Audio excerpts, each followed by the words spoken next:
Ladies and gentlemen, a very warm good morning. The Global Bay Area Economic Forum 2025 will soon begin. We urge that you please be seated, and should you require simultaneous interpretation, please attain an SI headset at the counter or reach out to any of our staff who would be more than happy to assist you. 女士们、先生们，早上好！世界湾区经济论坛2025即将开始，请各位就座。我们今天现场设有即时传译服务，有广东话、英语跟普通话。如果您需要借取耳機，可以向我們的工作人員表示。咁多位來賓，早晨！世界灣區經濟論壇2025即將開始，請咁多位嘉賓盡快就座。我哋今日現場設有即時傳譯服務，分別有廣東話、普通話以及係英語同聲傳譯。如果你需要借取耳機嘅話，可以向我哋工作人員表示。唔該晒咁多位，請大家盡快就座，多謝。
Good morning, distinguished guests, ladies and gentlemen, friends from online, and our media friends. A very warm good morning to everyone. Thank you for joining the Global Bay Area Economic Forum 2025.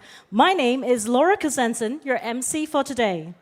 Today's forum is organized by our Hong Kong Foundation, the Guangzhou Institute of GBA, and Macau Foundation. We shall now be gathering for our first group photo. We would like to first invite our distinguished guests, VIPs, organizers, and sponsors to come forward to the stage to join us for a group photo. But first, let's hear your applause for the day. Thank you very much. Let's invite on stage Dr. Bernard Chan, Undersecretary for Commerce and Economic Development of the Government of the Hong Kong Special Administrative Region. Mr. Hua You, Deputy Commissioner, Office of the Commissioner of the Ministry of Foreign Affairs of the People's Republic of China in Hong Kong SAR. 我们有请花友副特派员 Mr. Deng Haiguang, Vice Chairman of the Guangdong Provincial Committee of the Chinese People's Political Consultative Conference. 邓海光副主席，有请 Mr. Zhu Wei, Deputy Director of the Guangdong Provincial Development and Reform Commission. 朱伟副主任 Mr. Lei Bo, General Director of the South China Sea Office of the Ministry of Natural Resources, 雷波局长 Mr. Ronald Chan, Head of Mainland Affairs of the Hong Kong Jockey Club, Mr. Bernard Chan, Chairman of our Hong Kong Foundation, Mr. Wu Zhiliang, Deputy Director of the Committee on Culture, Historical Data and Studies of the CPPCC National Committee, President of the Board of Directors of the Macau Foundation, Wu Zhiliang 副主任 Professor Zheng Yongnian, Dean of School of Public Policy, the Chinese University of Hong Kong, Shenzhen, Director, the Institute for International Affairs, Qianhai, Board Director, Guangzhou Institute of the Greater Bay Area, Zheng Yongnian 教授 Mr. Jack Chan, Chairman of EY China, Regional Managing Partner of EY Greater China, Advisor of our Hong Kong Foundation, and Dr. Jane Lee, President of our Hong Kong Foundation. Welcome, everyone.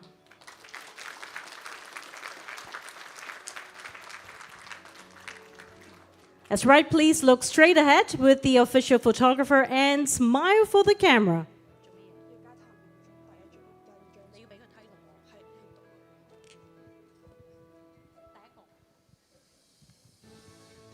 That's beautiful. Give it a like and look straight ahead with the official photographer and smile for the camera.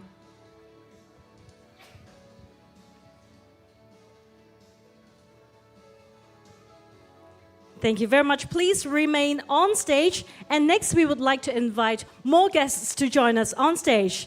Mr. Tam Yu Chung, former member of Legislative Council of Hong Kong. Welcome.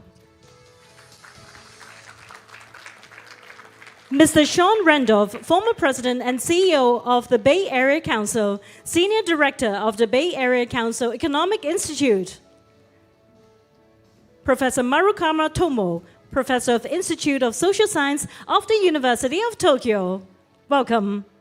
Ms. Simone Song, founder and senior partner of Ori Capital. Welcome on stage. Professor Yotaga Matsuo, Professor of the University of Tokyo. Welcome. Mr. Wu Sa, Director General of Guangzhou Municipal Development and Reform Commission and Director of the Guangzhou Leading Group Office for Building Guangdong-Hong Kong Macau Greater Bay Area. Wu Sa 主任. Welcome. Mr. Marwan Fadullah, President and Chief Executive Officer of Drug Information Association. Welcome. Ms. Kang Wei, former Managing Director of RDPAC.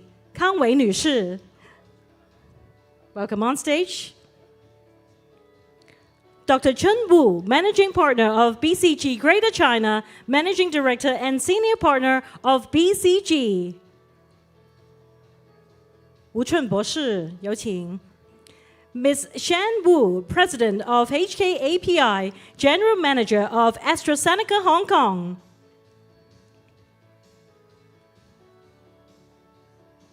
Dr. Zhang Wei, Senior Vice President of Head of Medicine of Boehringer Ingelheim, Greater China, Zhang Wei 博士. Mr. John Tan, Director of HKAPI, Head of Hong Kong and SVP of Novartis China. Dr. Lin Kai, Chief Science Officer of Sunshine Lake Pharma, HEC Farm, Lin Kai 博士. Mr. Qiuming Da, Senior Analyst of China and Northeast Asia of Eurasia Group, Qiuming Da 先生. Ms. Jenny Zheng, Senior Vice President and General Manager of Greater China of Illumina, 郑雷女士，有请. Professor Xiao Geng, Professor of Practice of the Chinese University of Hong Kong, Shenzhen. 肖耿教授，有请。好，我们掌声欢迎我们台上的贵宾们。Thank you very much for joining us for the group photo. Please look straight ahead with the official photographer. 我们有请嘉宾们向正前方，大会的摄影师。对了。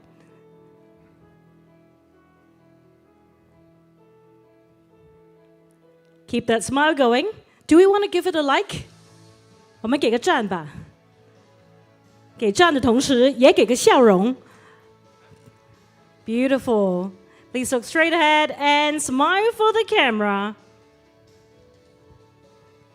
Thank you so much. With our first row guests, please remain. With our second row guests, please join the audience. 现在我们有请前排的贵宾们可以先留步。我们有请后排的贵宾们可以回座，继续欣赏我们的节目。And next, we would like to welcome representatives of our supporting organizations to join us for a group photo. And they include Ms. Karen Lang, Invest Hong Kong. Ms. Agnes Chan, the Hong Kong General Chamber of Commerce. 我们有请嘉宾们可以从我们中间的台阶上来。Welcome Ms. Agnes Chan. Mr. Peter Yan, the Office for Attracting Strategic Enterprises. Mr. Robert Locke, the Chinese Manufacturers Association of Hong Kong. Mr. Zhang Bin, the Hong Kong Chinese Enterprises Association.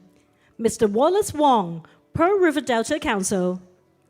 Ms. Sabrina Chan, the Hong Kong Association of the Pharmaceutical Industry. Welcome. Ms. Fiona Khan, Hong Kong Science and Technology Parks. Ms. Fan Ho, the Malaysian Chamber of Commerce, Hong Kong and Macau. Welcome. Ms. Amanda Su, Cyberport. Ms. Keiko Fukuda, NPO Hong Kong, Wayokai Limited. Mr. Lawrence Shum, the Hong Kong Wuyi Association. Ms. Fiona Mack, Australian Chamber of Commerce in Hong Kong. Welcome. Mr. Lyman Fai, the Macau International STEAM Education Association. Mr. Lin Jibin, the Chinese General Chamber of Commerce. Mr. Brian Look, APAC Focus. Mr. Thomas Tung, the Institute of Artificial Intelligence. Welcome, everyone.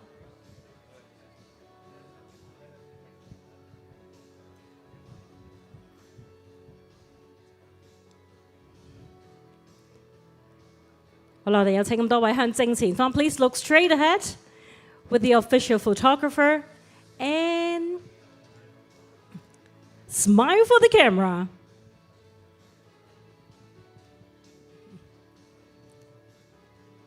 Once again, do we want to give it a like? Beautiful. Look straight ahead. 我们正前方把值得纪念的一刻给拍下来，保持笑容。That is beautiful. Thank you so much, everyone on stage. Once again, we would like to thank our guests joining us. Please be seated. Please be seated off stage. We shall be beginning the official formalities of the program. Thank you so much. 再次感谢我们合影的贵宾们，谢谢你们莅临我们今天的活动，也支持我们今天这个论坛，谢谢。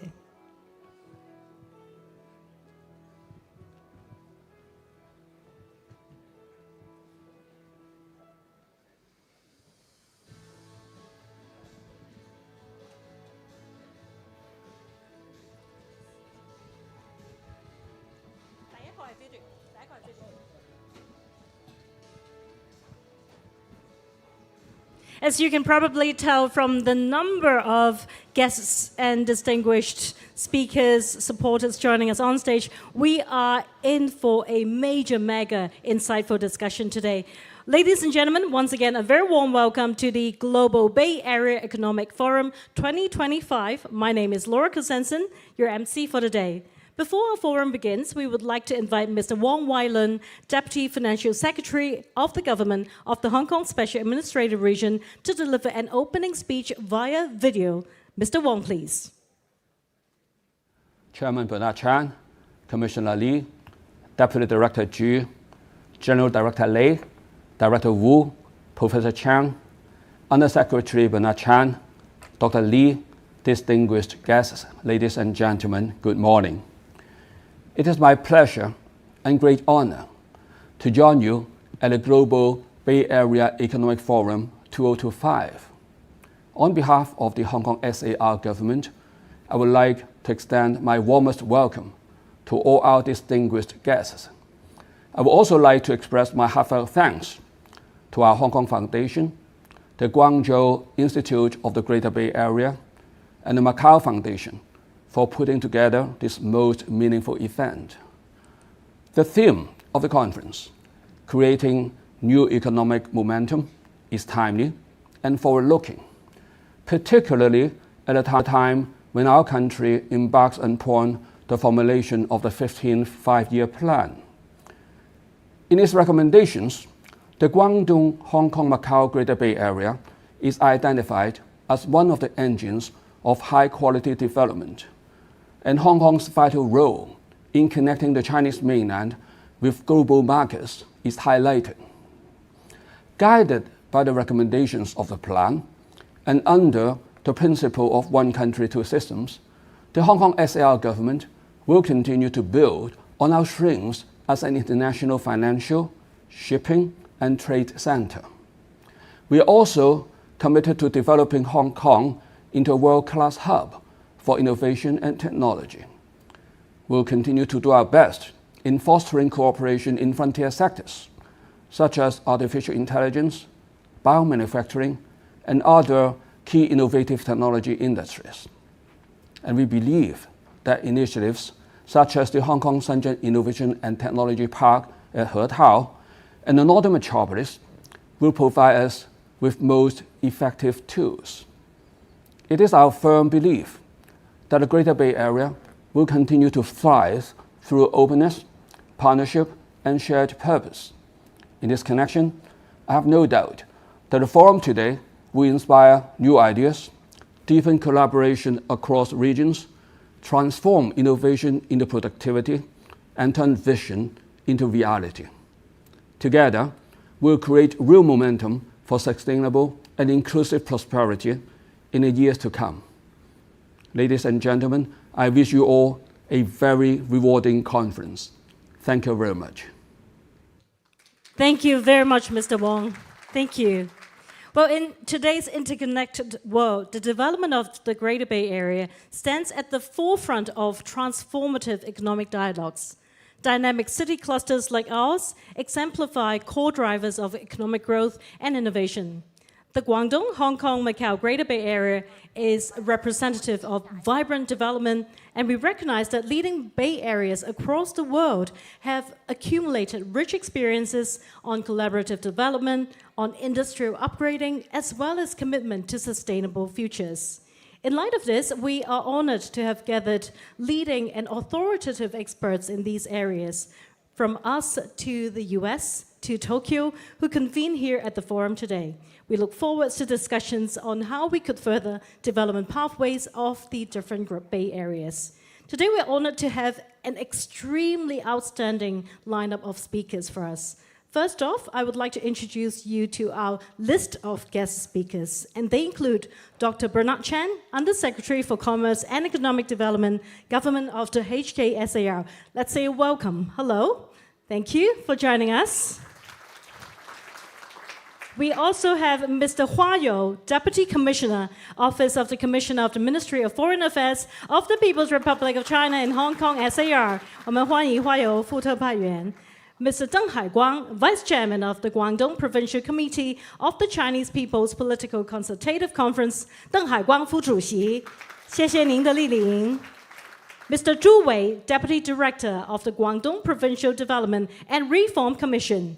朱伟副主任。欢迎您 Mr. Lei Bo, General Director of the South China Sea Office of Ministry of Natural Resources. 雷波局长，欢迎 Mr. Bernard Chen, Chairman of our Hong Kong Foundation. Thank you. Mr. Wu Zhiliang, Deputy Director of the Committee on Culture, Historical Data and Studies of the National Committee of the Chinese People's Political Consultative Conference, President of the Board of Directors of the Macau Foundation. 吴志良副主任，欢迎您。Professor Zheng Yongnian, Dean of School of Public Policy, the Chinese University of Hong Kong, Shenzhen. Director, the Institute for International Affairs, Qianhai. Board Director, Guangzhou Institute of the Greater Bay Area. 郑永年教授，欢迎。Dr. Jane Lee, President of our Hong Kong Foundation. Thank you so much. And without further ado, we are first honored to have on stage Mr. Deng Haiguang, Vice Chairman of the Guangdong Provincial Committee of the Chinese People's Political Consultative Conference. 我们掌声有请邓海光副主席。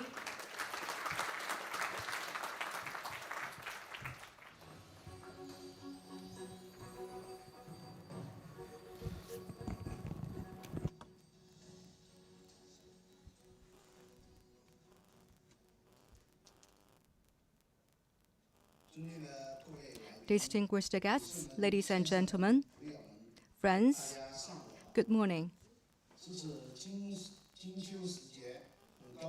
In this beautiful season, I'm very privileged to have this opportunity to join the Global Bay Area Economic Forum 2025. And this is an event for the exchange and also the embrace of the GBA development. On behalf of Guangdong Provincial Committee of the CPPCC, I would like to express my warm congratulations on the convening of the forum and also my sincere greetings from friends of all of the world. So looking at the economic growth globally, we see different Bay Areas where there are harbors and industrial activities there. And we have also seen that the innovations are happening in all the Bay Areas, and this has been a very important economic growth pillar for the world. The construction of the Greater Bay Area in China is a very important national strategy for China, and it is also the area that has the highest level of openness in China. The Greater Bay Area in China is now emerging as one of the fastest growing economic area in China. And in the past, we have working very hard to promote the growth of the whole area in the Guangdong, Hong Kong, Macau area. In 2024, the economic growth in the area is already over $2 trillion, with only 0.6% of the total land area of China, as well as 6% of the whole population in China. It has created 1/9 of the economic strength for China. In the past 6 years, the Greater Bay Area in China has been more and more innovative, and we have also seen the forging innovative power in the area. It has been the strongest economic cluster in China. In the past 5 consecutive years, its net growth is also ranking the first place in the region. So in this area, we have the new generation of electronic business, the green energy business, as well as the other green businesses in the region. Artificial intelligence is also growing fast, as well as the smart manufacturing is also growing fast. in Hong Kong and Macau, we see very strong strength in financial services, as well as the global trading services. In the past 6 years, integration has been stronger and stronger between different cities in this area, particularly in terms of the manpower flow, capital flow, commodity flows, and so forth. And we have seen that we have built a circle of high-quality living area in the region. In the past few years, the Greater Bay Area has been maintaining openness to the outside world, and it has been cooperating with partners through different regions to promote the integrated growth. And the cooperation has been going deeper and deeper between Greater Bay Area in China as well as in other areas. We have seen a lot of complexities in the global economic environment, and we have also seen a lot of difficulties ahead of us in the future growth. Therefore, we believe that we must keep opening and innovating, as well as cooperating with others in order to cater to the difficulties and mitigate the risks, so that we can cooperate to build our strength together. This forum today is exactly a good platform for us to share opinions with each other, learn good experiences from each other, as well as getting advice and suggestions from our partners. We will committed to deepen our cooperation with other big areas in the world to grow together and build our strength in order to turn ourselves into important economic pillars in the regional growth. So in this way, we will committed to share our share in the economic growth in the world, as well as the regional development. Finally, I wish a great success to the forum, and I wish a great health to all of you, a nice stay in Hong Kong. Thank you very much. Thank you very much, Mr. Chang. Please be seated. Thank you. Up next, ladies and gentlemen, please join me in welcoming on stage Dr. Bernard Chen, Under-Secretary for Commerce and Economic Development of the Government of the Hong Kong Special Administrative Region, to deliver the opening remarks. Dr. Chen, please. Commissioner Hua, Chairman Tang, Director Zhu, Director Wu, Bernard, Jane, distinguished guests, ladies and gentlemen, good morning. My pleasure to join you all today at this Global Bay Area Economic Forum. I'm particularly excited to meet and brainstorm with so many influential stakeholders who share a common goal, and that is to leverage the unique advantages of our respective regions, especially our Bay Areas, and foster collaboration and explore high-quality economic development.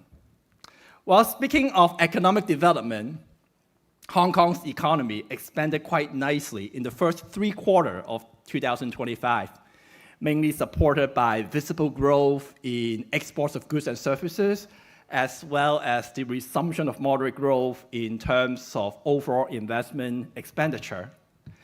As at end of 2024, the number of registered companies reached 1.46 million.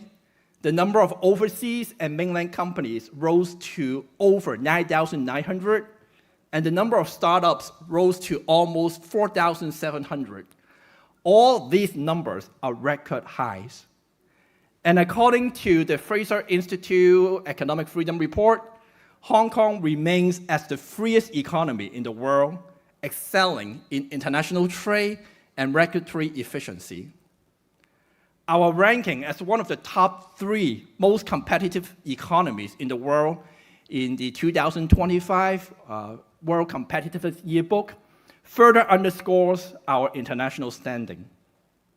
Well, all these statistics and global recognitions demonstrate that Hong Kong is becoming increasingly attractive to businesses and remains an ideal place for local, Chinese mainland, and overseas companies to establish and expand their operations. Indeed, Hong Kong is the only place in the world where China Advantage and global advantage converge in a single economy. Our competitive advantages include the rule of law, free flow of capital, a free trade and investment regime, a clean and efficient government, together with our low, simple, and competitive tax system, open business environment, world-class infrastructure, and multicultural talent pool. Hong Kong has long been celebrated as a super connector and super value adder. Well, with 63 Counsellors General, 51 honorary counsellors, and 8 officially recognized bodies, Hong Kong continues to offer unparalleled advantages in fostering international relations and economic collaborations. Our city is a dynamic hub where trade, capital, culture, and innovation converge. As outlined in the policy address by our chief executive back in September, we are going to enhance Hong Kong's competitiveness by consolidating our traditional industries and exploring new growth areas. Initiatives like the Go Global Task Force and the Economic and Trade Express exemplify our commitment to fostering global partnerships. The Go Global Task Force brings together the overseas offices of our Hong Kong Trade Development Council and Invest Hong Kong, as well as the Hong Kong offices on the mainland. It is also joined by partners from various industries, including legal, accounting, banking, financial services, business chambers, and professional organizations. It will smooth the way for mainland enterprises to expand their operations globally. We are seeing a shift in the global trade order, and given our country's steadfast commitment to multilateralism, there is strong and fast-growing demand for made-in-China products. We see growing opportunities in helping mainland companies to go global through Hong Kong's wide-ranging, world-class, and customized professional services. As for the Economic and Trade Express, well, we are combining the efforts of our Trade Development Council, Invest Hong Kong, as well as our Economic and Trade Offices, ETO. We are forming a new functional platform to create or enhance synergy. We will focus on supporting local SMEs and startups. We will encourage them to conduct more overseas visits to explore business opportunities.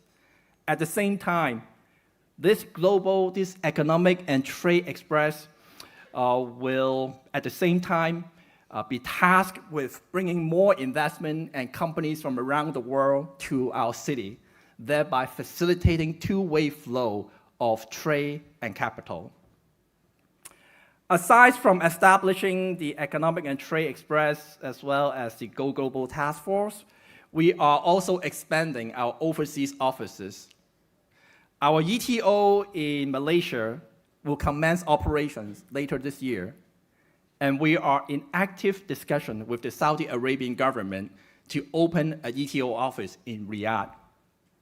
We are expanding our ETO coverage to include the Central Asian region as well as the Latin American region, regions that we believe have high growth potential. Looking ahead, our vision is very clear.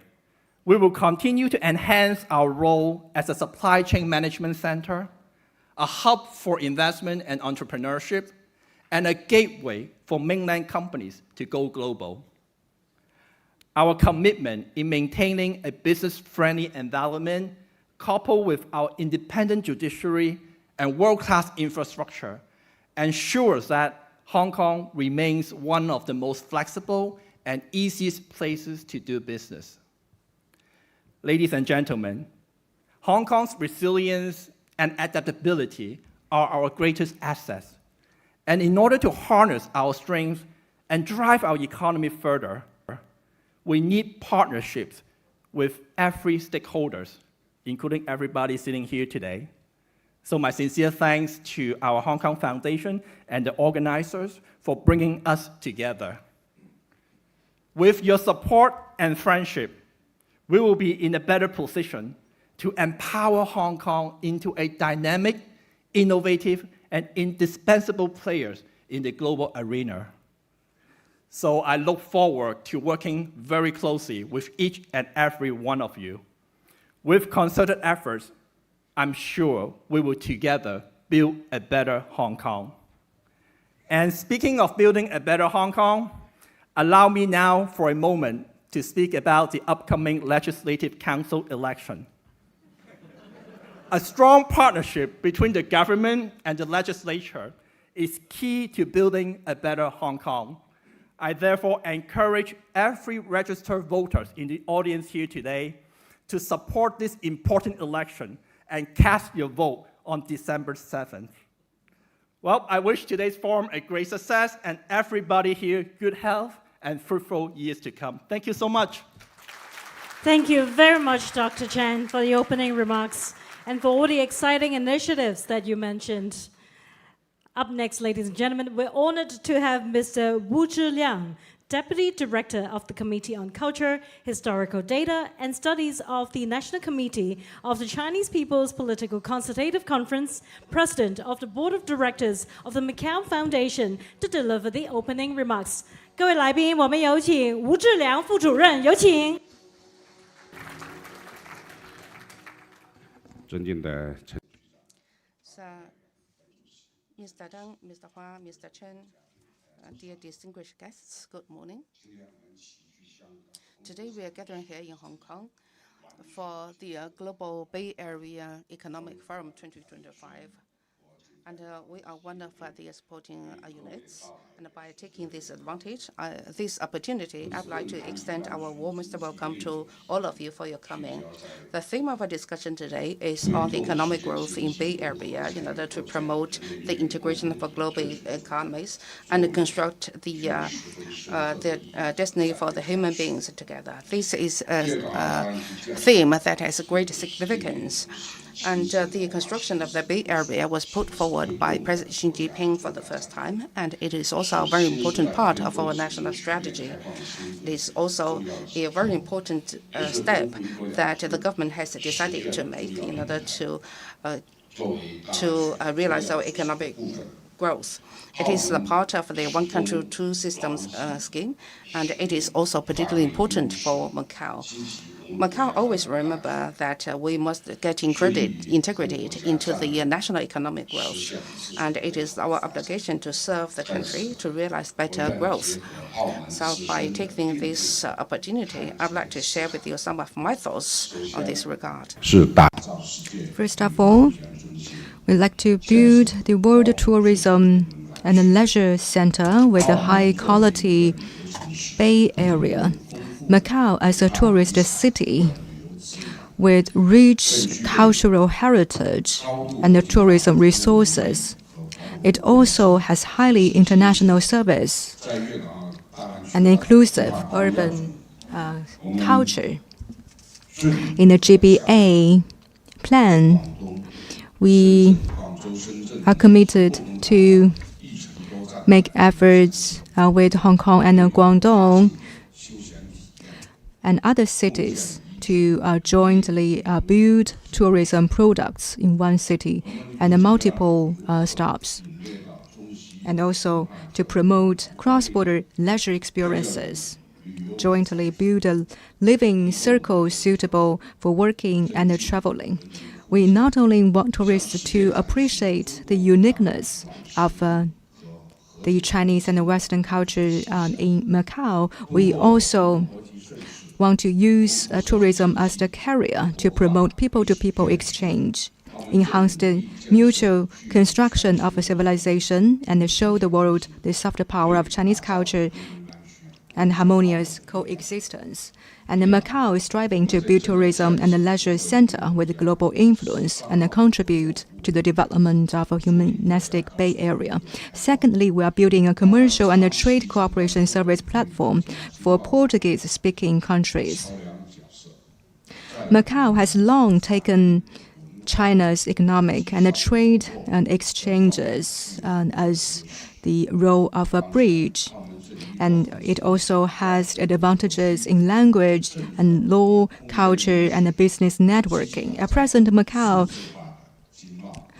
is based on the policies of Hengqin and its in-depth cooperation with different cities, and we are nurturing different development. And this kind of a platform doesn't only serve the diversity of Macau, it also builds a new pattern of the high-quality development of a Belt and Road Initiative. We will continue to expand the cross-border e-commerce and the two-way investment and help the Portuguese-speaking countries to strengthen the cooperation with China.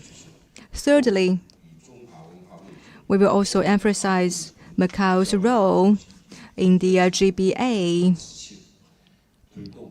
as a cultural and exchange builder. And Macau is a place and a city with more than 400 years of cultural exchanges. It's also a historical city with profound Chinese culture as well as diversified cultures. It's not only the cultural capital of East Asia, but also an important connection node of a maritime Silk Road. And we want to achieve the harmonious coexistence in mutual respect. And Hong Kong is more of an economic city, and Macau is a cultural city. So in the new era, Macau will continue to give full play to the social foundation and institutional advantages of a cultural co-prosperity and also exchange platform, and to build a culture and a creative incubation base and make contributions and to the development of Chinese culture and the shared future of the world. Fourthly, I'd like to talk about the cooperation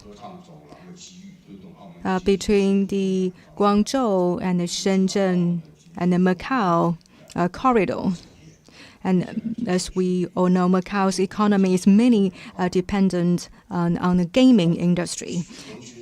Nowadays, we are working to diversify our economy. And the Hengqin In-depth Cooperation Zone is a major institutional innovation from the central government to support Macau's long-term development.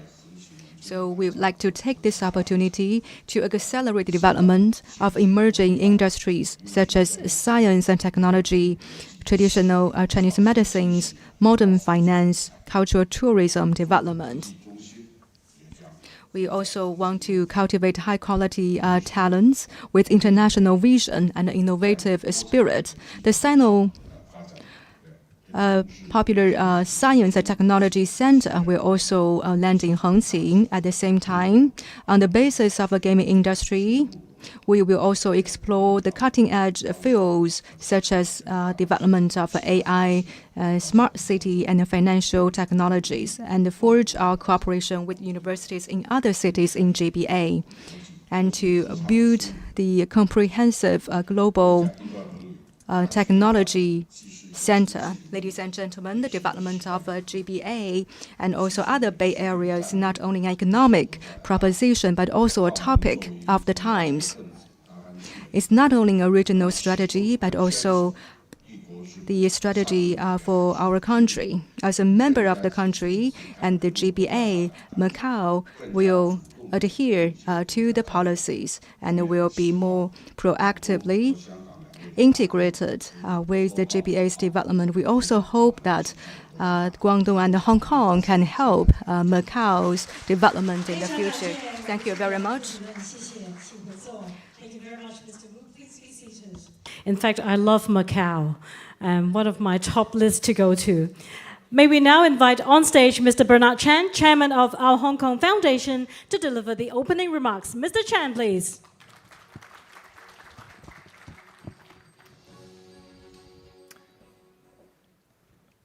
Undersecretary Dr. Bernard Chan, Deputy Commissioner Hua You, Vice Chairman Deng Haiguang, Deputy Director Zhu Wei, General Director Labor, President Wu Zhiliang, Professor Zheng Yongnian, distinguished guests, ladies and gentlemen, good morning. I promise I'm going to be your last giving the last opening remarks here. It is indeed our great honor for the Our Hong Kong Foundation to co-organize this Global Bay Area Economic Forum 2025 alongside with the Guangzhou Institute of the Greater Bay Area and the Macau Foundation. This morning, through this forum, our three organizations aim to combine our unique strength with the shared goals to foster collaboration and drive mutual growth. Together, we are building a platform that capitalizes on development opportunities while fostering global dialogue. I would also like to thank all our partners, our sponsors, and all the supporting institutions for their generous contributions and their steadfast support in making this forum possible. I would also like to particularly warmly welcome all our distinguished speakers and guests from around the world. This morning, the theme of the Global Bay Area Economic Forum, creating new economic momentum, is very timely. The Bay Area economies have established themselves as transformative drivers of global progress, dynamic economy, and social powerhouses whose rapid growth, innovations, and integrations have reshaped international business, technology, and trade. Now, from San Francisco to New York to Tokyo and to the Guangdong-Hong Kong Macau Greater Bay Area, these engines of growth and prosperity demonstrate the power of openness, innovation, and collaboration to fuel the progress. They drive the innovation and shape the future of global economy. The global economy is at a very crucial turning point, propelled by the unprecedented technological advances across key sectors. Beyond the biopharmaceuticals and the artificial intelligence, which are revolutionizing healthcare, drug discovery, and productivity, this afternoon's noted speakers will examine the additional drivers of modern progress, such as the advanced data infrastructure and sustainable technologies and innovations in international trade.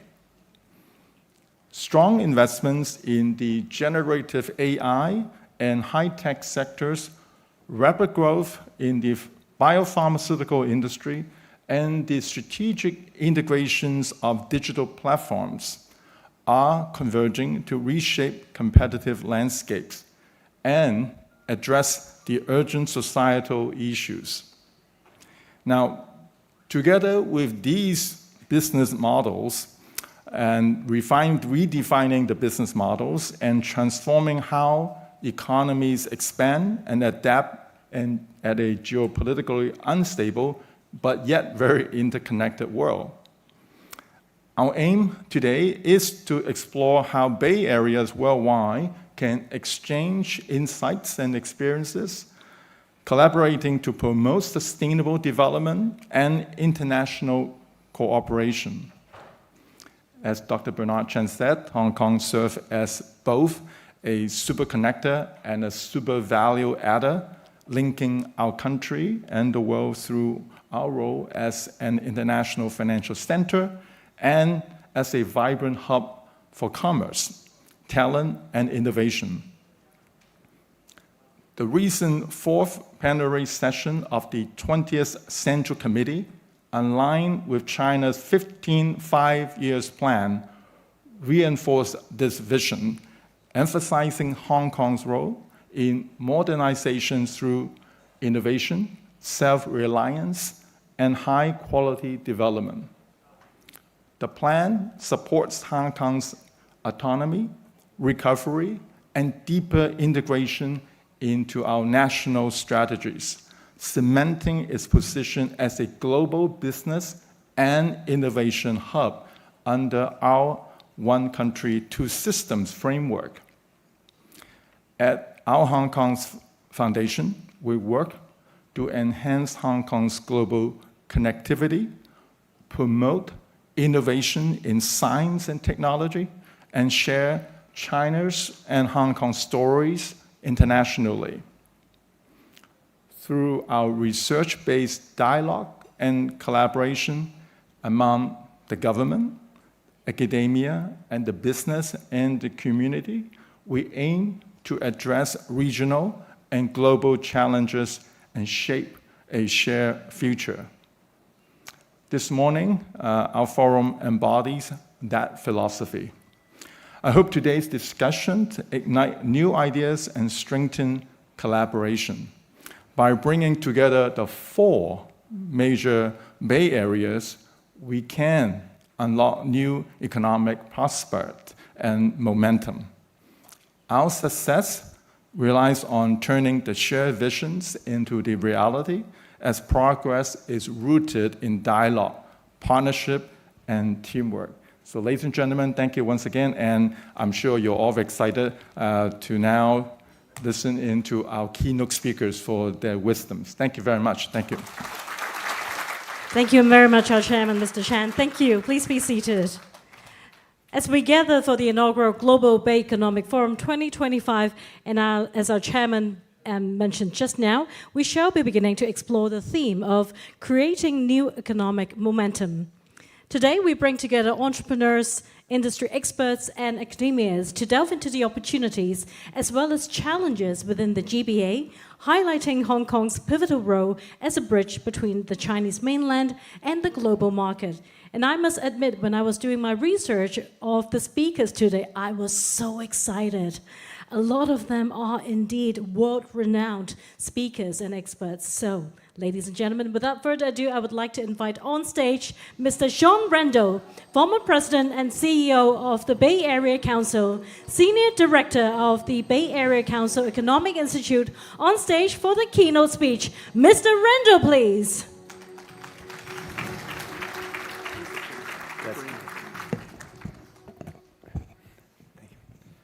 Well, good morning, everybody.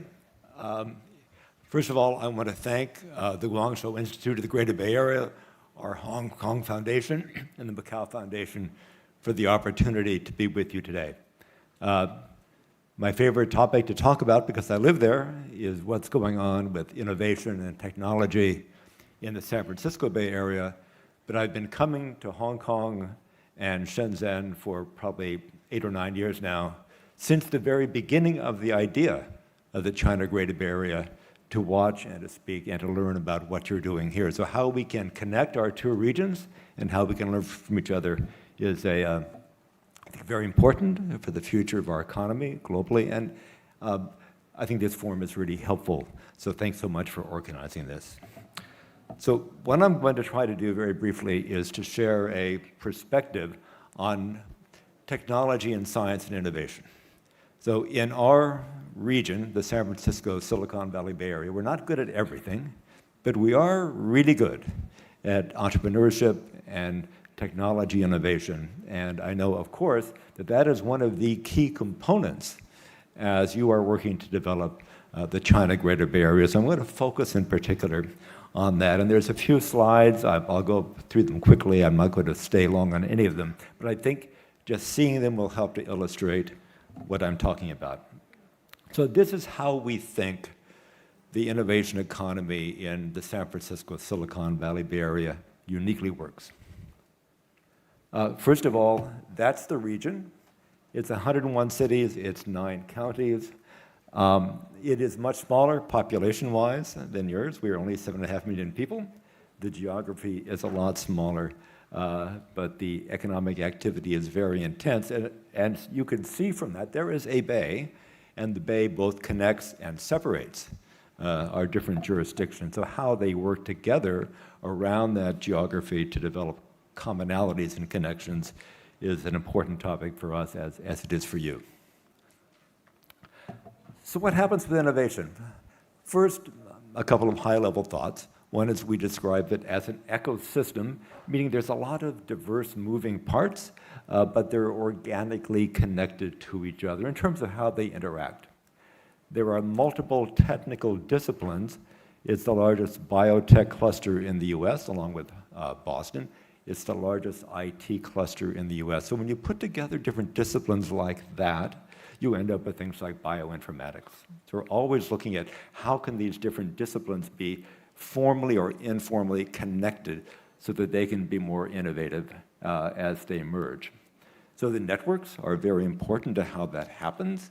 And also there are things where I think fundamental. There's a foundation of R&D, scientific R&D. There's venture capital. There is also, though, in the business culture, which is a hard thing to replicate easily, you can't do it on a piece of paper, a high level of acceptance, especially in the investment community, of risk, an acceptance of risk in return for potentially high reward, and the idea of open innovation, meaning you are more likely to be innovative if you are working and collaborating with others than if you're trying to do it alone. So I'll come back to each one of these. So first, the R&D, the Science Foundation, the universities play an absolutely fundamental role. I think most people are familiar with Stanford, the top private university in the US, probably UC Berkeley, the #1 public university in the US, but also we have the University of California, Santa Cruz, the #1 astrophysics department in the US with great engineering, and the University of California, Davis, which is the best university in the US for agricultural technology, perhaps the best in the world. But what they do is they generate a lot of patents, they generate a lot of licenses, but maybe just as important, they generate a lot of company founders, both students and faculty. So what they do is really foundational. I think the role of universities is foundational to any innovation economy. So there's also national laboratories. We have about 16% of all the federal government laboratories in the US in our region. They originally worked primarily or entirely for the US government, going back to the 1940s. Now they cooperate a lot with industry. And they're thinking about, even though they're government institutions, how can their technology, when it's possible, be pushed into the economy to support economic growth? So one example would be what's called the Lawrence Livermore Sandia Open Campus. Livermore and Sandia are both national security facilities. I mean, you can't just walk in the door. You need a clearance to get in. But they do a lot of research that actually has commercial applications. So they have 1 mile of open ground between them. They call it the open campus where there is no gate. Anybody can come in. And you have high-performance computing facilities, you have meeting facilities, you have laboratories for joint research with industry. So it's an example of how even federal government, national research facilities are looking for ways to connect to the economies where they're located and to push that technology out into the economy wherever possible. There are also a lot of independent multi-institutional research institutions. The Joint Bioenergy Institute is looking at innovation coming from, say, energy from plants. You can see a lot of institutions working together on that, but maybe the best example of this collaborative model where institutions are working together are the California Centers for Science and Innovation. They were created in the early 2000s by the state of California to see if we could produce more technology, more economic contribution from the University of California system, which has 10 campuses. So what they did is they put up $400 million, $100 million each to support the creation of 4 centers that the universities would propose as priorities. They ended up creating 4. There's one in Southern California, based mostly at the University of California, San Diego, that focuses on telecommunications. There's one in Los Angeles, based primarily on nanotechnology research. And in our area, the Bay Area, there's one led by UC Berkeley that focuses on the societal impacts of IT, and one based at the University of California at San Francisco, one of the top 2 or 3 biomedical campuses in the US that focuses on bioinformatics.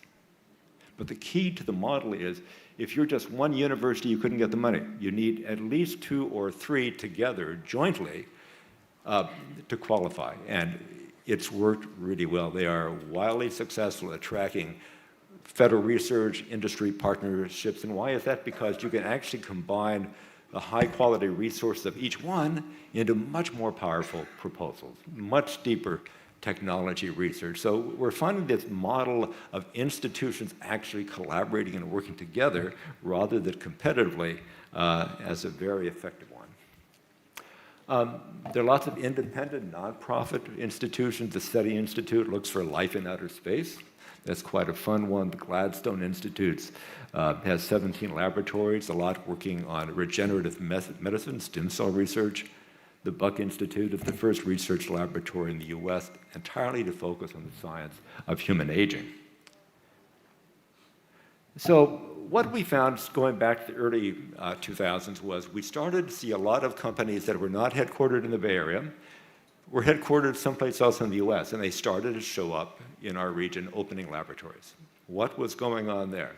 Well, they had concluded that innovation was happening so quickly in the San Francisco Bay Area that they could fly in and out a couple of times a year and do something, but that actually to benefit completely, you had to be there. You had to be part of it.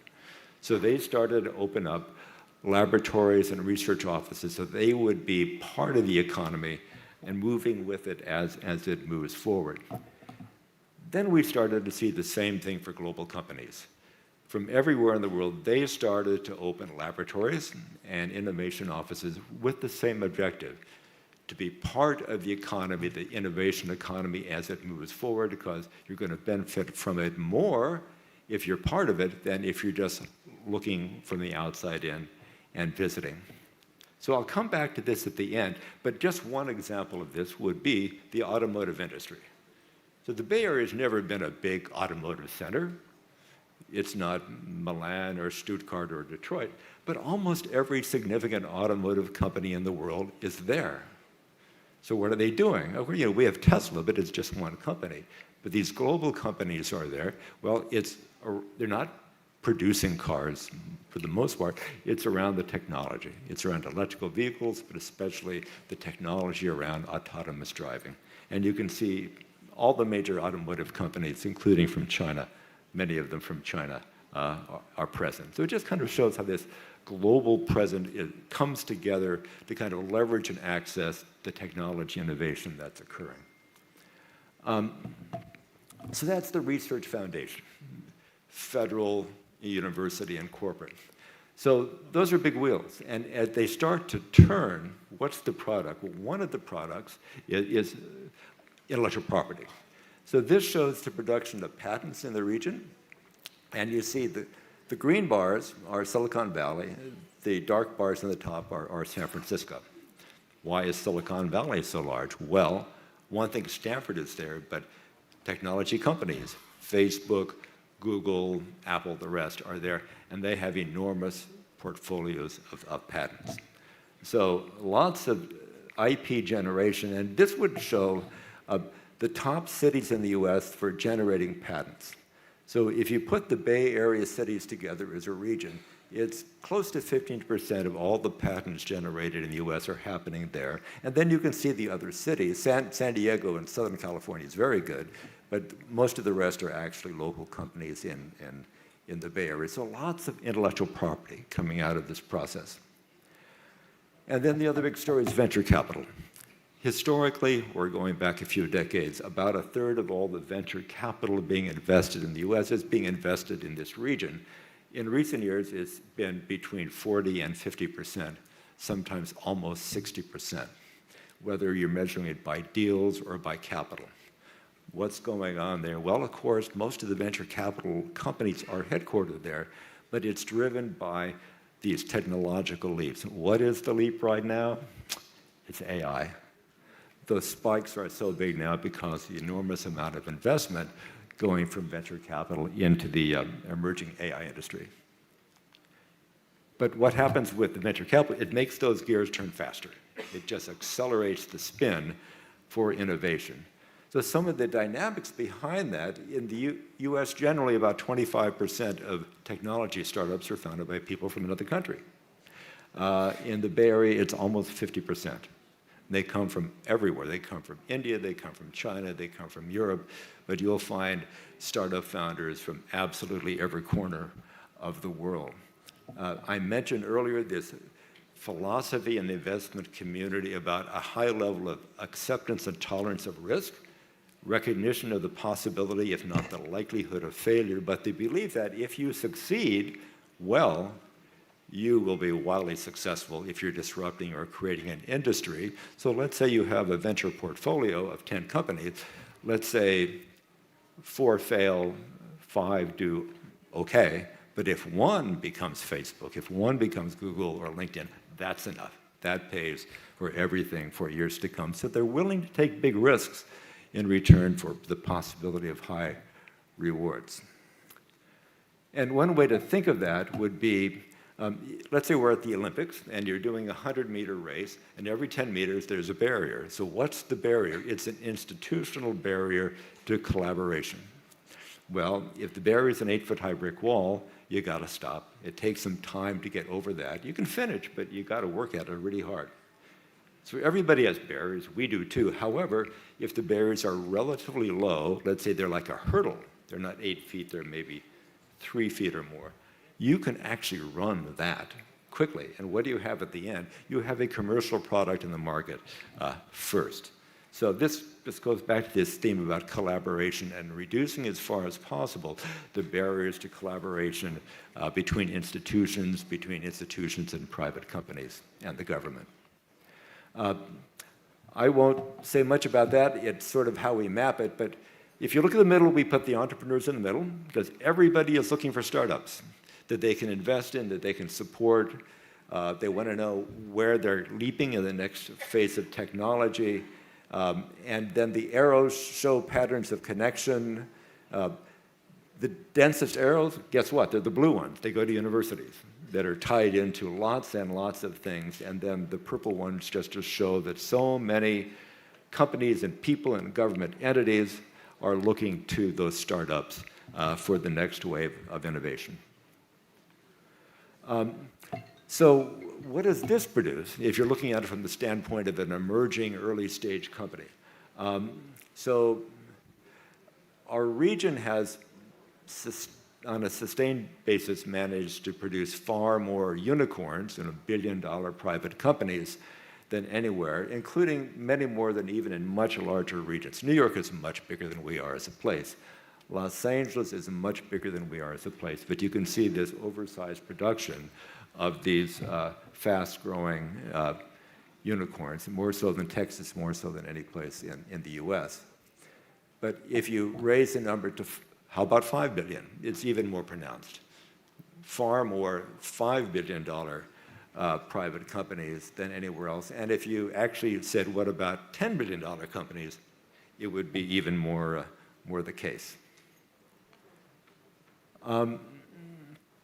So a lot of this now, lately, the last 2 years, since 2022, is being driven by AI.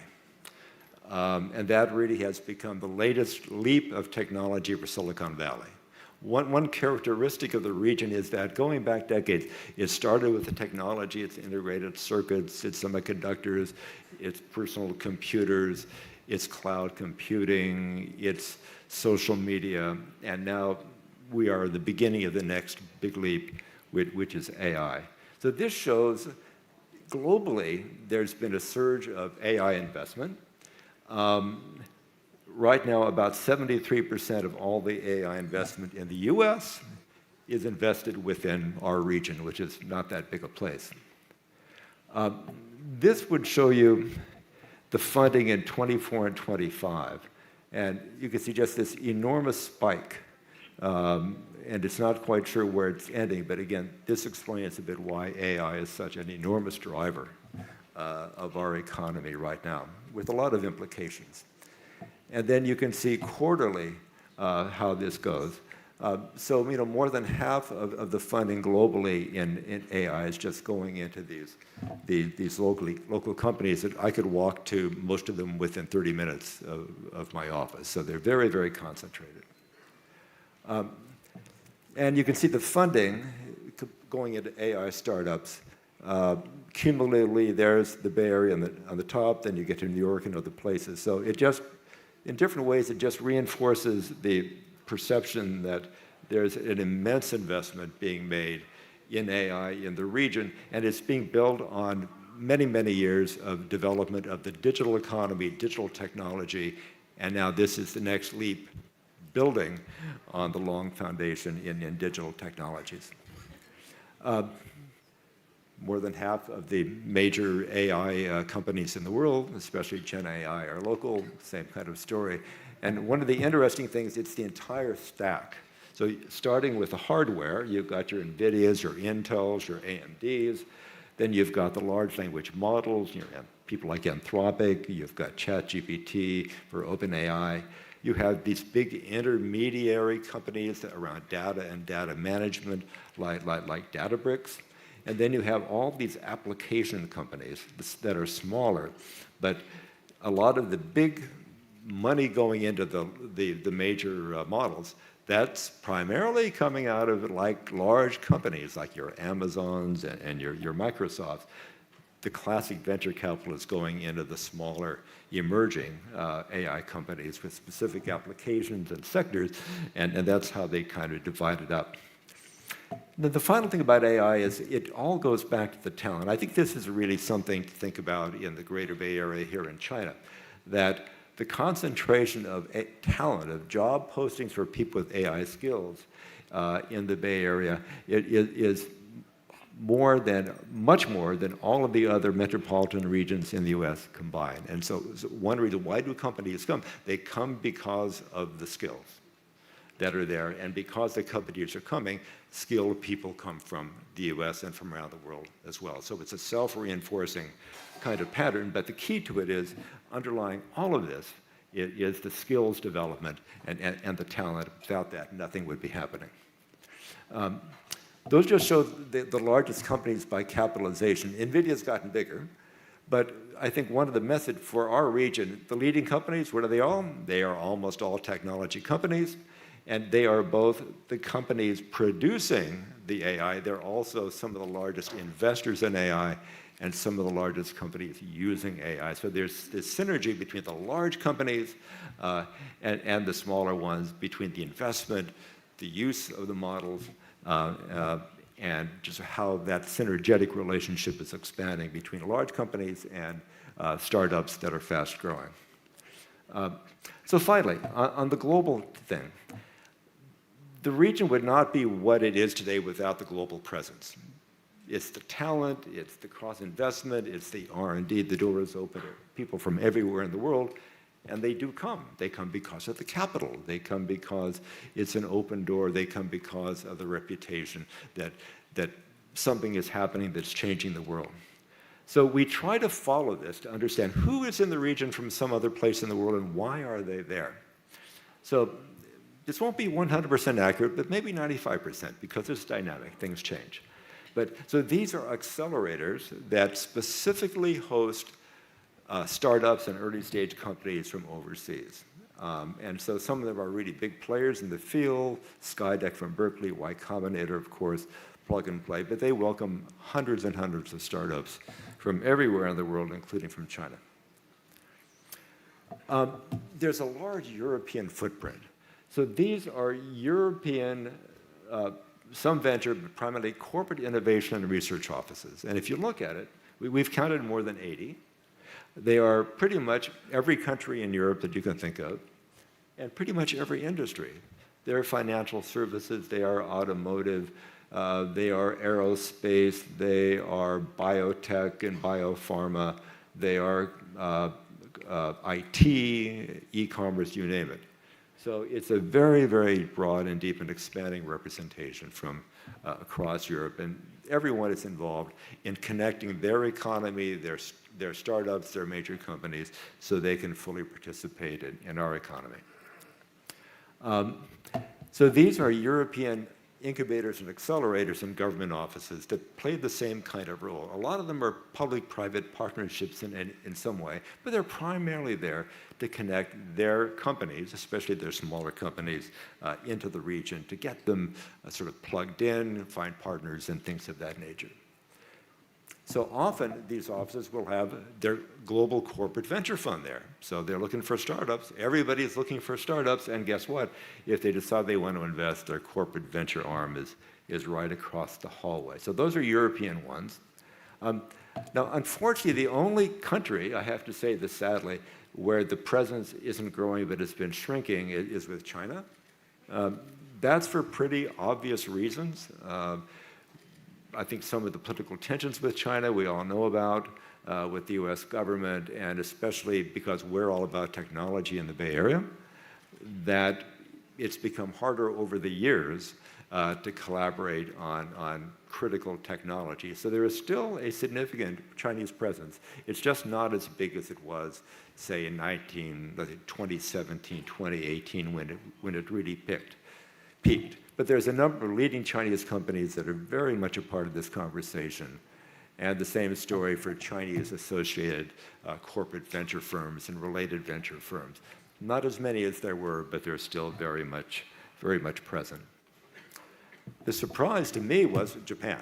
Japan's very quiet, but we counted more than 100 Japanese companies, which means almost every significant Japanese company has an innovation presence or research center in the region, and it goes on to 2 pages. So they're quiet, but very large. They have their corporate venture arms, same as the Europeans, same as China. And then a lot of the major Korean companies are present. All the major Indian IT companies are there, in part because their biggest clients are actually Silicon Valley companies. And then there's all kinds of other folks. Singapore's startup arm, you have a landing pad for startups from Australia, from Mexico. Enterprise Singapore opened a new office a couple of years ago.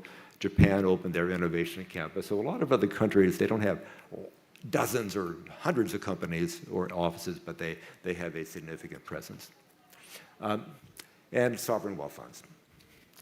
So sort of bottom line, why do they come again? What's the key?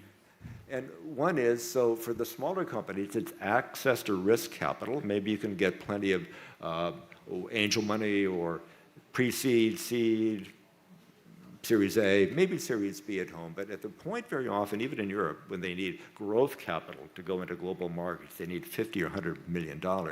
That's when they tend to come to the San Francisco Bay Area, because that's where the large pools of growth capital can be found.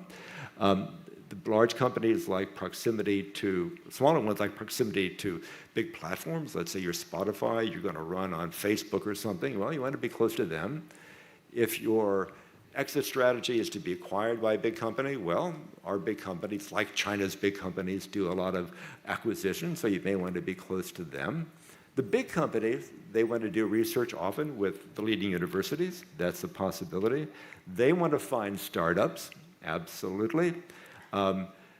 They can connect to other partners around the world, through San Francisco and the Bay Area. They're aware that there is this leadership in digital technology, and there's this history of disruption coming out of the Bay Area. Nobody wants to be disrupted, so they want to be on the ground. And also there's tech diplomacy, where a lot of consulate will put their global technology ambassador in San Francisco. So finally, the connection to the China Global Bay Area. And I think there's a lot. One is when we think about the connective infrastructure and the kind of investments being made over years now here in the China Global Bay Area around just the physical infrastructure, the physical ability to get people and goods able to move fluidly across the region. We're not all that good at it, actually. I think you are doing a much better job than we are in investing in that physical infrastructure. But it's obviously critical for a region that has bodies of water and various things where you have to get past it. I think university infrastructure is another key thing we have in common, that the quality of the universities in our region is second to none, but that leads to a lot of other things, and we're seeing the GBA here is making more and more investment in its scientific infrastructure, including here in Hong Kong. So that's really, really important. Having anchor headquarter companies is really important. Our area wouldn't be what it is without some really large companies that can drive it as markets and as investors. And you have a lot of that in the Bay Area here. Risk capital, really important. And I think, after the US, after the Bay Area, China is very, very strong in that area. And of course, financial services, including risk capital here in Hong Kong, potentially very important to the entrepreneurial ecosystems, because what we find is we always have companies coming up, new generations led by entrepreneurs, supported by venture capital. And having that same kind of entrepreneurial ecosystem is really critical to innovation and to the potential to create more and larger growth companies over a period of time. One difference between our regions is we're not that big on manufacturing. I mean, you are much bigger on manufacturing. And you are much more deeply positioned in global and regional supply chains, so that's a huge advantage. Which I know that you're heavily investing in advanced manufacturing, which is something we don't do as well. So I think that really carves out the global Bay Area as being unique. And then finally, the global presence. I think one of the takeaways I hoped you picked up from just a moment ago is that our region would not be what it is today without this huge global presence of companies and entrepreneurs and investors from everywhere in the world who are coming together to kind of innovate together, and just the creativity and the intellectual depth and variation that global presence brings is really fundamental to how our region works, and we think over time it'll be fundamental to how the GBA here works. And I think for that, looking beyond services, having Hong Kong as part of the GBA is really key. It's fundamental. I think, to your ability to attract global entrepreneurs, global companies, global investors over time, and then connecting from here in Hong Kong especially into that deep base of advanced manufacturing and entrepreneurship elsewhere in the GBA.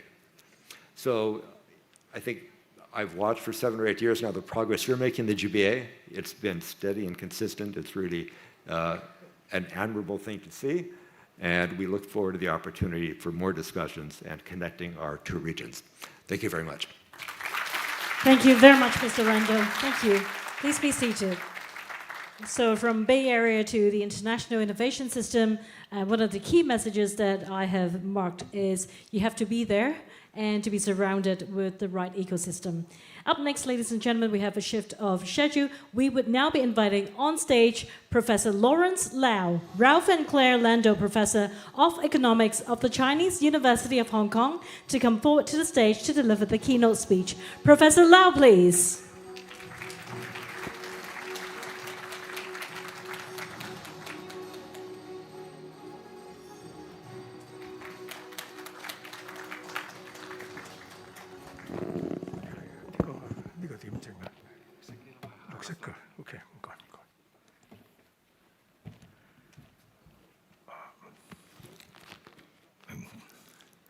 Well, first of all, it's a pleasure to be here and an honor to be invited. I'm sorry I'm late this morning, but I've been recuperating from a minor surgery. And unfortunately, I also have to leave right after my speech. Okay, I have another medical appointment, but it's okay. Okay, I'll be fine.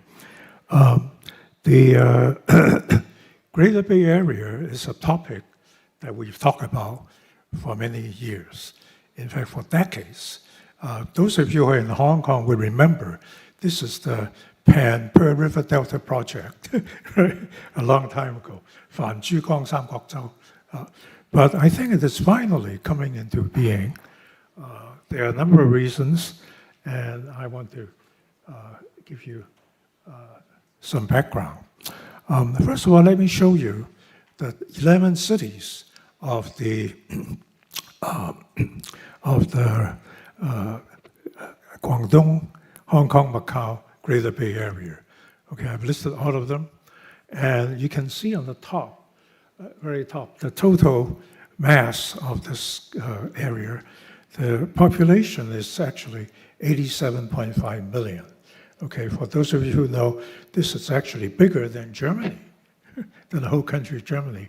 GDP is about 2.04 trillion US dollars. And it's also very, very large size. This is about a little bit more than 40% of the Germany's GDP. And per capita GDP is also, roughly speaking, 40% of German GDP. I think at the rate that this Greater Bay Area is growing, in another couple of decades, I think it would be the equivalent economically of another Germany. And that's really what the promise is. And you can see that the top city today is Shenzhen, and GDP, followed by Shenzhen, Guangzhou, and then Hong Kong. Okay, but there's still a great deal of disparity among the different cities in the Greater Bay Area. Okay, now you may say that it's a weakness, but in fact, I want to say that it is a strength for all the cities to be different. Because if you think about the economic integration of the Greater Bay Area, it is really a mini version of globalization. Okay, and when you have globalization, what is true is that the more different and the more diverse the economies are, the higher the benefits. Okay, I mean, if someone is exactly like you, you're beginning to trade with this person doesn't do anything. Okay, it is really when you trade with another area that's very different from you, that both sides will gain. This is the idea of comparative advantage. If two cities are almost the same, there's actually no gain because there's no comparative advantage emerging. Okay, now I think we've covered this. Now, the other thing I want to show is a comparison of our GBA with the other GBAs, okay? You can see that our GBA actually has the highest population, okay? But it's really the New York Metropolitan Statistical Area, GPA, that actually has the highest total GDP.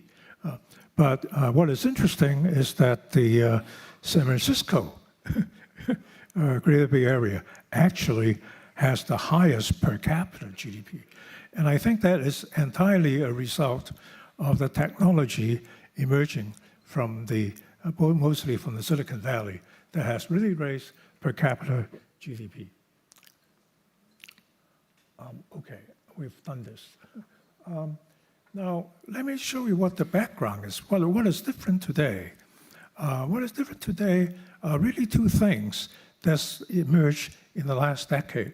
One is that the infrastructure linking the different cities of GBA is now almost complete.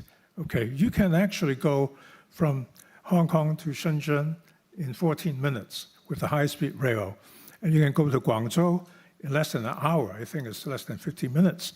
So actually, we are really looking to a totally different world from 30 years ago because it's basically everything in the GBA is, roughly speaking, within a 1 hour travel radius. Okay, and we talk about high-speed rails, but subways, bridges, tunnels, roads, okay, they're all being built linking the GBA. So this is a very important factor because of the growth of the infrastructure.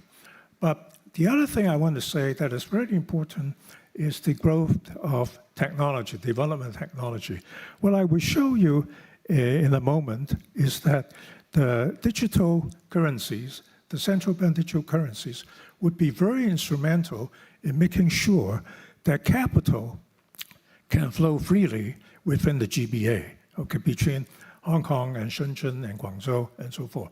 But the important thing, difficulty is that you want it to flow freely within the GBA, but not from the GBA to the other parts of mainland China, okay? Because otherwise, that basically means that the whole of China would be open. Okay, so that is really where technology can play a role, and especially the digital currency and the blockchain technology. Okay, now, one of the things I want to say, and most people don't like to listen, is that economic globalization actually benefits everyone. Okay, that's what I want to say. And that is really because a very simple argument that when you have economic globalization, all economies have a greater range of choices.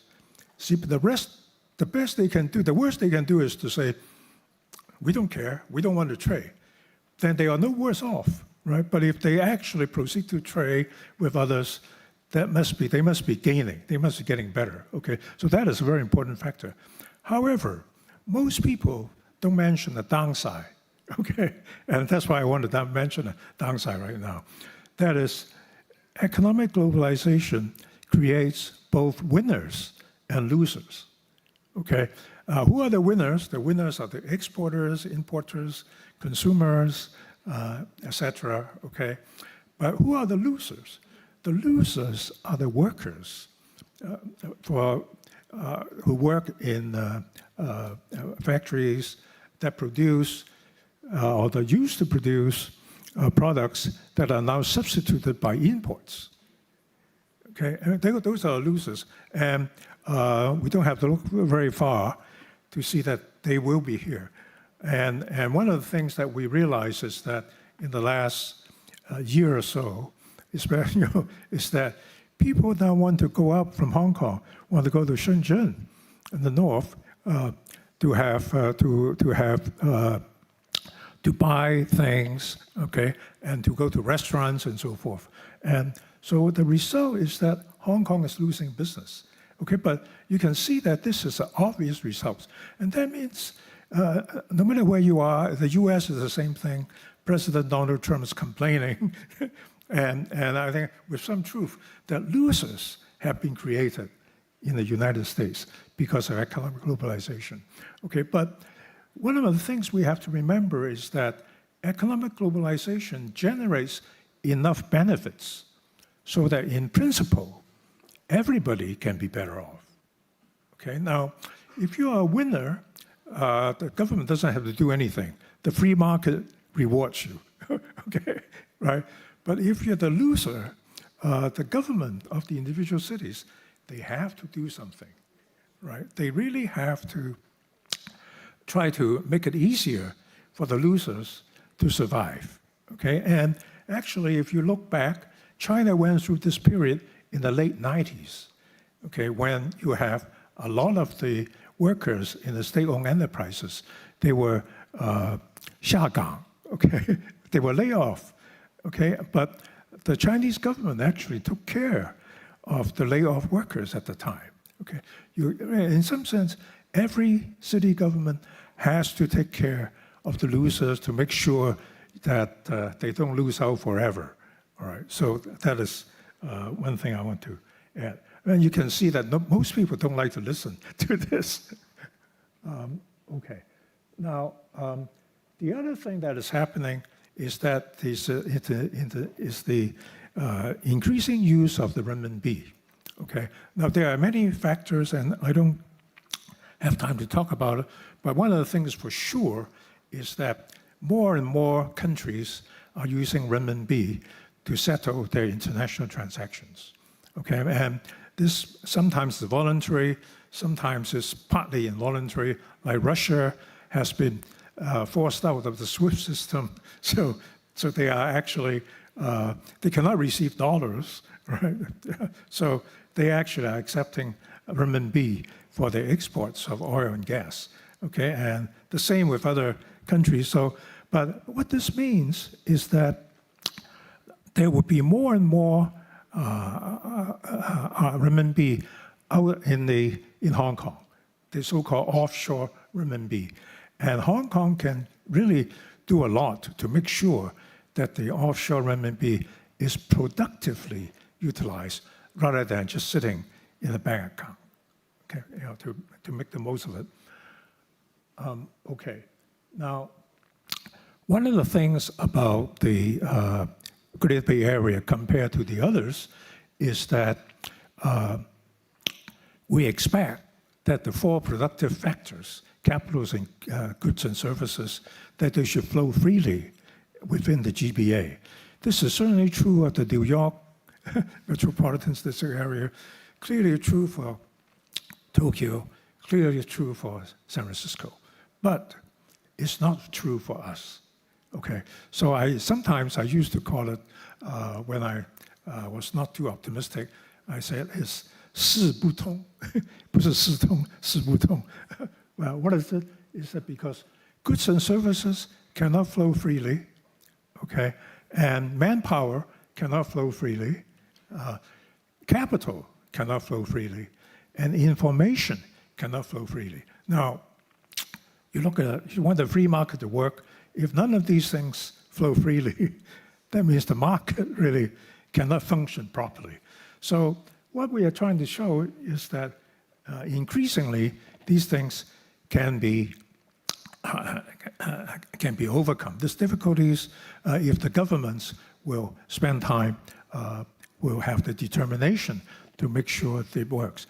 I think that the Greater Bay Area as a whole can actually be a pilot experiment for China, for the, for this eventual opening up of the entire Chinese economy. There will be some time, it would take some time, but at least opening up the GBA is a possibility. And it could be an example of how to do it gradually for the entire country. Okay, now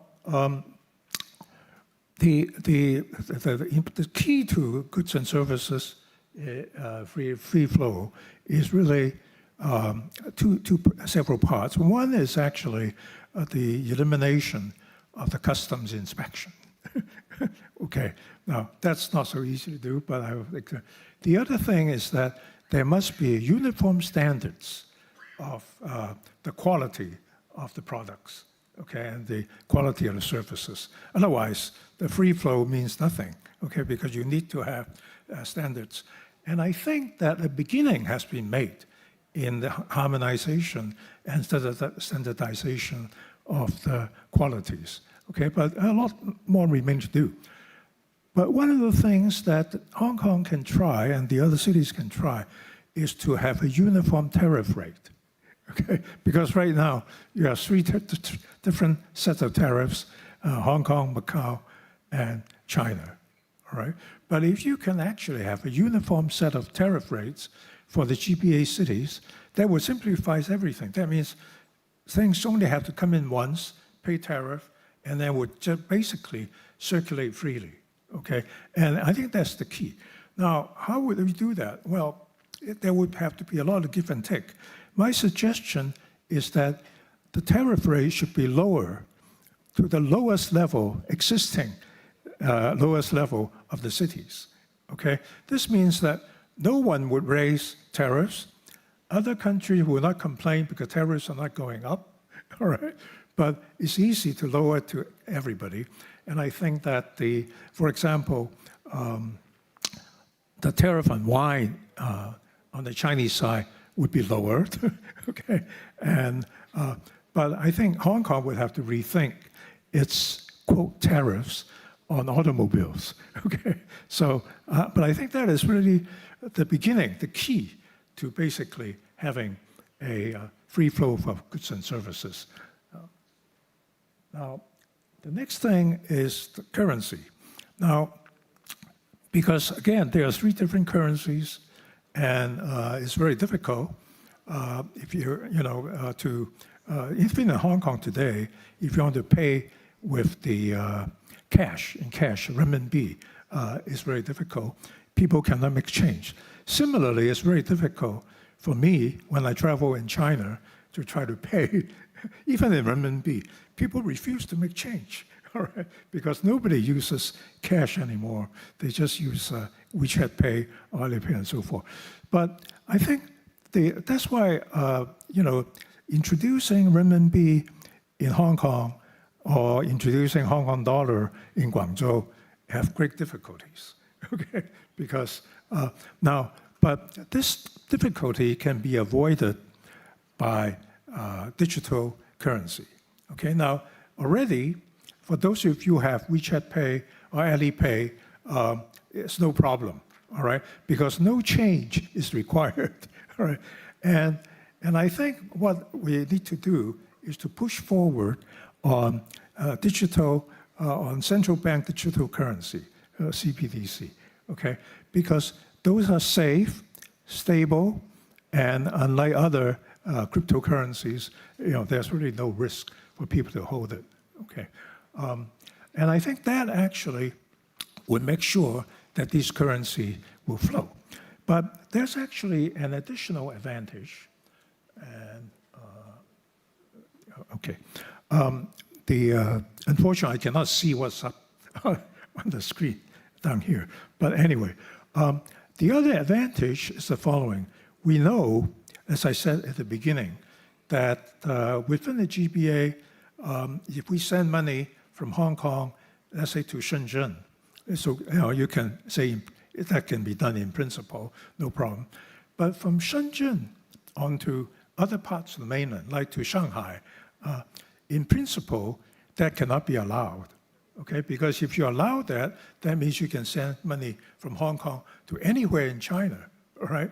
Now, similarly, if you have money from Shanghai, you want to send to Shenzhen, no problem. Existing channels, you can do it. But that money, once it gets to Shenzhen, can it be sent to Hong Kong, right? No, I mean, the answer is actually, at this moment, no, okay? Because if you allow that, that means all the money in Shanghai can be sent out of China, all right?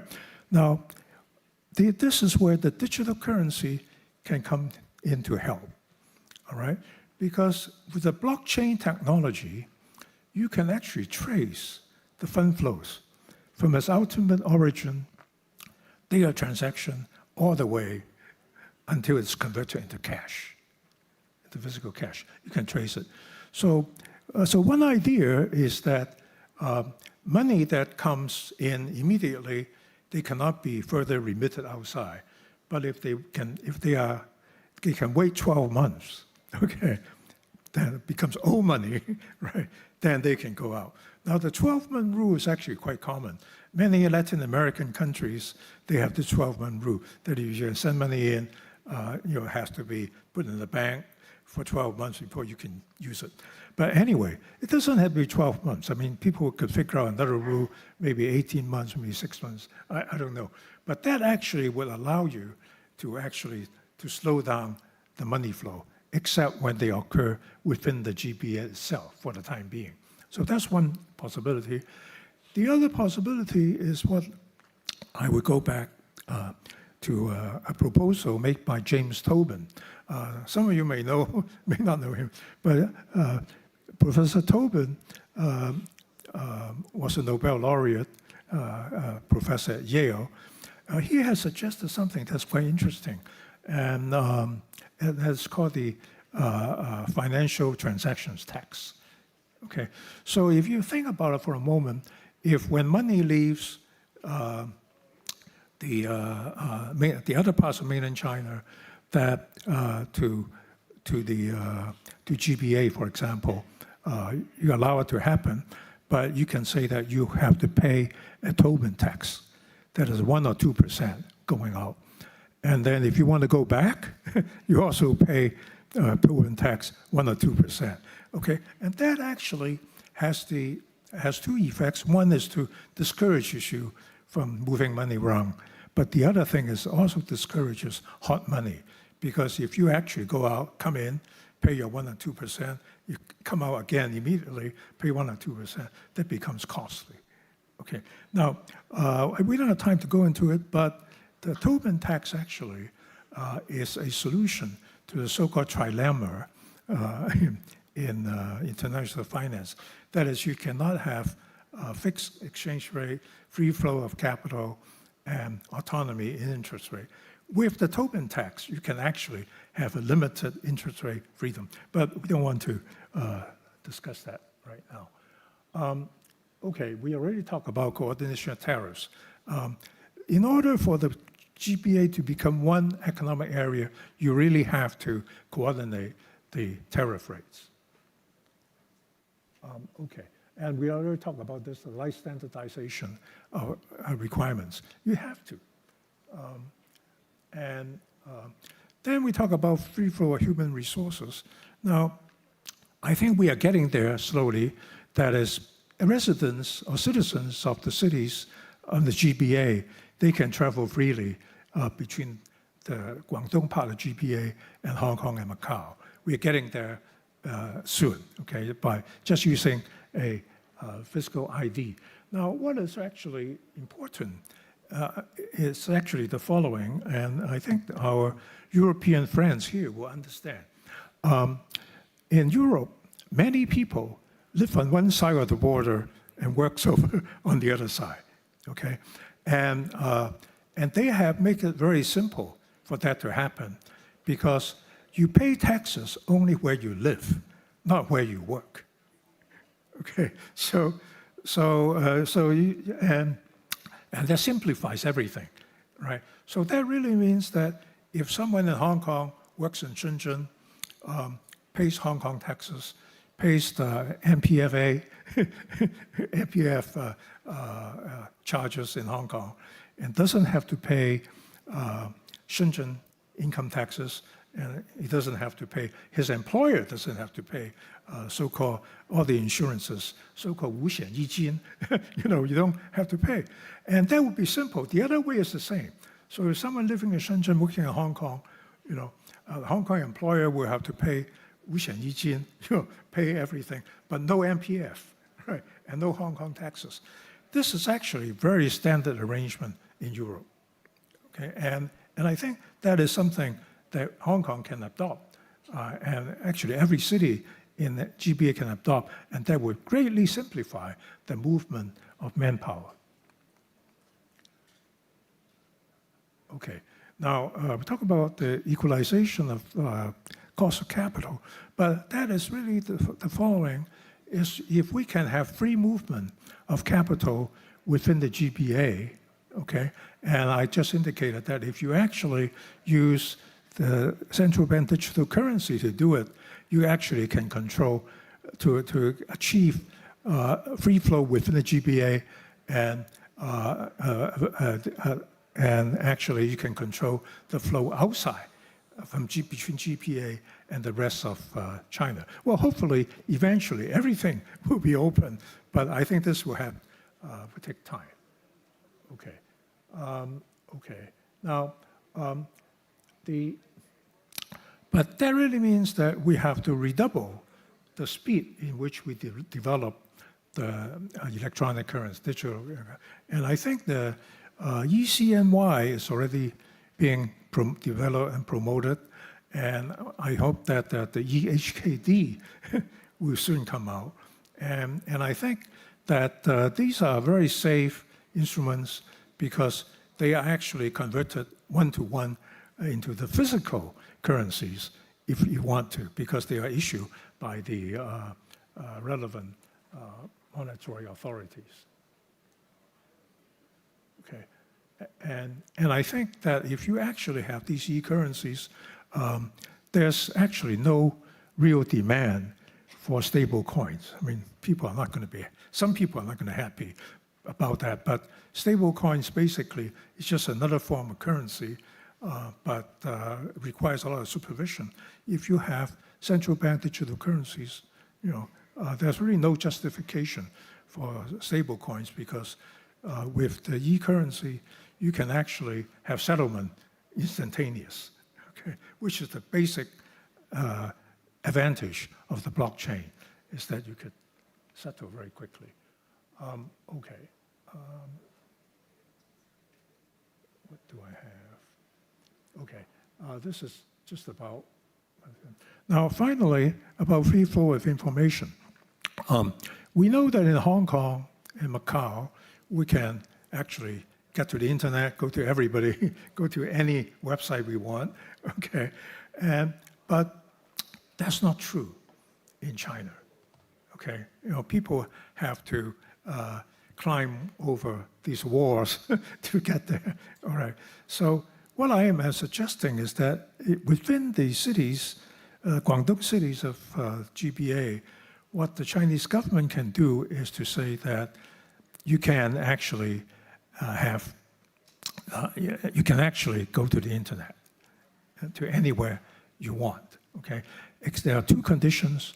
One is that you have to register in a real name, okay? So, but the second thing is that you have to be subject to authentication. And the authentication would be continuous.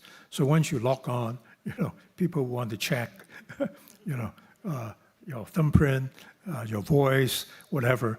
And the whole idea is to prevent impersonation, prevent someone using your account to do something nefarious. Okay. Now, so that's one. Just two things. And actually, since all visits to internet, the records are in the server, whether we like it or not. This is true now, and it will continue to be true. So if people actually wind up visiting banned websites, you can revoke their right to use the internet, all right?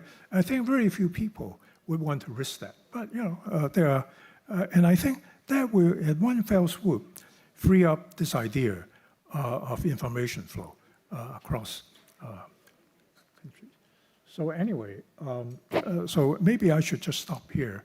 And I will actually put this up on my webpage, okay, and in a couple of days.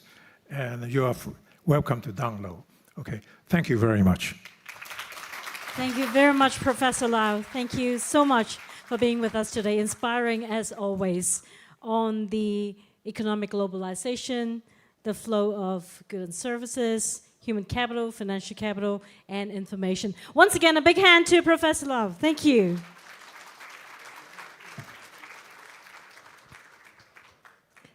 Up next, it gives me great pleasure to invite on stage Professor Marukara Tomo, Professor of Institute of Social Science of the University of Tokyo, to come forward to the stage for the keynote speech. Professor Marukara, please.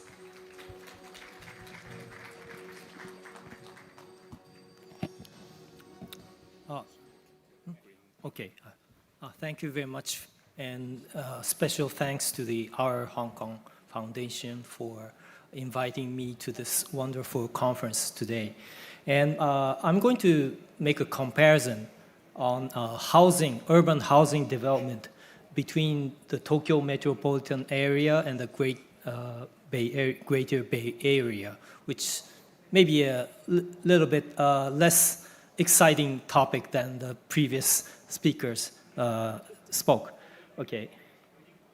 And the reason why I chose this topic is because, you know, the biggest concern regarding today's Chinese economy is the collapse of the housing bubble. Prices of newly built housing in 67 out of 70 cities in mainland China is going down, and the monthly sales is like plunging. So the recent monthly sales is about 1/3 of what it was in the end of 2020. So many Chinese economists are worried that whether China would enter a kind of a lost decades, 3 decades, like the one experienced by Japan after its collapse of the bubble economy in the early 1990s. Well, I personally believe that this is not going to happen because, well, simply, China is not as developed as Japan in the 1990s. Japan was already a highly developed country for more than 2 decades when its bubble collapsed. China is not even a developed country yet.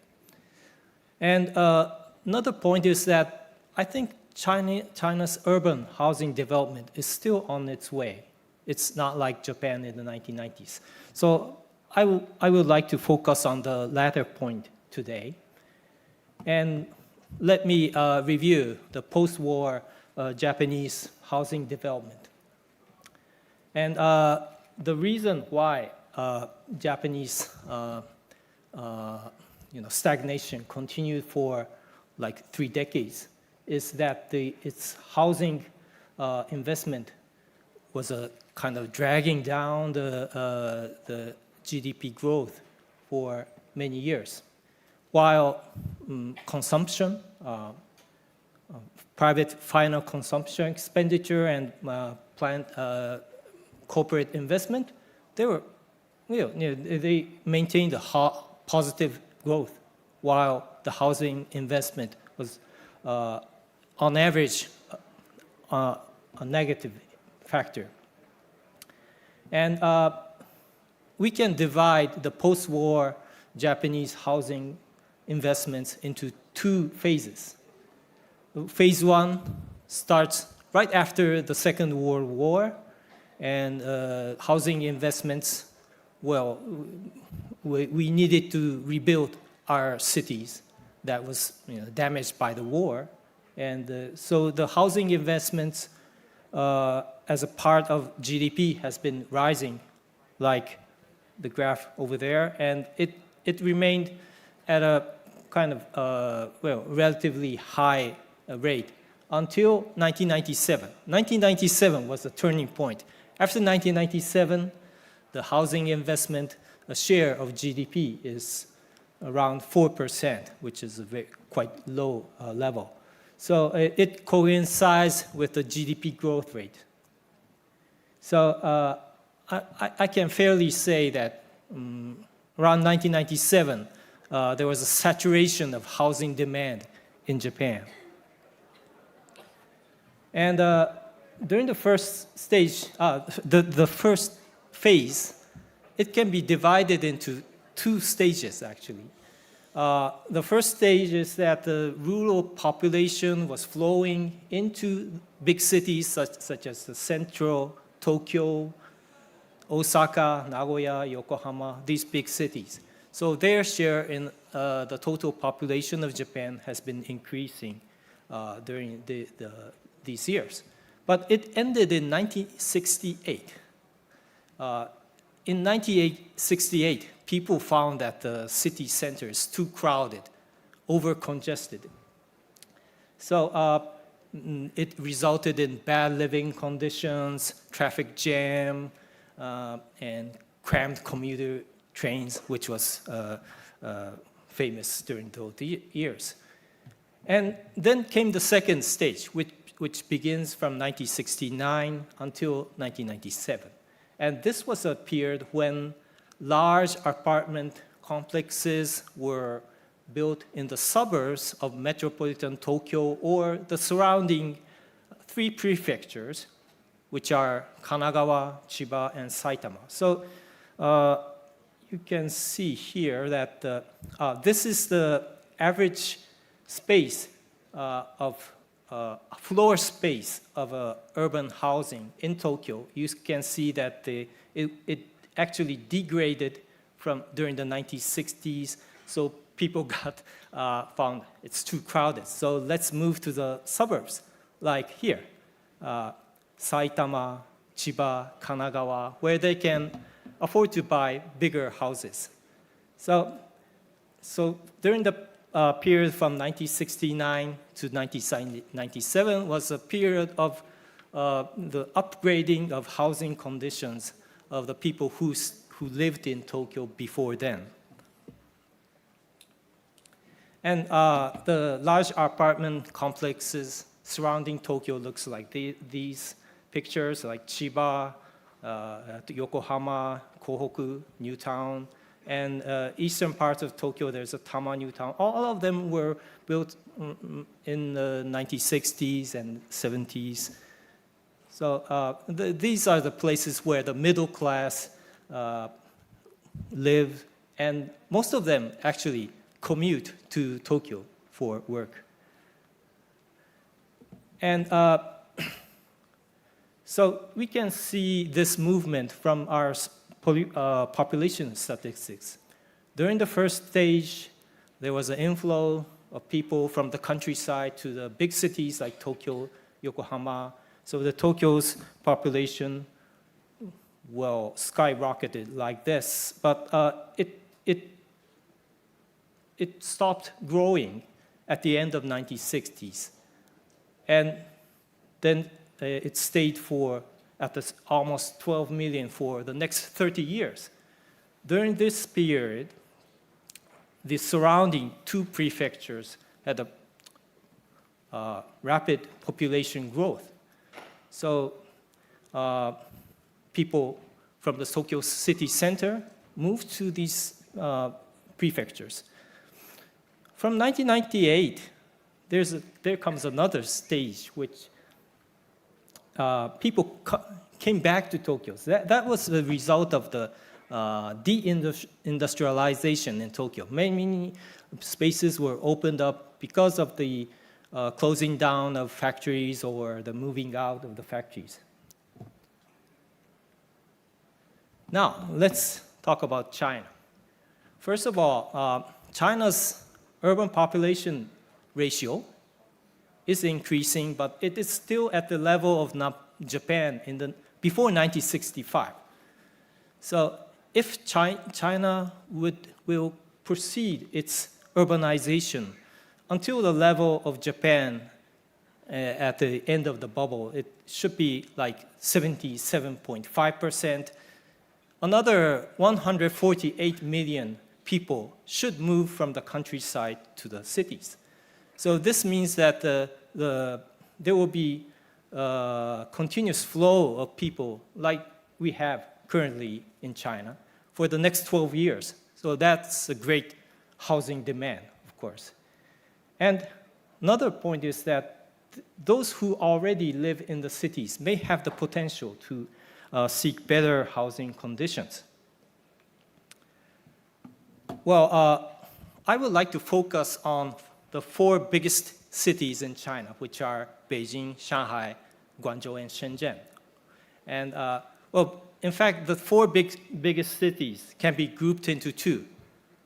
The close two cities, which are Beijing and Shanghai, their population is not growing for the past 10 or more years, while Shenzhen and Guangzhou is still growing, absorbing a lot of people coming from all parts of China. So the share of migrant population in Shenzhen is like 76%, Guangzhou 56%, while in Beijing and Shanghai it's around 40%, and it's even decreasing.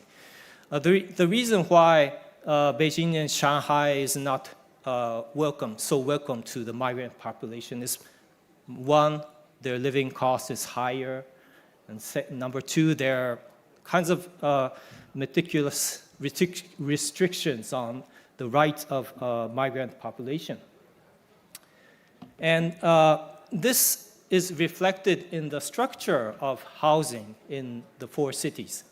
In Guangzhou and Shenzhen, the majority live in rented housing, while in Beijing and Shanghai, the majority live in the apartments they have already bought.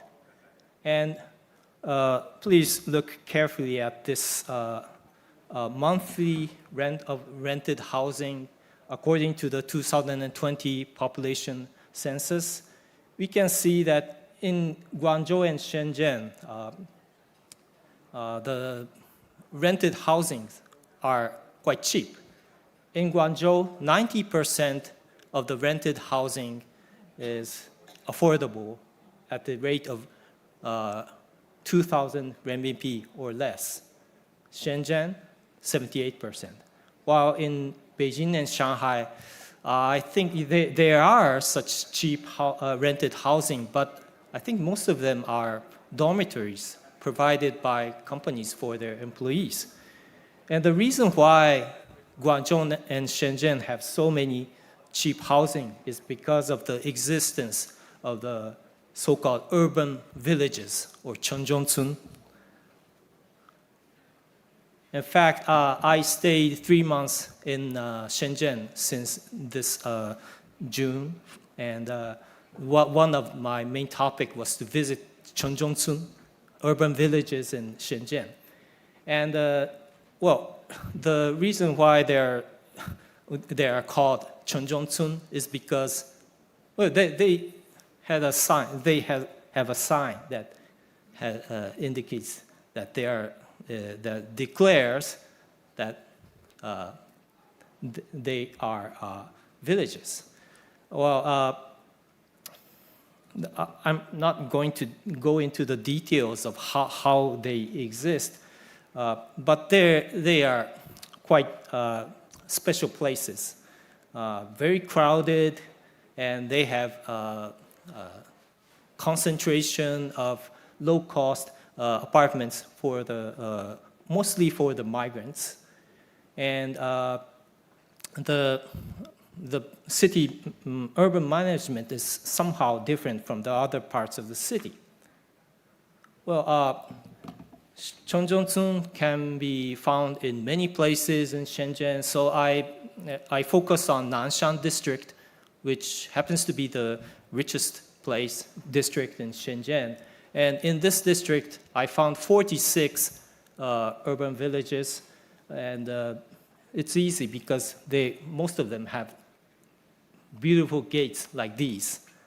These are two gates of two different urban villages, and you see that inside the gate, there are high-rise apartments, about 6 to 8 stories that are so crowded.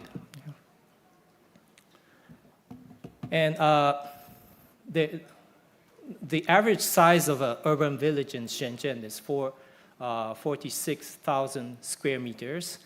And in principle, there are no longer villages. All of them were abolished in 1992, but still the so-called collective corporations are there, which act like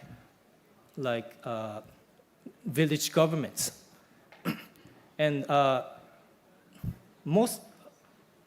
many urban villages are in the other districts like Bao'an, Longgang. And according to the city office, there were 1,380 urban villages in Shenzhen in 2017, with a population of 12 million, which is a huge amount. But I think this is kind of an overestimation, but no one knows the real number of the population because there are many temporary residents who come and go to these villages. This is a map wrote by myself. I plotted all the urban villages in Nanshan district. They are colored in red, and the interesting thing is that people say that Shenzhen was a fishery village in the past, and in fact these are most of them are located by the shore, showing that they were the fishery villages, but now they have become something like slums. And yeah, the dotted line here is the ancient coastline. You can see the resemblance of the location of these villages to this map, which was made in the late Qing dynasty. And the current picture of these coastal villages right here is this.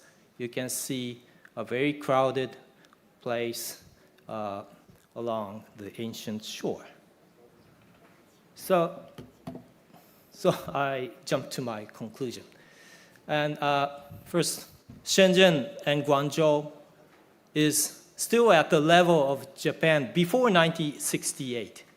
So there are still inflow of migrant population coming into the cities, and the in particular, the urban villages are already too congested, and the housing conditions are bad. So what is necessary for Shenzhen and Guangzhou is to move to the second stage, which Japan experienced in the past, which is to let these people in the urban villages seek for better housing, perhaps not in Shenzhen, perhaps in the adjacent cities like Dongguan or Huizhou. And that was the development path which Japan followed during the 1970s and 80s. But there are big obstacles. Number one, can these people afford to buy or afford to rent a bigger housing? That's a big question.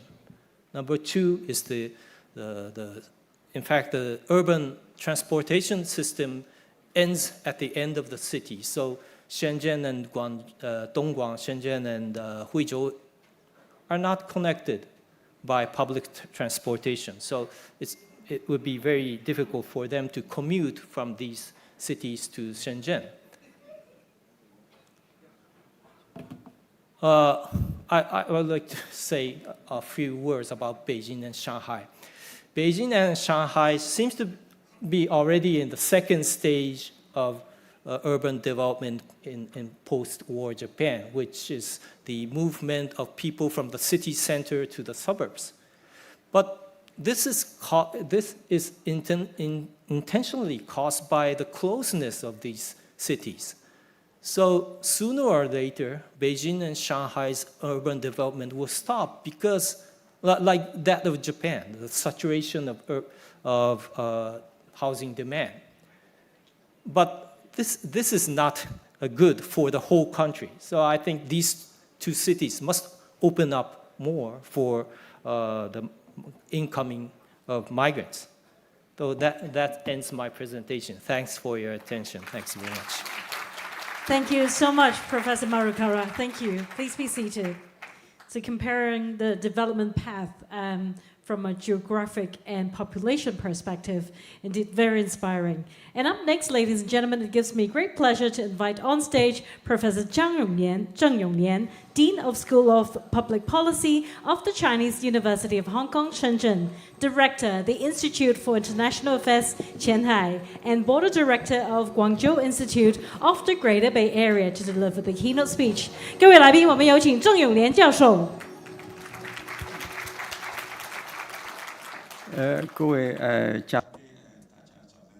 Good morning, ladies and gentlemen. I'm very happy to have this opportunity to present here in the Global Bay Area Economic Forum 2025, as mentioned by Director Wu Zhiliang from Macau. And Hong Kong and the Guangdong big brothers. And Macau's development depends on their help. But I think Guangdong, in terms of area, is the biggest area, and the permanent residents is about 127 million. And Hong Kong is less than 8 million, right? And Macau is even less than 600,000. I think Hong Kong and Macau played a great role in the early development of Guangdong province. I think Hong Kong can play a very important role, Hong Kong and Macau. But if Guangdong doesn't work its own, it's impossible to be driven by Hong Kong and Macau. So I'm thinking about the driving force of the development of Guangdong. And Guangdong's development cannot be solely driven by Hong Kong and Macau. It depends on the opening up and the reform. So we proposed opening up and reform as well as innovation are the new magic weapons for the development of Guangdong. And the 15th five-year plan proposed by the Communist Party of China, indicating that by 2035, our country will reach the level of moderately developed country. So what's the standard of this moderately developed country? The GDP per capita, it's about 25,000 to 30,000 US dollar. At present, our GDP per capita is about 13,000 US dollars. So from 13,000 to 25,000, there's a long way to go. But if we can realize 25,000 to 30,000 in 10 years, Hong Kong, Macau, opportunities will also be further unleashed.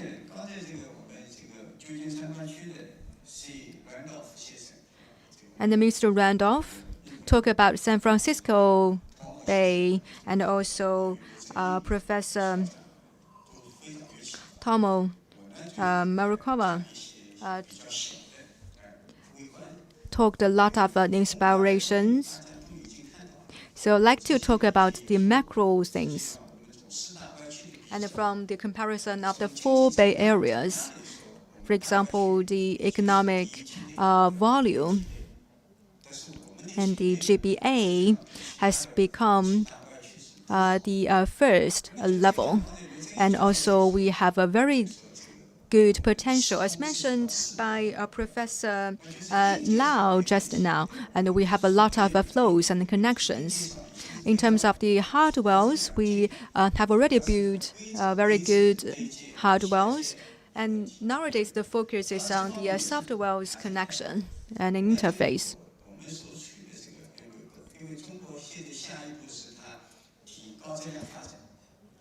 And the quality development is the future focus in China. So what is quality development? If we see the 15th five-year plan,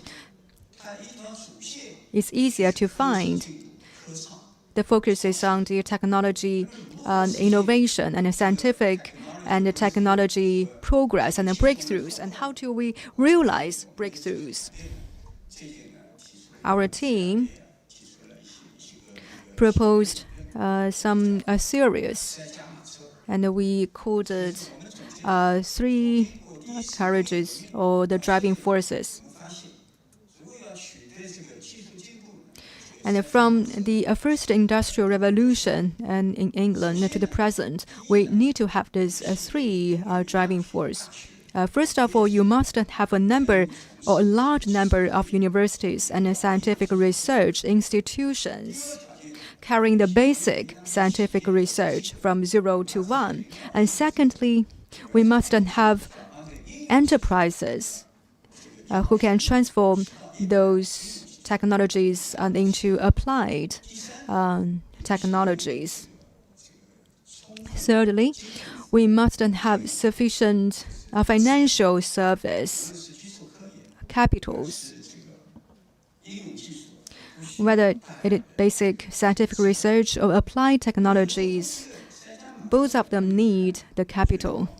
So from those driving force, I think Guangdong has already done a good job, but there are still many aspects that can be further improved.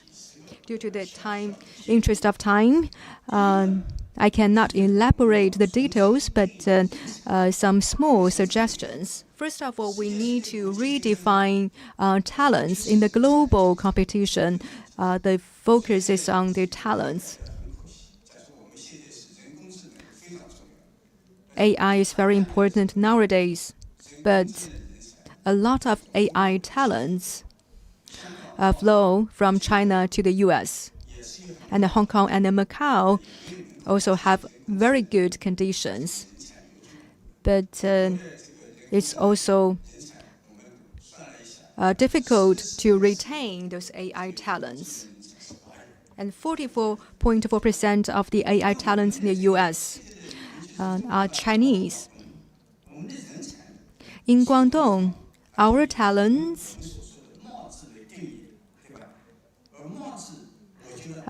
related to their research results, determined by their research results.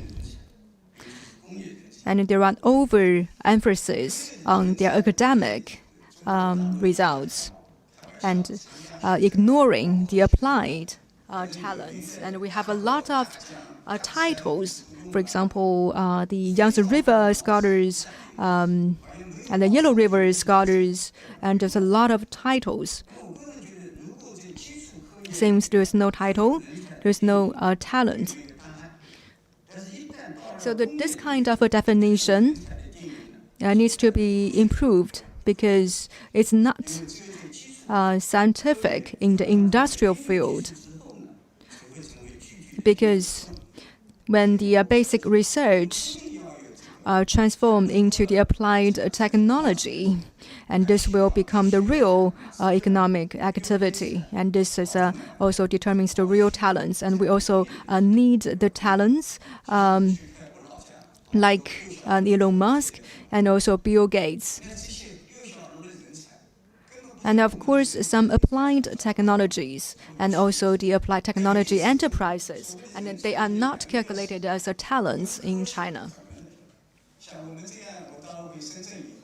When I returned to Shenzhen, I discovered some issues. Of course, I don't need those titles, but I'm not belong to the talents category of Shenzhen, and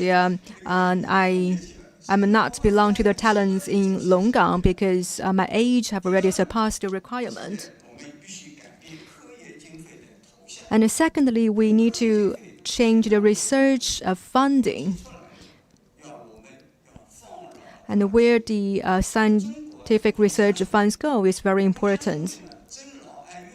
And our society is still Confucian society. We respect the old and also love the young. And the allocation of our scientific research funds is also follow this trend. But this is not very efficient. I do not deny the contributions made by the academicians and also of the senior academicians. But if the scientific research funds cannot flow to the young people, it's hopeless. Especially in the fourth industrial revolution, when people enter the internet age, we need to pay more attention to the young people. Some professors of the University of Hong Kong often told me, we have to learn from young people. It's different from the past. So for people like us, some old researchers, we don't need abundant research funds. We need to allocate those research funds to young people, let them grow. So last year, there was a venture capital from the US. They invested in the business, which was actually belonged to a 16-year-old girl.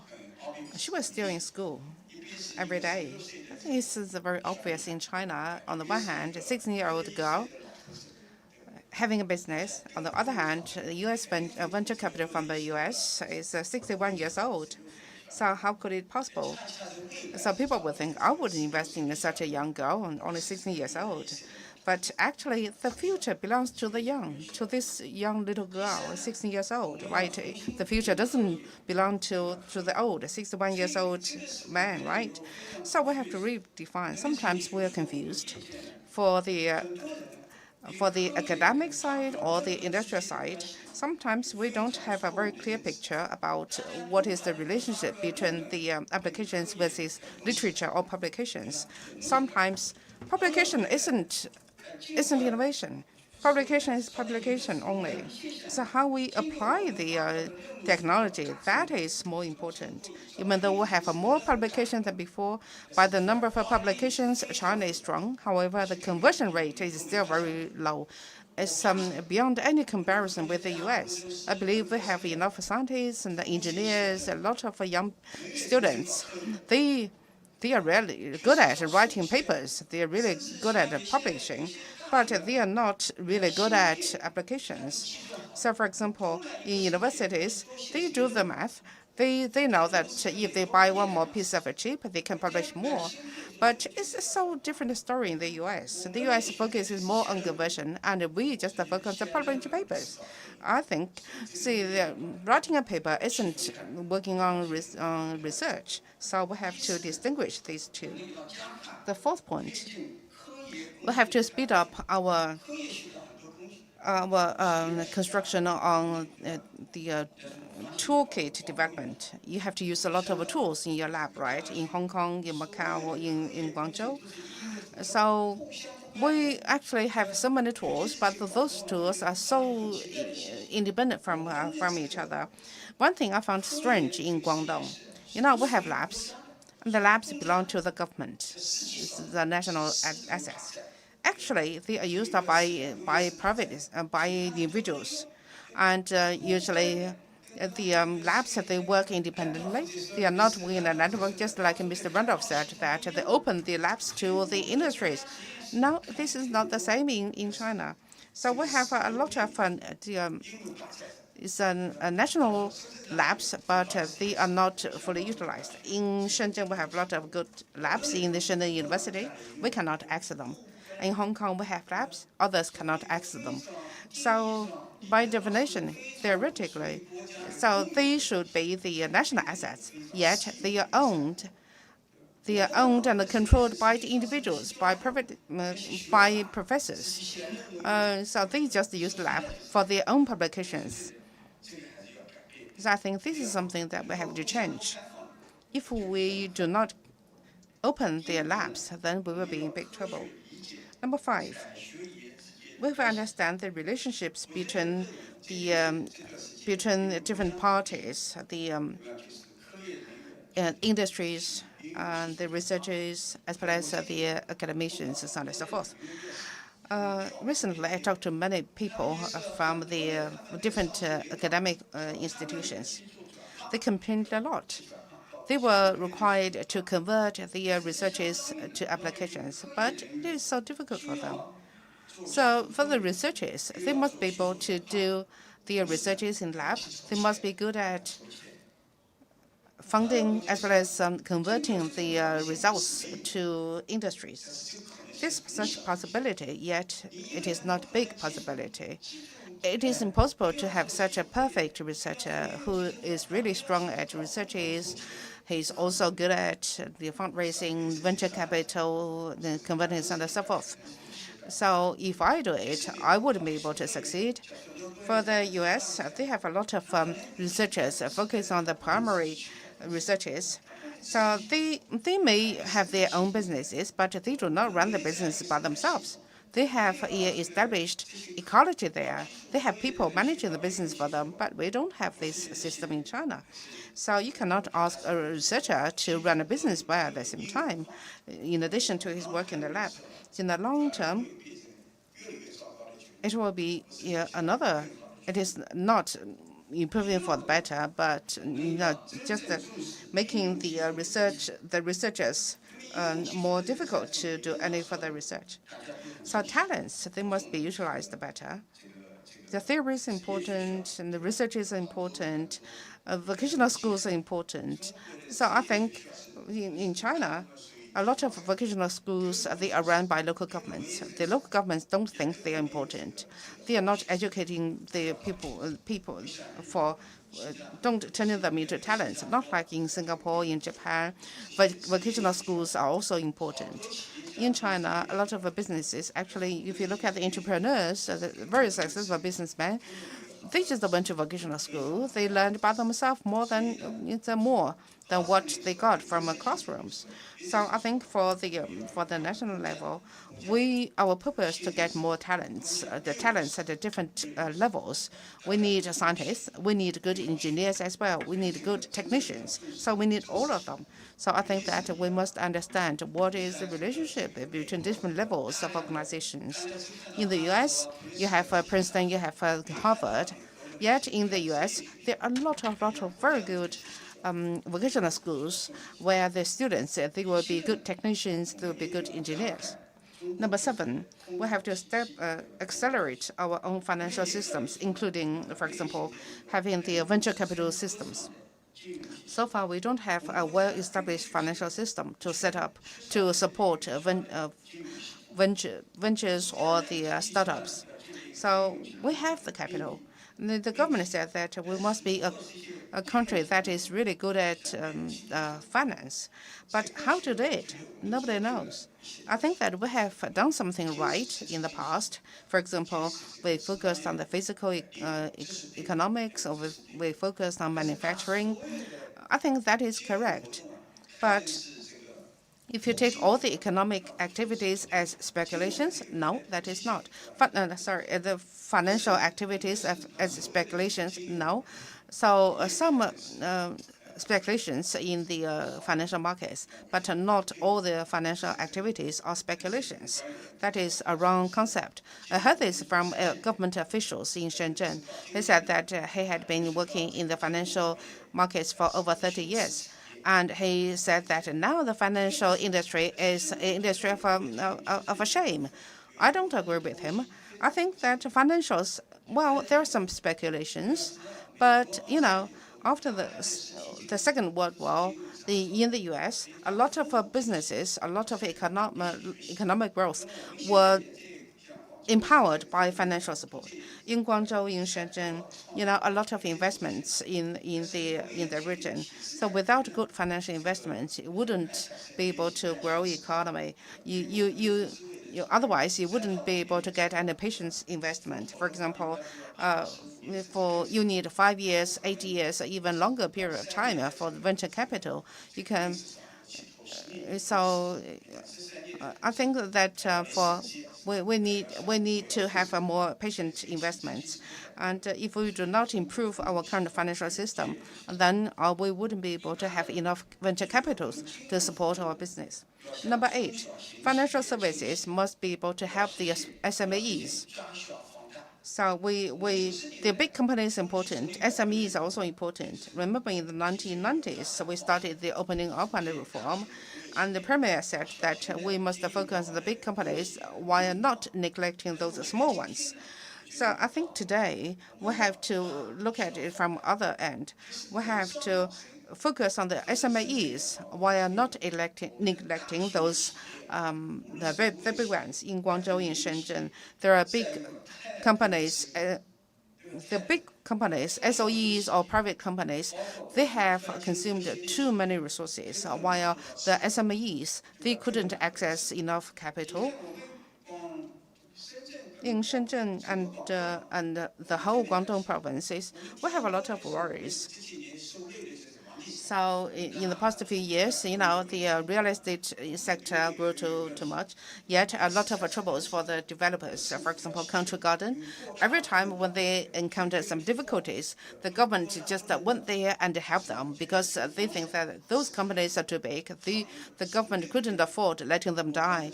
So I'm not saying that the government is doing things right or wrong. I think that the government should help not only the private developers but also other companies. You have to think about the people. How many people will be affected? In my hometown in Hangzhou, the government is very good.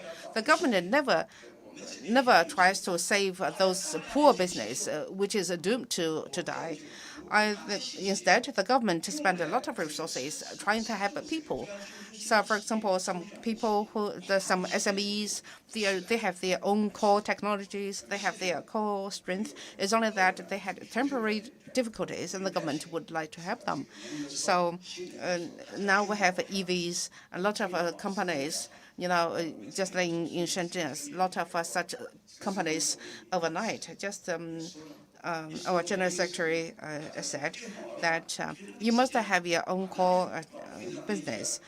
So we do not encourage the internal competition, too much internal competitions.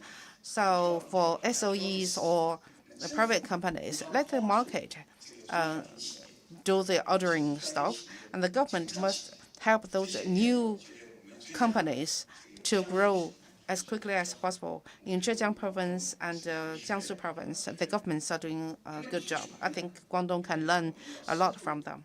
Number 9, we should continue deregulating and help the application of new technologies. So compared with the early stages in Korea and Japan, China has encountered similar things. In the past 30 years, by introducing technologies from the West, we have been growing fast, but now we have more and more new technologies developed by ourselves, just like biomedicines and games and artificial intelligence. Yet we still have too many regulations. For example, the biomedicals. So in Guangzhou, Shenzhen, and Hong Kong, a lot of startups, a lot of innovative biomedicine companies. Yet, because of the over-regulations, for example, the approving process is too long, and usually it just takes years, several years for them to get approval. Number 2, there's a lack of capital support. And number 3, the prices, because you have to, the selling prices of the medicines are basically very much influenced by the government. So that's why a lot of biomedical companies are moving to Singapore or to other countries. I think it is a pity. So these are the new quality productivity, and it's a pity to see that they live in China, in the US, in Singapore. So they are successful, and then we had to spend a lot of money to buy them back. So why bother? So we in the US, they have very good regulations, and particularly in artificial intelligence. So they don't have so many regulations. Europe is another story. Europe is over-regulating the AI. So there's no hope in Europe. So I think China can learn from learn the experiences from US and learn the lessons from Europe. So this is also one of the reasons why we have too much internal competition in China. So, for example, the low-altitude economy, all of a sudden, so many companies are doing the low-altitude economy in China. Yet, because of the over-regulations, a lot of economic activities cannot be conducted in real. So I think that we should get rid of the over-internal competition so that we can live a better life. So if you look at the US, if the US is regulating while China doesn't regulate, what will happen? That will means that the US will be stronger, and we are actually seeing the good things are leaving China to the US. For example, if you look at the Silicon Valley in San Francisco, 60% of the professors, they are actually the immigrants, the Gen 1 or Gen 2 immigrants from China, from India. So that's why Mr. Rodolph said there are so many Chinese that move into the US. So do we have a lot of these high-quality immigrants? No, we don't. There's a lot of business also leaving China to the US. And number 10, it's a little complicated, and we have to promote integration of the development of GBA and to build the most powerful Bay Area in the world. In terms of the basic scientific research, Macau and the mainland and Hong Kong universities have their own advantages. For example, in Hong Kong, there are over 7 universities out of the top 100 universities worldwide. And I also had in-depth exchanges with professors in Hong Kong. The basic scientific research in Hong Kong is the #1 in Asia, which is far better than Singapore. If we combine Hong Kong and Macau, and as well as the Pearl River universities, if we can build integrated development in terms of universities, we can build the largest basic scientific research centers in the world. In terms of the translation of the applied technology, and the Pearl River Delta is also the most capable one in the world, because we have the supply chain as well as the industrial chain. Those are the most complete supply chain in the world. And Hong Kong is similar to the US. It's deindustrialized. And if we rebuild industrial enterprises in Hong Kong, it's very difficult. It needs at least 20 to 30 years. So we need to take advantage of other aspects in Hong Kong, because it's very difficult to re-industrialize in Hong Kong. And we can have this applied technology in Guangdong province.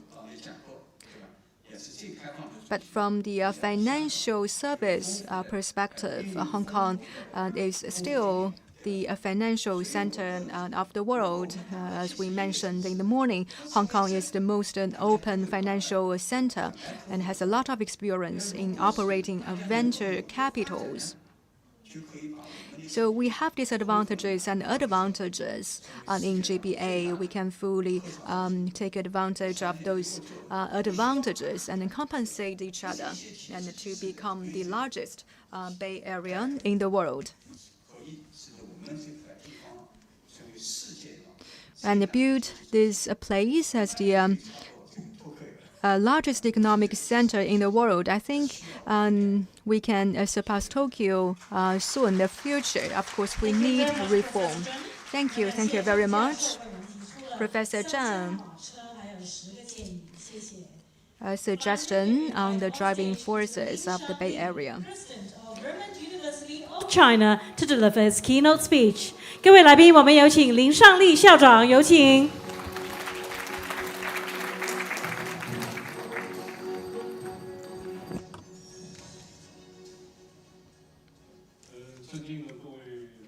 Distinguished guests, good morning.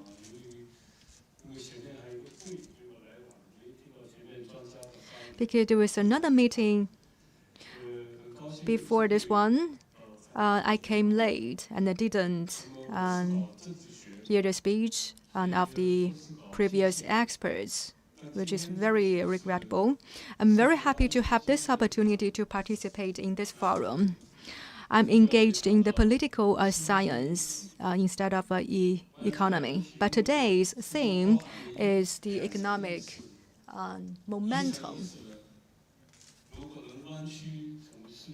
I think this theme contains two meanings. Number one, and how can the GBA become the world-class bay? And as number two, and how does the GBA become a new power of economy development? So today, I'd like to talk about how to build the GBA to become the world development new pole, or there's a new driving force. And I'm very honored to hear Professor Zhang's 10 suggestions. And if we have this or fulfill these 10 suggestions, we can solve a lot of issues related to the specific institutional arrangements. But if we think more deeply, it is actually a problem related to people's concepts. For example, whether people in the GBA can realize the common goal that we want to build the GBA to be the world-class Bay Area. If we can reach a common goal, and people will put aside many short-sighted interests to seek a large space and a stronger platform for the development. If we become the world development level, this will become the new goal and a more ambitious goal. And using this goal, to lead us to change many of our thoughts and pursue greater goals. So do we need this kind of a development? I think it's necessary. And based on the Chinese development experience, the reason for the rapid growth is dependent on its special development mechanism. And I quoted 3 levels and 1 axis. And the level 1 is Yangtze River Delta, and also the Guangdong-Hong Kong and Macau. And the third one is the Beijing, Tianjin, and Hebei. So those are the 3 driving force, and also the 3 development levels.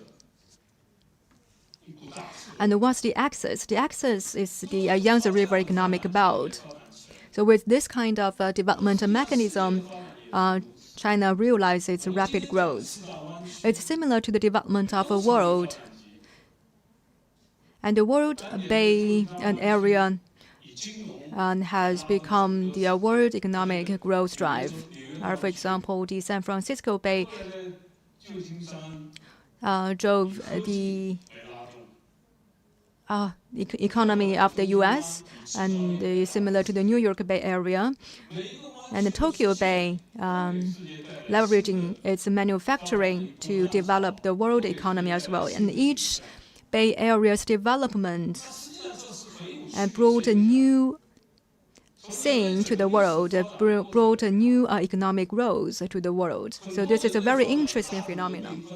And from the perspective of the entire historical development of economy, many great civilizations are developed from the coastal areas. And for example, the Asia and the Europe civilization is started from the Mediterranean. And the civilization of Mediterranean constructed the development of the whole human civilization. And the development of modern Europe is also from those coastal countries. And after the World War II, we also reached a new development tipping point. When I visited Qianhai, and I saw this coastal area, and I thought maybe this is the best Bay Area in the world. And under the one country, 2 systems, we can build a very good Bay Area. And I think the world should be like this, start again. And we have these conditions, and also we have the possibility to build the GBA as a new world development momentum. And everyone needs to work on this, and the future has infinity possibilities. I don't want to elaborate specific figures. So why we can become the world development drive? I think there are different aspects. First of all, we need a new market. So what is new market?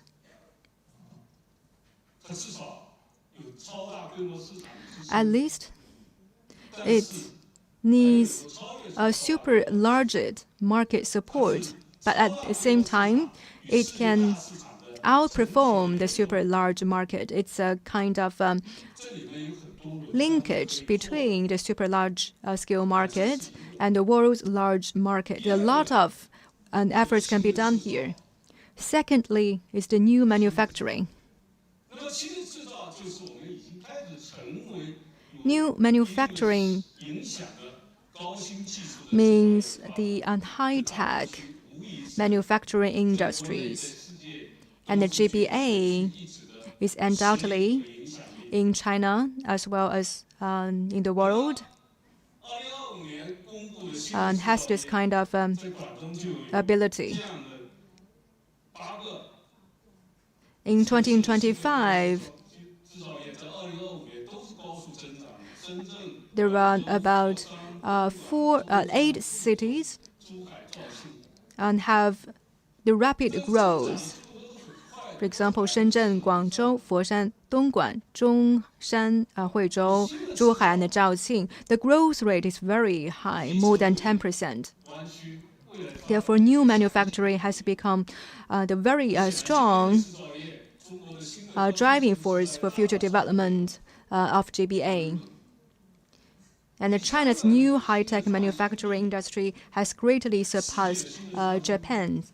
Thirdly is the new innovation center. We have a lot of issue in innovation. But everyone has to notice.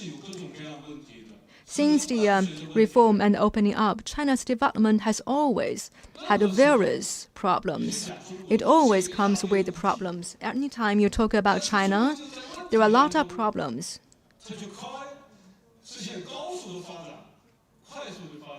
But China still achieved high-speed development in those troubles.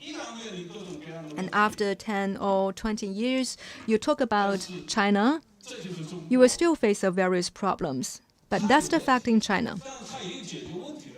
Always in the trouble, but it has the solutions to solve the problems.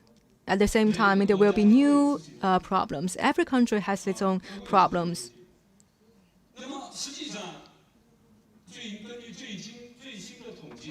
And according to the latest statistics of the World Innovation Index, the global urban innovation clusters, Shenzhen, Hong Kong, and Guangzhou, and this cluster ranked number 1 in the world. And Professor Zheng talked about a lot of issues in the research and scientific development.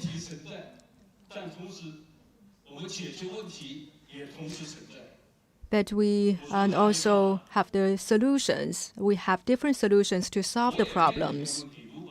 And as a president of a university, I also face a lot of problems of promoting scientific research and innovation. But as long as we have the willingness, this kind of problems can be resolved. And the only thing we are afraid is the loss of their willingness. Now, China today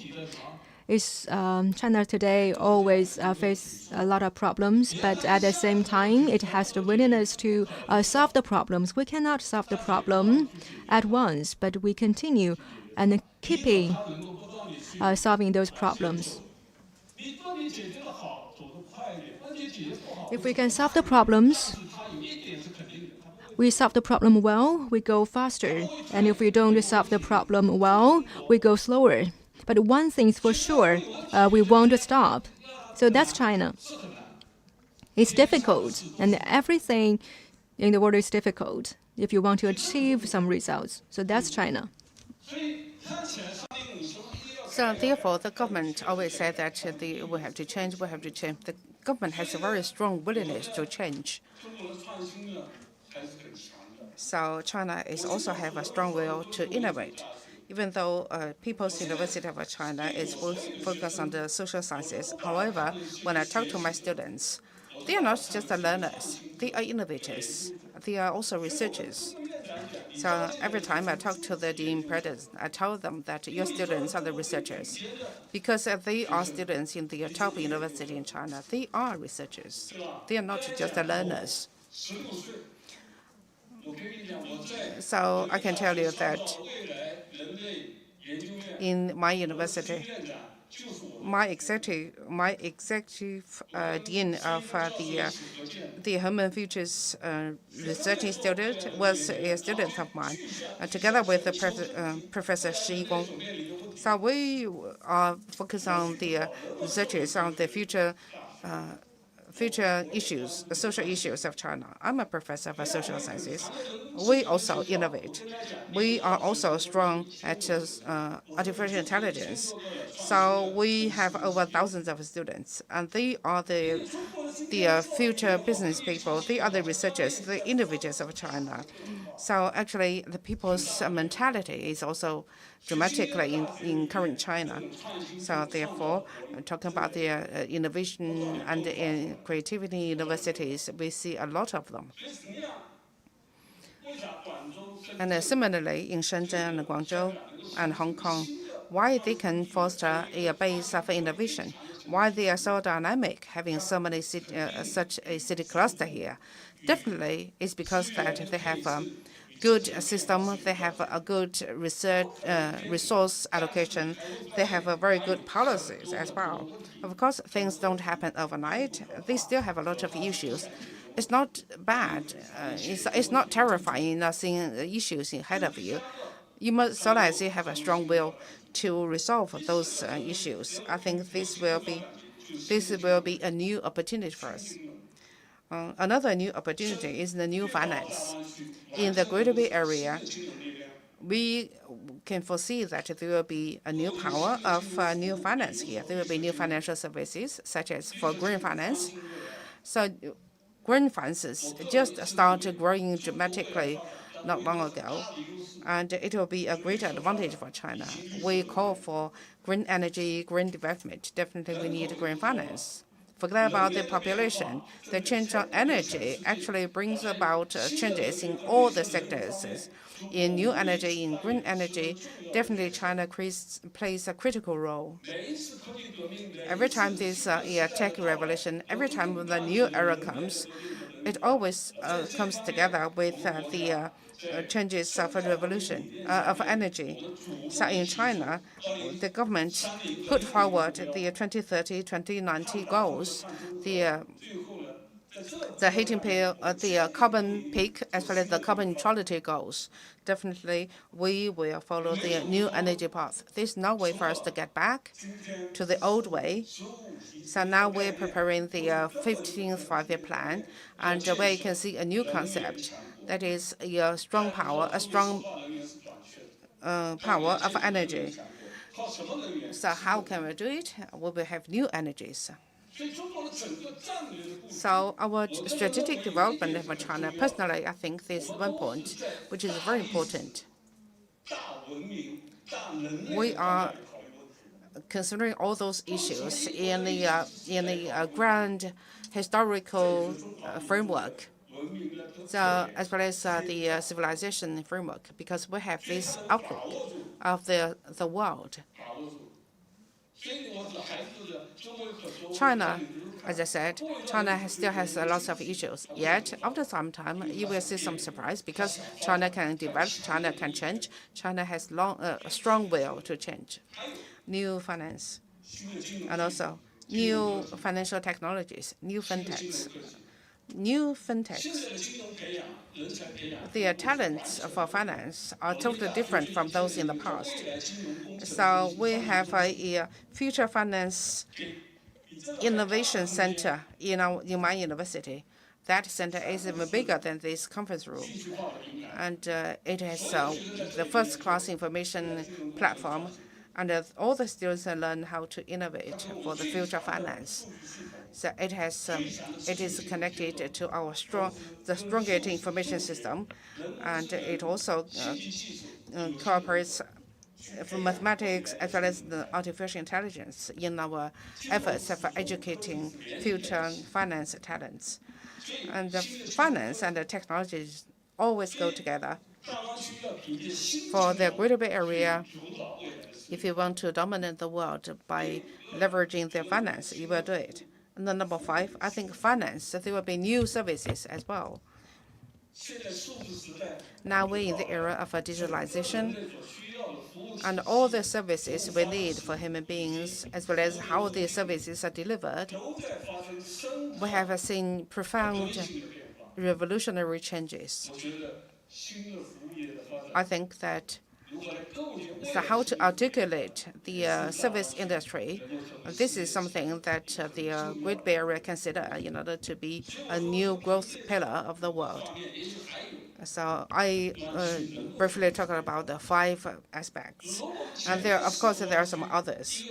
The Great Bay Area here can be a growth pillar for the world. So after other big areas, they're driven by manufacturing, technology, and so on and so forth. In Great Bay Area here, we have a finance, we have a manufacturing, we have a technology innovation, we have new services coming around.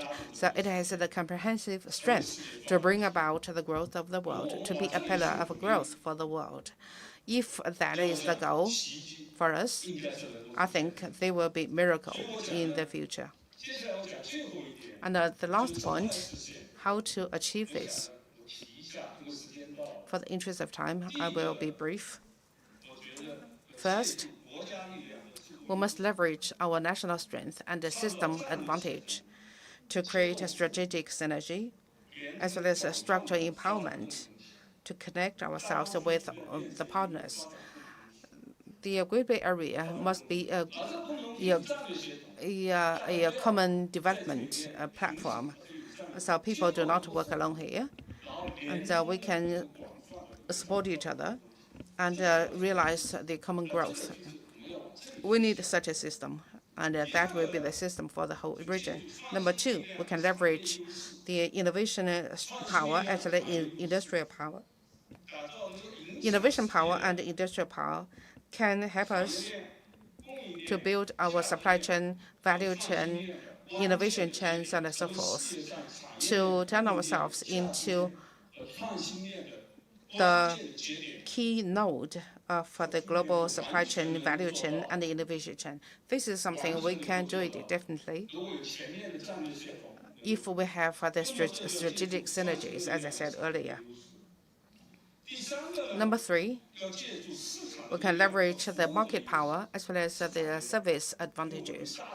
So we have a good market, a big market for the services. We have already got very good service industry, particularly in Hong Kong.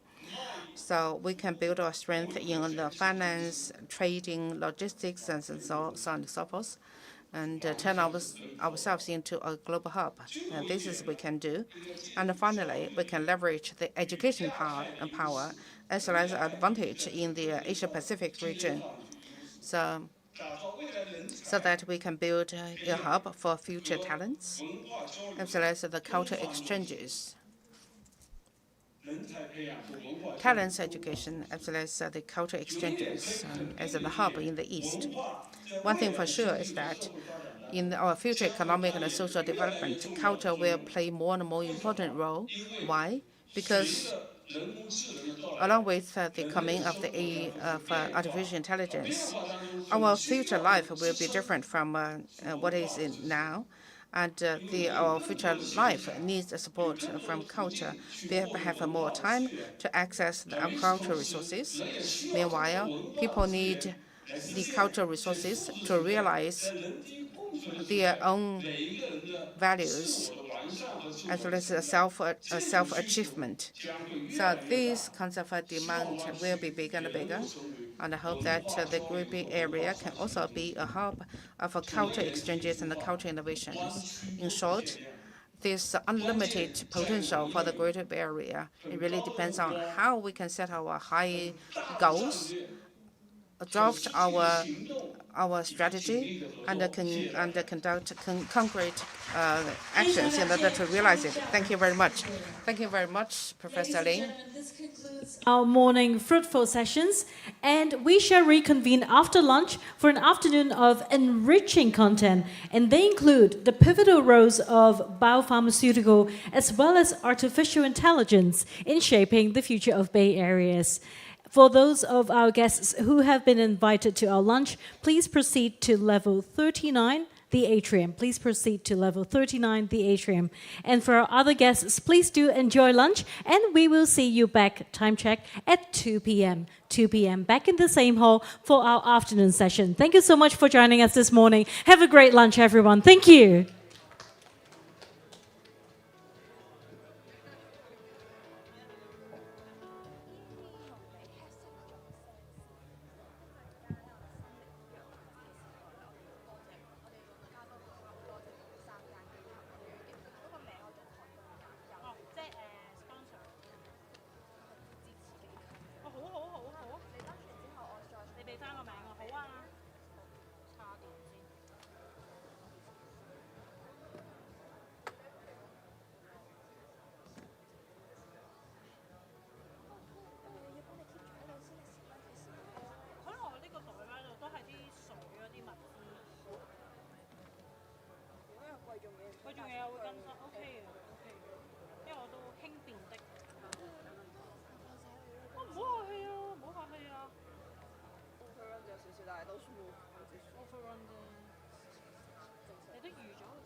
各位朋友。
我又中啊！我嗰度中咗4次啊！呢排嘢，即係過咗喎，死啦！今晚真係買六合彩啦，真係要買啊！呢套即刻買嘅。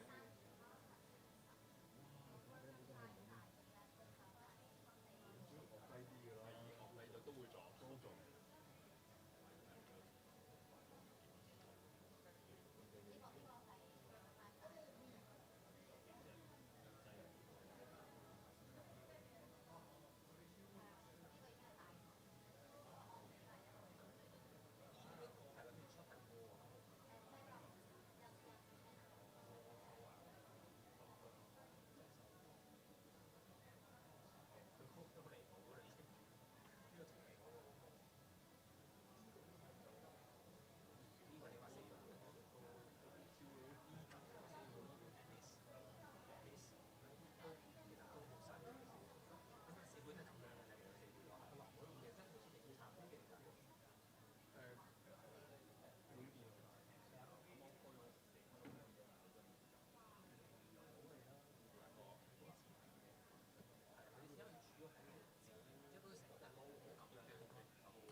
出嚟。嗱，揾翻最細台 BLG，係咪定係安全起見就想 BLG 啊？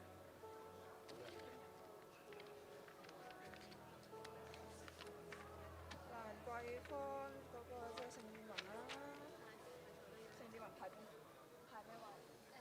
問完再未講翻你，應該定咗第咩？就會係。大家呢度聽。佢應該走咗新年車。最近啲。係。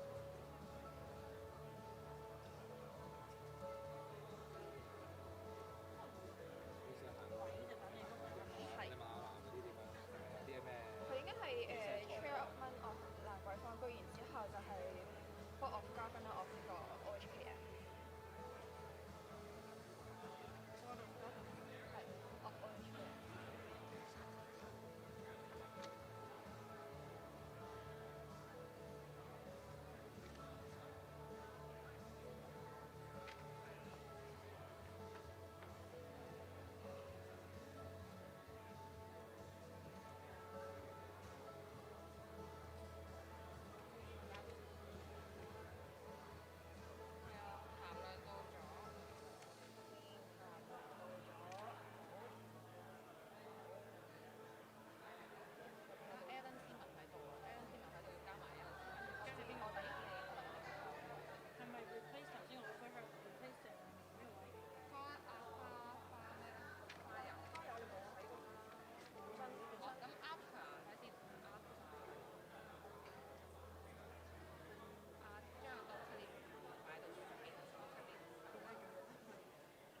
即係鄭永年而家變咗做 BOG，跟住之後攞佢哋跟 BOG 啦。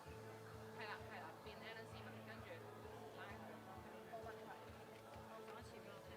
等下，即係而家鄭永年冇咗，跟住之後鄭永年冇咗，佢應該搭車走咗。OK。但係我再 double confirm 你嘅，我會。跟住之後咧，雷波下面咧，我哋就加翻盛智文落去。即係雷波之後盛智文。係。跟住先 Jane。係。OK。好。reconfirm 下盧寵茂，跟住鄧偉光。係。朱偉、雷波、盛智文、Jane，跟住 Jeffrey Sachs。係。OK，跟住。未落嚟見佢。我3點係係啊。係啦，跟住而家就得阿董洪邦同埋陳喺度，小黑喺度，陳喺度。等等啊，就快差唔多啦。邊個到50？可以嗌一轉先。嗌一轉先。係啊 ，very soon 咯。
Hi, ladies and gentlemen, a very warm good afternoon. Welcome back to the Global Bay Area Economic Forum 2025. Our event is to be beginning very soon. We urge that you please do be seated.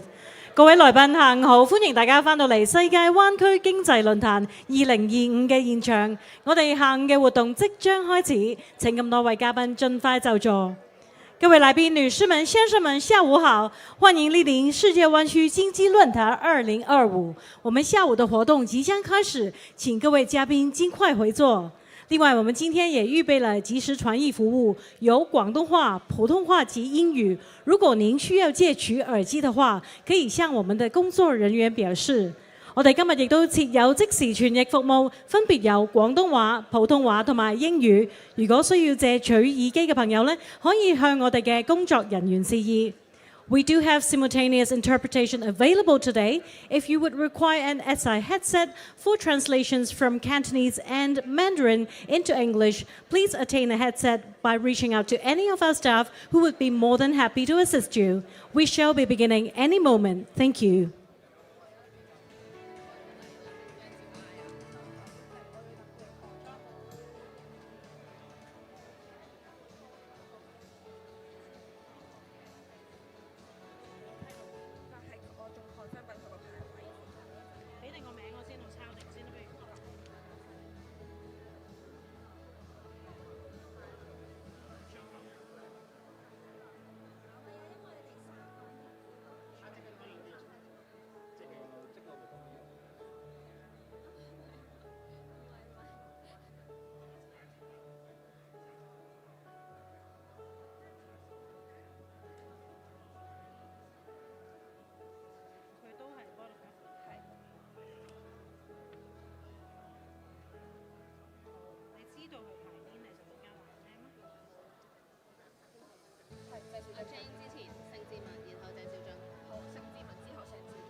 Hi, ladies and gentlemen, a very warm good afternoon. Welcome to the Global Bay Area Economic Forum 2025. How are you today? Excellent. Thank you very much for joining us this afternoon for a much anticipated session. 各位来宾、女士们、先生们，下午好！欢迎莅临世界湾区经济论坛2025。My name is Laura Kosensen, your MC for the day. To kick off this afternoon session, we shall be beginning with a group photo moment. We would now like to invite on stage our distinguished guests, VIPs, organizers, and speakers to come forward for a group photo. Please join me in putting our hands together to welcome them, and they include Professor Lo Chung Mao, Secretary for Health of the Government of the Hong Kong Special Administrative Region. Mr. Deng Haiguang, Vice Chairman of the Guangdong Provincial Committee of the Chinese People's Political Consultative Conference. Mr. Zhu Wei, Deputy Director of the Guangdong Provincial Development and Reform Commission. Mr. Lei Bo, General Director of the South China Sea Office of the Ministry of Natural Resources. Mr. Alan Seaman, Chairman of Lan Kwai Fong Group, Board Governor of Our Hong Kong Foundation. Mr. Jonathan Chang, Director, Property Investments of Mayer Corporation, Board Governor, Our Hong Kong Foundation.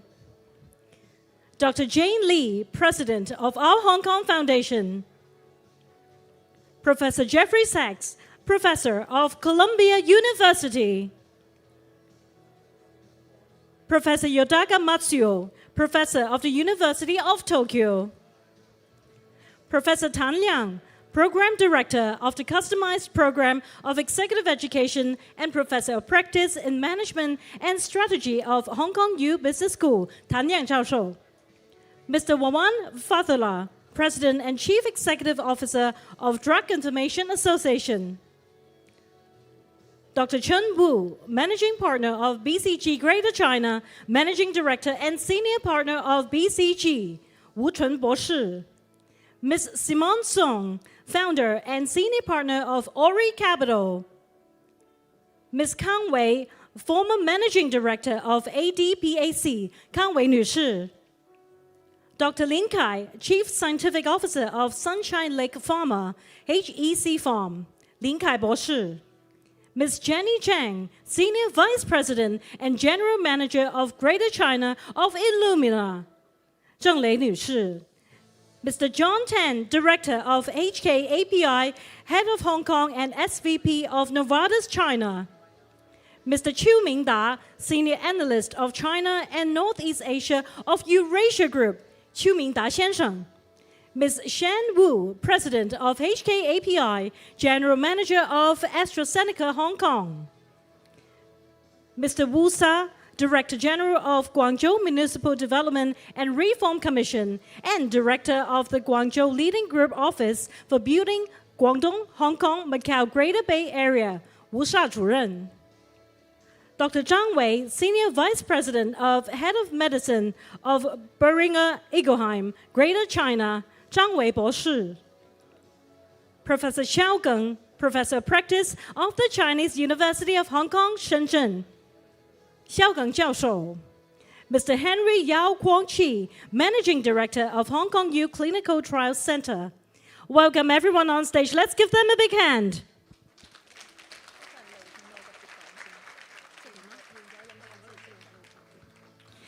We would now like to invite everyone on stage to please look straight ahead with the official photographer and smile for the camera. 我们有请台上的贵宾们可以向正前方。对了，大会摄影师把值得纪念的一刻给拍下来。我们来个站吧。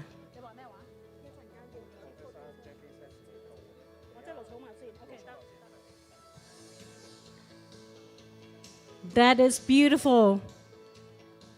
Thank you so much, and a big thank you to our guests for joining us for the group photo on stage. Please be seated to continue to enjoy our program. 我们感谢台上的贵宾们，我们可以到台前回座，继续欣赏我们今天精彩的论坛。谢谢几位。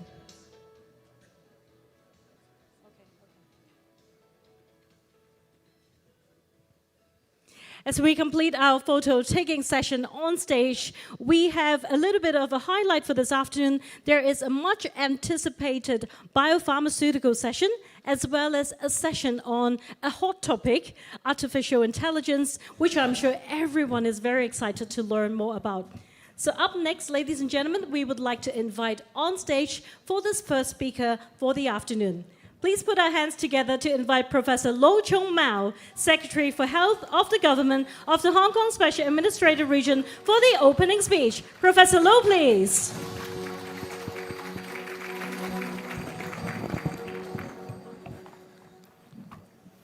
Distinguished guests, ladies and gentlemen, it's really a pleasure for me to be here at this biopharmaceutical session of the Global Bay Area Economic Forum 2025. First of all, on behalf of the Health Bureau of the Hong Kong government, I would like to express my deepest appreciation to the three organizers, our Hong Kong Foundation, the Guangzhou Institute of Guangdong, Hong Kong, Macau Bay Area, as well as the Macau Foundation, for organizing this very meaningful dialogue for the biomedical industry. In this era of complex dynamics, the very vibrant economic global Bay Area clusters serve as the engine for innovation and growth. Today, I will make use of this 8 to 10 minutes to try to articulate the role and outlook of Hong Kong, not merely as a participant, but also as a critical super connector within the biomedical innovation ecosystem of the Guangdong-Hong Kong Macau Greater Bay Area, or GBA, to be simple. Now, just 2 years ago, in late 2023, the Hong Kong Special Administrative Government Chief Executive announced a very clear and ambitious vision to develop Hong Kong into an international health and medical innovation hub. This was a strategic imperative supported by our nation's 14th five-year plan.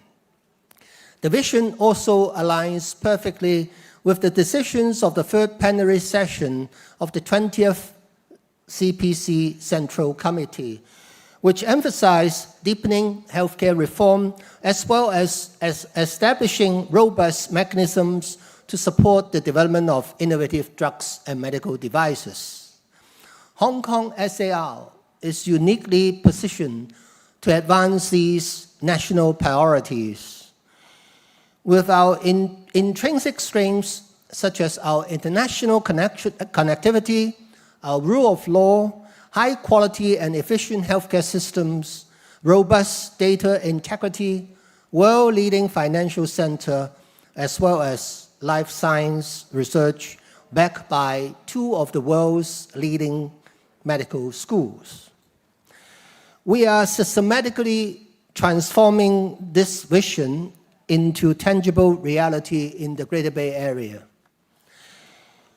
A world-class biomedical innovation hub requires world-class regulatory regime. We will embark on a landmark reform towards primary evaluation for medical products. Our first step was the launch of the 1+ mechanism in November 2023, which allows new drugs supported by local clinical data to be registered in Hong Kong with approval from just one reference regulatory authority instead of two. Today, we have already approved 15 new drugs under this mechanism, with 7 of them being listed in the Hospital Authority drug formulary, bringing real benefits to our patients. In June this year, we also announced the roadmap to establish Hong Kong Center for Medical Products Regulation, or CMPR, next year, with the view to establish the center as an internationally recognized regulatory authority for medical products. We will start implementing primary evaluation for new drug registration in phases to further accelerate patient access to the most advanced treatments we will also pilot a primary evaluation and approval for innovative drugs recommended by the hospital authority for the treatment of clinically urgent, severe, or rare diseases. Furthermore, the hospital authority is also establishing a dedicated office for introducing innovative drugs and medical devices. It will proactively facilitate the entry of innovative, cost-effective treatments into Hong Kong, ensuring that our patients are among the first to benefit from global breakthroughs.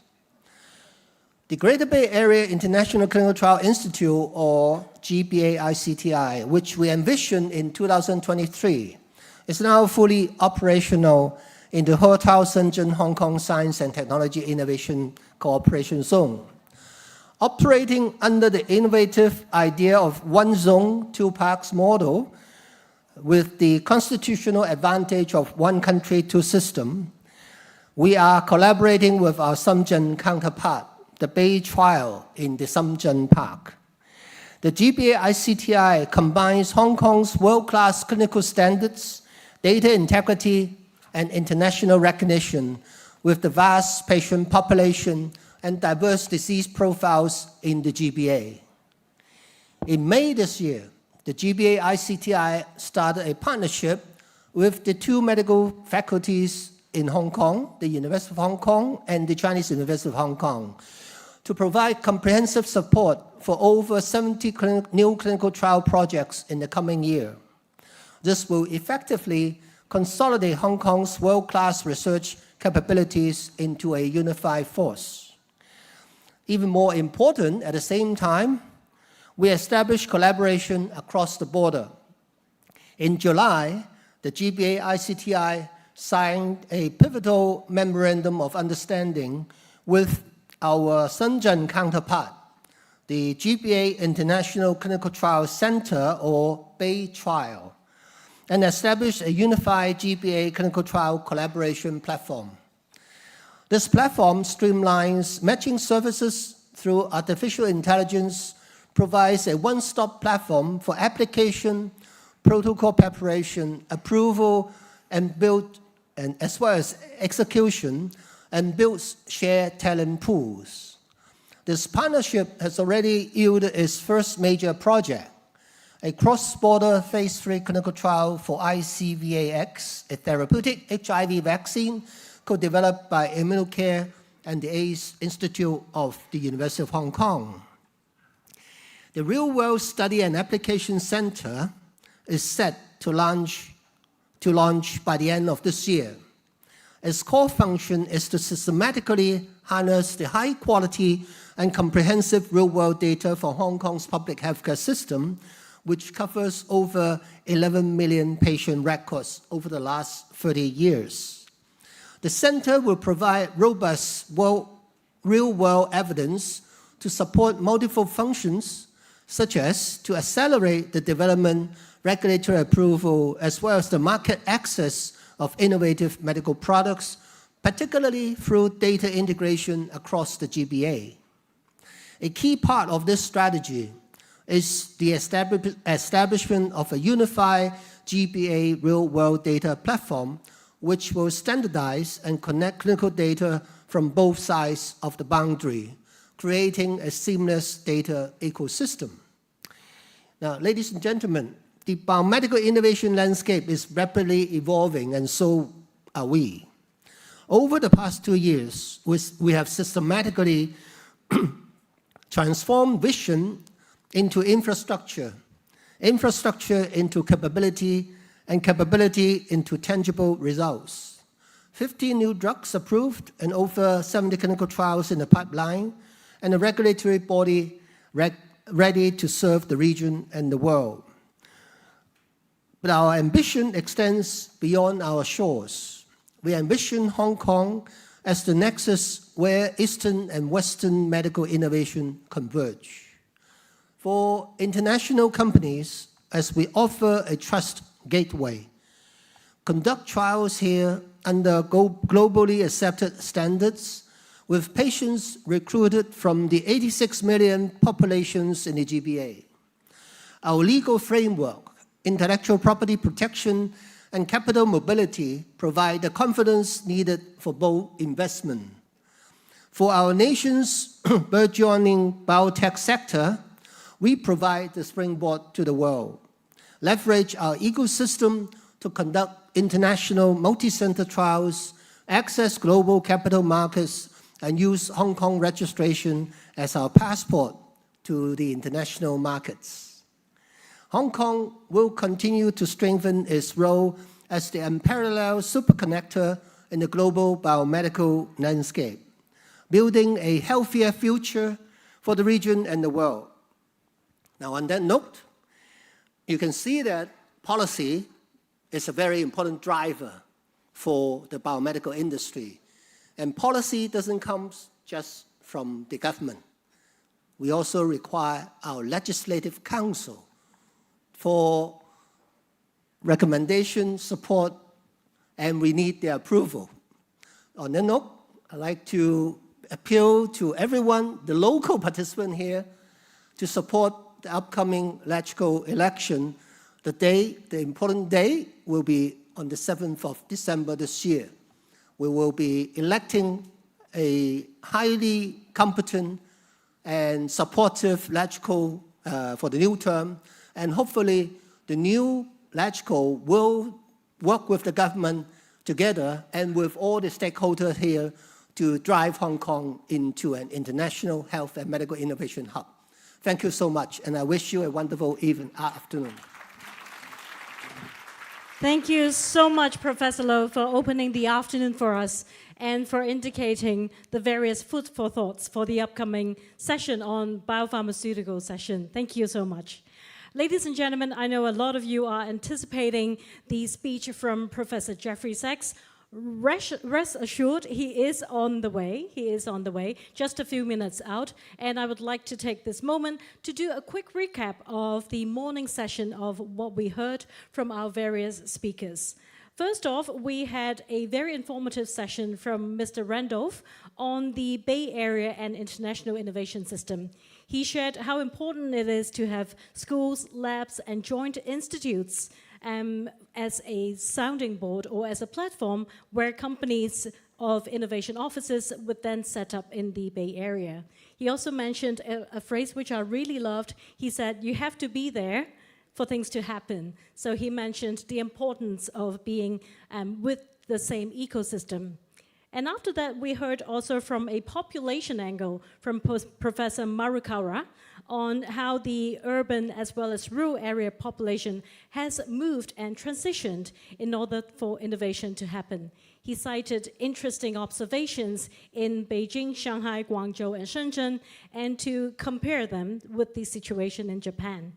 He also mentioned the urban villages in China, citing them as interesting happenings or interesting clusters where the urban and rural area converges for convenience as well as in affordable living. We also heard from Professor Zhang Yongnian on how he mentioned there are 3 carriages, 三驾马车,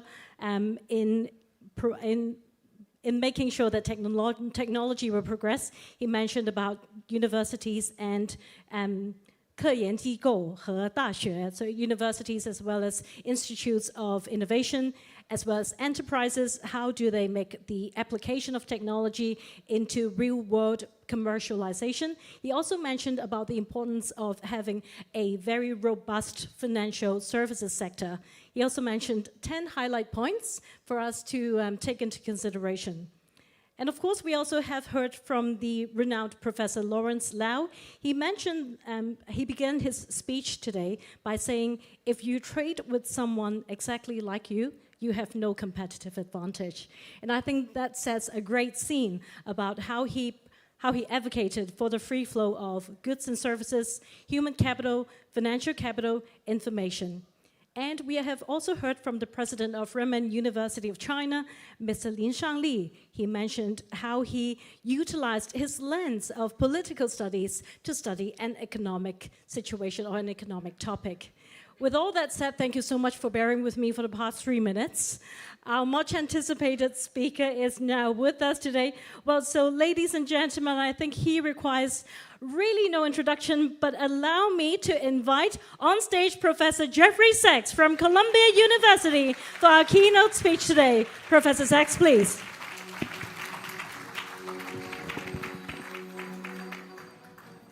Thank you so much. No introduction, but an apology to start for my late arrival. In Hong Kong, they work you very intensively, and it's a great pleasure to be moving around this incredibly dynamic, wonderful place, but it has caused me a little bit of a delay, so I'm very happy to be here.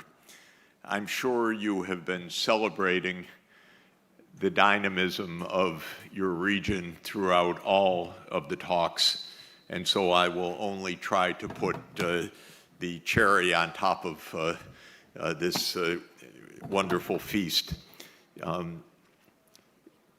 For me, the starting point for Hong Kong is that you are at the very heart of the world economy and the very heart of the world innovation system. So where we are in the Greater Bay Area is unique in the world. There is no other place like it on the whole planet that puts together all of the features not only of economic dynamism, but economic dynamism of the kind that the world needs urgently for the next generation. And the reason is not only that AI and robotics and other remarkable things that are on the way are very exciting and will improve lives and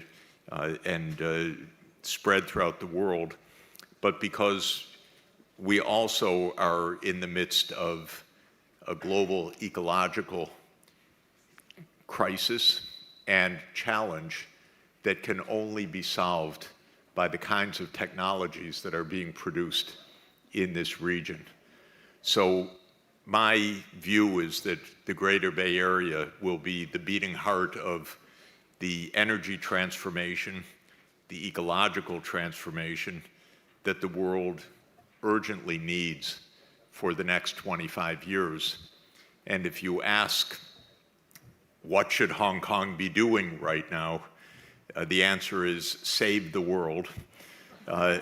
Save the world through finance and global linkages and science and technology, which are specialties here, and of course, with your partnership with remarkable neighbors in the Greater Bay Area, and for the Greater Bay Area to partner with the world. So what do I mean by that? I'll start with what we have been enjoying in the last few days in Hong Kong.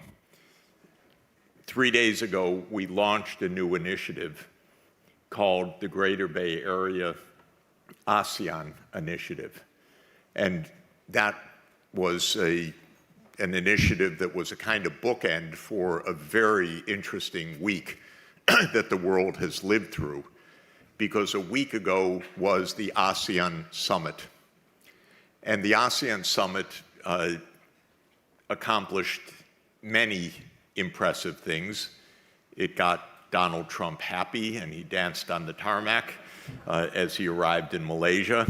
This is very good for world peace and security, so we got off to a very good start for the week, and that was exciting. ASEAN also admitted its 11th member state, Timor-Leste. So ASEAN is now the ASEAN 11 countries. ASEAN is a region of 700 million people, a rather diverse region of Southeast Asia, but it is a very important and dynamic region of the world, and of course it's the neighbor of the Greater Bay Area. when ASEAN met, they did two substantive things in addition to welcoming Timor-Leste. One was to agree on stronger integration among the 11 countries. So in particular, ASEAN will build together a new green energy system over the next quarter century. And that was decided at the Spring Summit and at this summit under the presidency of Malaysia. And they have tasked their technical leading group, the Secretariat of ASEAN and the ASEAN Center for Energy, with coming up with a blueprint over the next year of what this green energy transformation should bring. And of course, as I'll emphasize, you're deeply involved in that because what ASEAN will decide inevitably will be done together with China, and within China will be financed heavily here and will be coordinated tremendously with the Greater Bay Area. So ASEAN took a decision about stronger physical integration with a grid that will extend from Vietnam, Laos, Cambodia, across to the west, Thailand and Indonesia, Malaysia, Myanmar, across the entire region. And by next year, there will be, I think, a clear plan of action. The other thing that ASEAN did in fortifying their interconnection within the 11 is extend new connections with the rest of the world. So one of the important events at the summit was the signing of an upgrade of the China-ASEAN Free Trade Area, what was called the 3.0 protocol.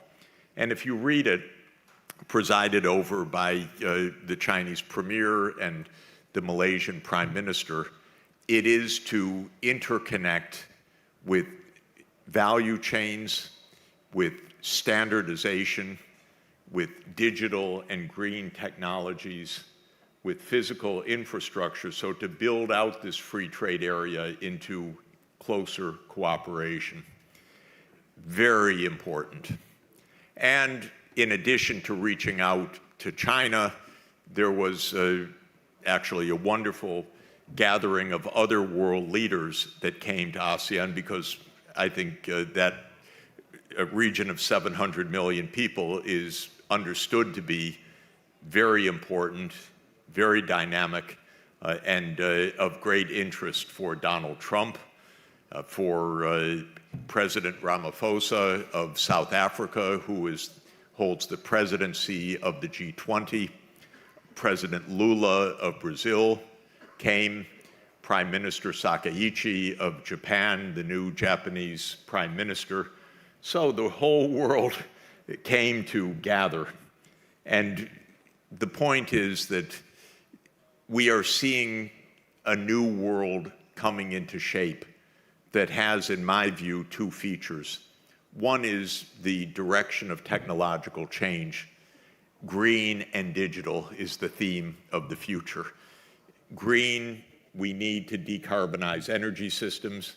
We need to upgrade land use and farming technologies to stop the pressure on the world's ecosystems. Digital, because this gives us the tools to do this effectively. Smart grids, interconnected grids, distributed energy systems. And that is one core of the next quarter century. The other very strong feature of the next quarter century is regional strengthening and integration. Be nice to your neighbor is my first principle of economics. By the way, that runs counter to the first principle of empire, which is divide and conquer. So I find myself constantly at odds with the American empire, which wants to say to Japan, you're on our side, China's on the other side. Or you're on this side, and Russia's on this side, and Ukraine's on this side.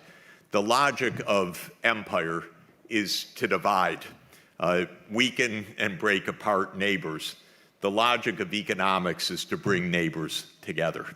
If you are not talking to your neighbor, you're missing out very, very seriously, because the logic of economic trade and integration and environmental sustainability is that you protect shared ecosystems, you trade clean energy resources, you trade by what we call the gravity principle, which is the closer you are, the more trade, basically according to a gravity law that the amount of trade declines by the square of the distance, which is why we call it the gravity model of trade. That's the observed principle.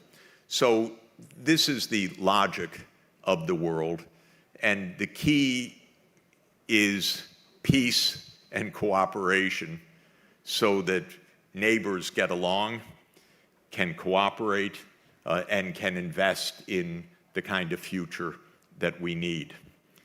I would say that this whole week has been quite good in moving us towards that future. And for me, this conference is another step of moving us towards that future. Because after the meetings in ASEAN came the various meetings around APEC. And all in all, it was a satisfying week, because there was no saber rattling. Rather, actually, the United States leadership and the Chinese leadership had a good meeting. As you know, on a scale of 1 to 10, Donald Trump put it at a 12. And we're going to have a tutorial in arithmetic, but we can also take that emotionally for what he's signifying, which is the U.S. is backing down from the aggression at the beginning of the year. This is good. The U.S. learned, maybe not completely yet, but it learned an important lesson in the first 10 months of this year, which is it cannot win a trade war with China. They also figured out it can't win a hot war with China, even more importantly. The conclusion, I hope, in Washington is it shouldn't aim for a war with China. So the conclusion of this meeting was not only to de-escalate on the technology battlefront and on the trade battlefront, but even our Secretary of War, I hate to call it that, but that's what it's now called, sent a kind of love letter to China afterwards in his tweet, saying that he's on a continuing date with his Chinese counterpart, and they're having a wonderful relationship, and there's more to come. So it's really very exciting. This is what secretaries of war should say to each other. We love you, and our partnership could not be stronger. So that actually, amazingly enough, transpired. But of course, it reflects an underlying truth, which is that the United States government realized that it seriously miscalculated its relative power. The United States does not have leverage over China, does not have choke points over China, cannot contain China, should not threaten China, and will lose if it does any of those things, because the basic facts of the relationship are understood. There is a philosophical problem, which is that in the American mindset, the world is a zero-sum game, whereas in the Chinese mindset, the world is a yin and yang, or a win-win Confucian cooperation relationship. And so we also still have to align our heads around a deeper reality, which is that there actually are gains from cooperation. The truth is, for an economist, that comes completely naturally, because the basic theorem of economics is that both sides gain from trade. But if you are a military strategist, that's a concept that's hard to understand. There are winners and losers, or there's number one and number two, and it seems to matter a lot to them who scores higher or lower, but it is not really very relevant for our lives. The most important thing for our lives is that we cooperate and don't get into conflict. So we arrived 2 days ago or 3 days ago at our venture feeling quite positive.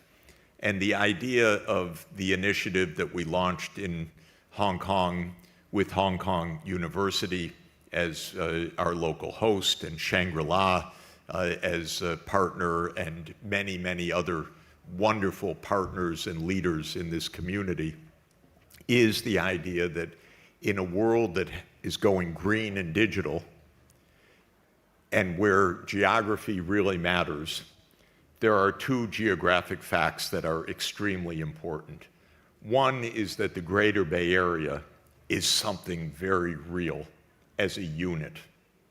Hong Kong's vocation in the future is completely paired with Shenzhen, completely paired with Dongguan, with Guangzhou, with Macau. It's not just a slogan or a circle drawn on the map or a picture of Guangdong province. This is real economics. And Hong Kong's future is therefore a bit different from what it was in the past. And the second reason it's different is that the Greater Bay Area is going to be the dynamic, outward-looking region, looking to ASEAN, looking to Western Asia, looking to Africa, looking to other parts of the world for a deeper economic relationship and engagement. And the reason is because what the Greater Bay Area has to offer is just what the world needs. And that is solutions for scaling up worldwide the green technologies, the electrification of transport, the introduction of smart production systems around the world, the photovoltaics, the new energy technologies, the battery supply chains, the smart grids. All of the things that are being developed in the Greater Bay Area are precisely what the world needs for its economic transformation. And so the way I view it is China, with a lot of hard work, and the Greater Bay Area within China has become the world's center for the future economy. The world needs to make a very deep transformation because we have climate change, we have ecological disaster, we have real threats that we have to address. But we know how to do that, and that is to change the technologies that we're using so that they attend to these crises. When it comes to climate change, it means we have to shift from fossil fuels to solar power, to wind power, to geothermal, to hydropower, and so forth. What China is doing internally has to be done worldwide. And there's a basic point about this, and a place where Hong Kong becomes absolutely vital, and that is that China's capacity for supplying the solutions is unique in the world. Not only the technical solutions and the low-cost options, but the scale of production. So when it comes to solar power, for example, China's supply of solar capacity is right now estimated, I may be out of date, but I believe it's about 1,300 gigawatts of solar module production per year. Very interesting. The world demand for solar installations is about half of this capacity. And of that amount that's being installed worldwide each year, which is maybe 600 to 700 gigawatts of solar power, more than half of that is in China itself. And then China's exporting the rest to the rest of the world because China's the low-cost producer. So about half of China's capacity in solar is not being utilized right now. And this leads to a debate, a narrative debate. The United States officials say China has overcapacity, and this is the crisis. And in a way, you can look at that because the solar producers are competing madly for the local market. The prices are coming down. They're driving down prices even below production cost because marginal cost pricing is very, very competitive in China. And if it were up to America, they'd say, cut back, stop dumping this on the rest of the world. And so America interprets China's capacity as overcapacity. I take a completely different view. And the view that I take is based on a different starting point, which is that by 2050, we need a zero-emission worldwide energy system. And about 7 years ago, I encouraged the International Energy Agency, the IEA in Paris, show us a scenario for getting to zero. How would you get to zero? They did a model, you can look it up online, called Net Zero by 2050, which is a worldwide scenario.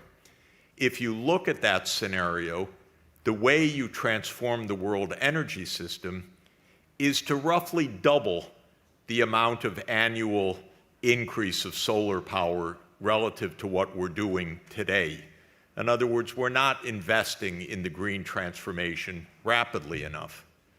So my feeling is, for the world to be safe, we need to use all of China's capacity.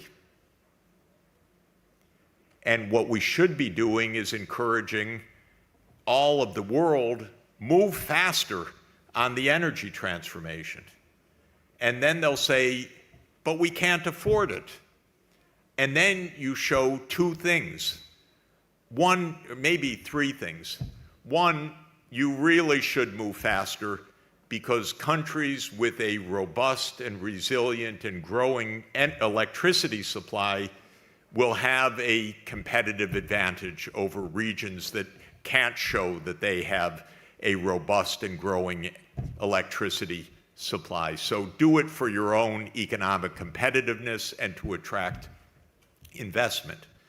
The second point is show them how inexpensive this is now, because there still is a lingering idea in the world that, well, I'd like to go green, but it's too costly. I need to stick with coal, or I need to stick with the LNG or something else. And we have King Donald running around the world trying to sell LNG to everybody. Very expensive LNG. Don't buy it. It's way overpriced. And he's an LNG salesman. He's not really an economist or an energy transformation expert. And someone once upon a time told him that climate change is a hoax. And I think it was probably ExxonMobil that told him that. But in any event, climate change is not a hoax, and LNG is too expensive, and solar power is the cheapest option in the world. So this is the second point to know. And then comes the third point, which is bankable projects. We need bankable projects that expand solar installation worldwide by another 600 gigawatts per year or 700 gigawatts per year. And one of the things I'm encouraging the ASEAN governments and showing them the scenario, move faster, and you can afford it. And this is the best thing that can happen because you want to grow rapidly, you want to be a bigger economy, and you want to be green when you get there. And so you need larger installation. They say how much?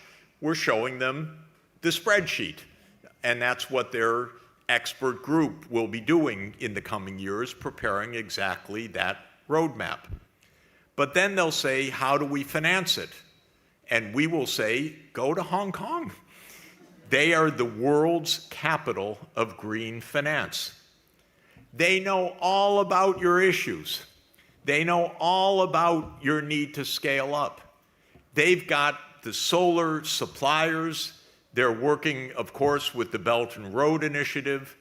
They have wonderful green bonds, and this is the green bond capital of the world.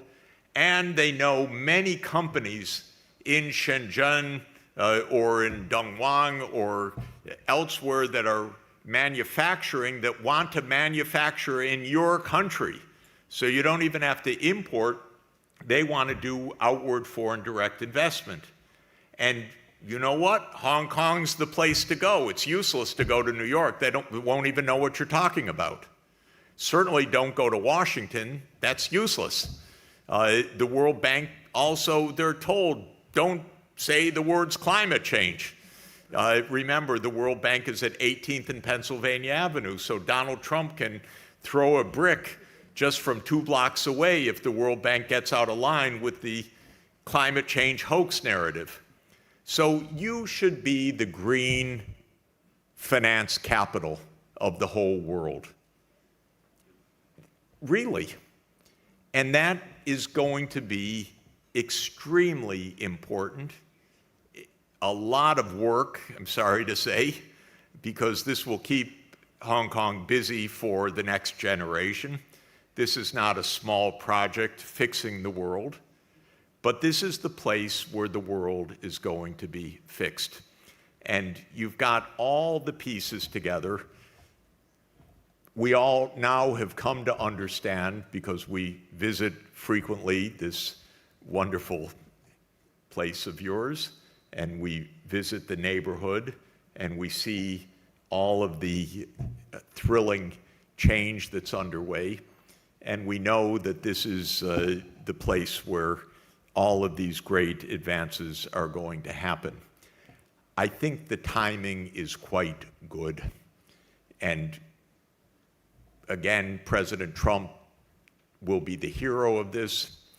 He has basically handed the leadership to you. He says, we don't want to do this. I don't know what it means. We're not going to produce all that stuff. We're going to drill, baby, drill, until he finds out that there's not even any shale to drill anymore because we're running out of affordable shale. That's why he's contemplating invading Venezuela tomorrow. They've got a lot of oil. Let's hope that invasion doesn't take place. I would like Mr. Hegseth, our Secretary of War, to have a love letter with the Secretary of War of Venezuela rather than the threats that are being made. But in all seriousness, you have basically an open field now for global leadership, for Hong Kong to be the place where everyone comes to get the transformation of the future that the world needs. And I deeply thank you for that. Thank you very much. Thank you so much, Professor Sachs. Thank you. Thank you. Unfortunately, there isn't a Q&A session. A lot of takeaways. I think my key statement would be nice to your neighbor. Yes. Thank you so much. Up next, ladies and gentlemen, we would be now discussing the latest innovation and opportunities in the biopharmaceutical sector and how they can drive growth in the Greater Bay Area. We would like to thank the following organizations for the upcoming session, and they include GBA API, DIA, and HK API. Thank you so much for supporting this session. Now may I invite our first keynote speaker of the following session, Dr. Chen Wu, Managing Director of BCG Greater China, Managing Director and Senior Partner of BCG, to deliver the speech. 各位来宾，我们有请吴屯博士，有请。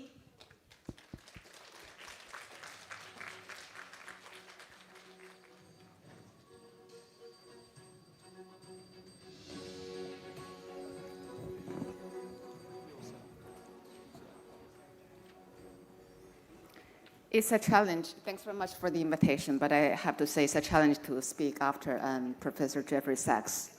However, I think it's quite important for us to look at biomedicine and the innovation in biopharma, because number one, Hong Kong as the longest living region in the world, we have to lead the population, humanity, to live until 120, 150, then we can save the world. All right, okay. The topic given to me was talk about the frontier of the global biopharma innovation.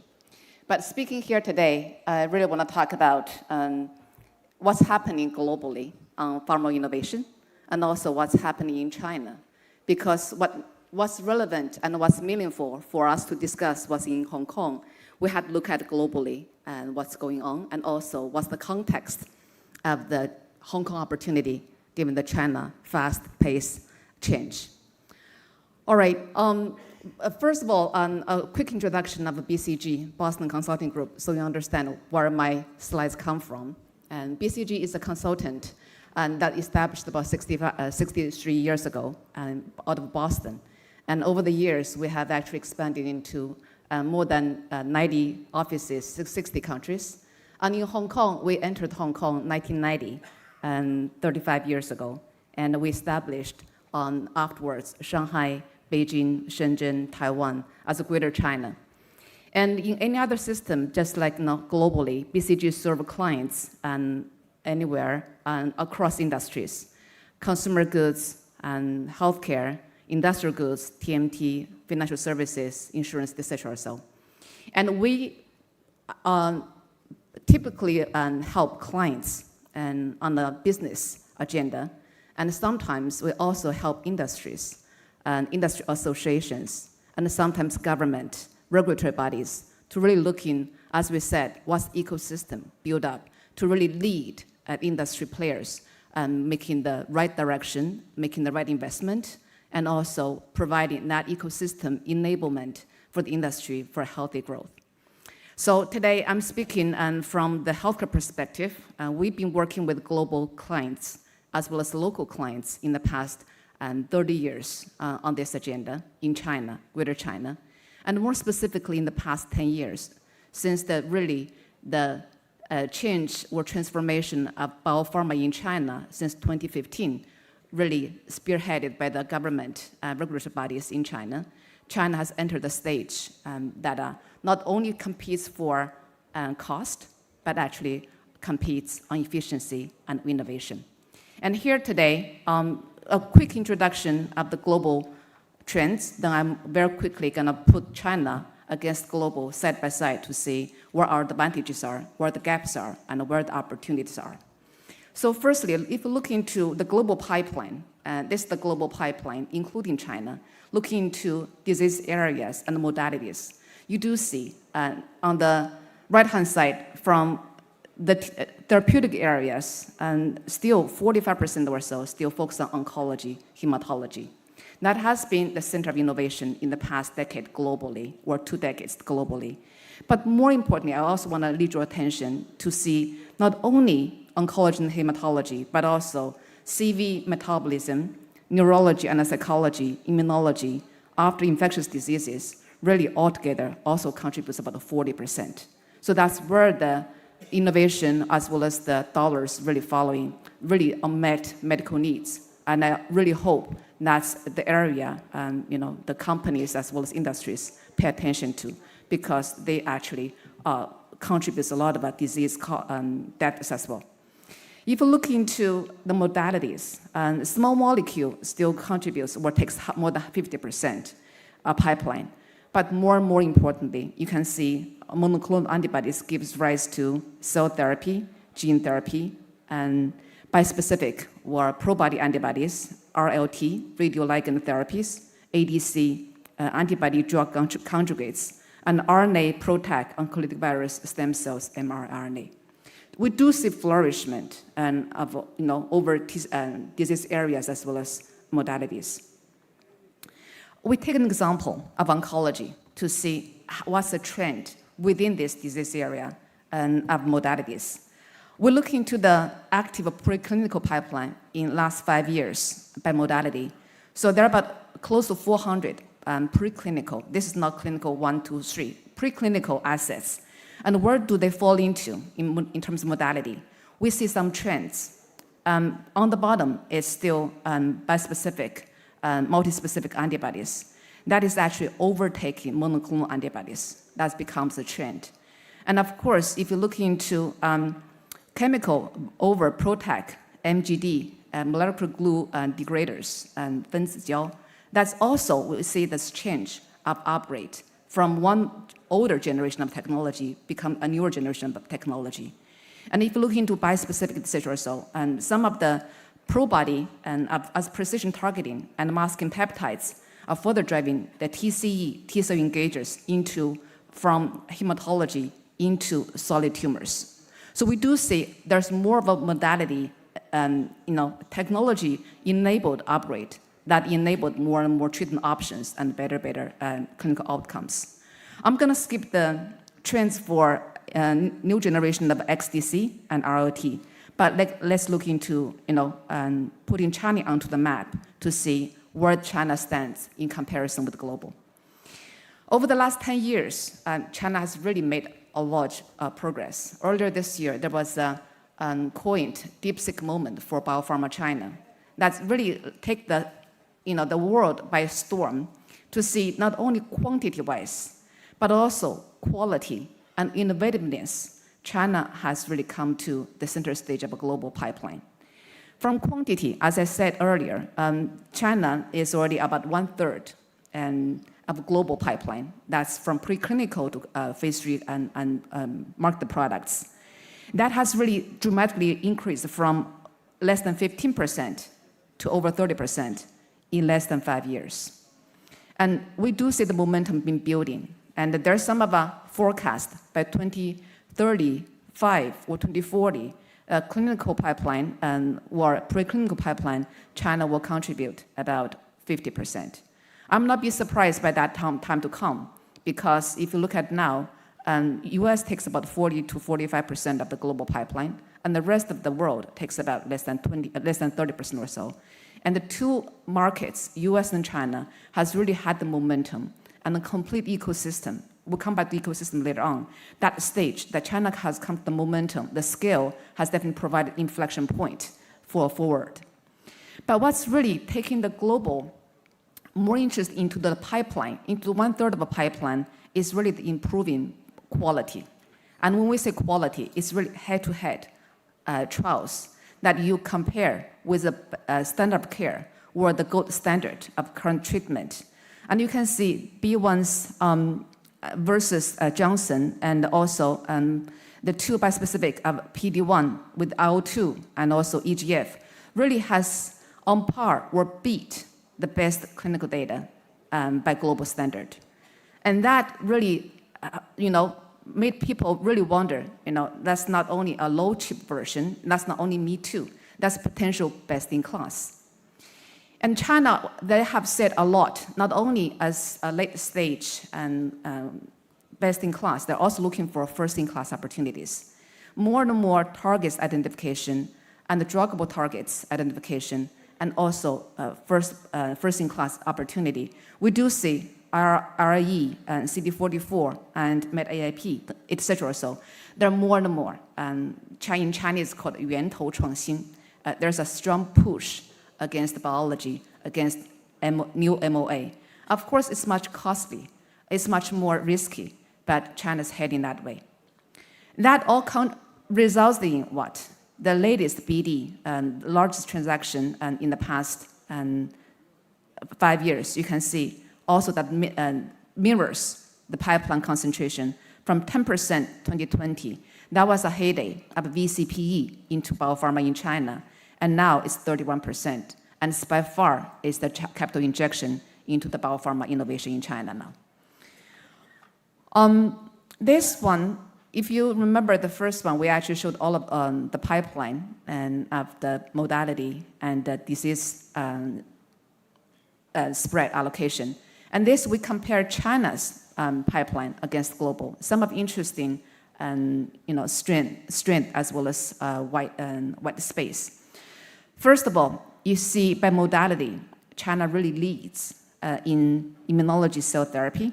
Oh, by the way, people who follow the negotiation, price negotiation, and recently, just yesterday, there are 5 CAR-T has get into commercial insurance negotiation in China, in Beijing, and hopefully all of them will pass, and enables their commercialization bigger success. But there's more and more to come. And right now, globally, there's 7, in the US, I would say globally, in the US, there are 7 market cell therapy, but in China, there's also 7. Followed by that, bispecific pro-body antibody, as well as ADC, and there's more on PROTAC coming along. That's also, you can see China. We'll come to that point, engineer type of modality, China really leads on pipeline, and also when we're going to talk about quality as well as innovativeness. By disease areas, China is still very focused on oncology and hematology. And as we said, if you look in the following 4 disease area or therapeutic areas, China is relatively weak, namely neurology and psychology, immunology, and CVD and metabolism. And we do hope China's innovation, as well as China's innovative capital, allocating more into that area.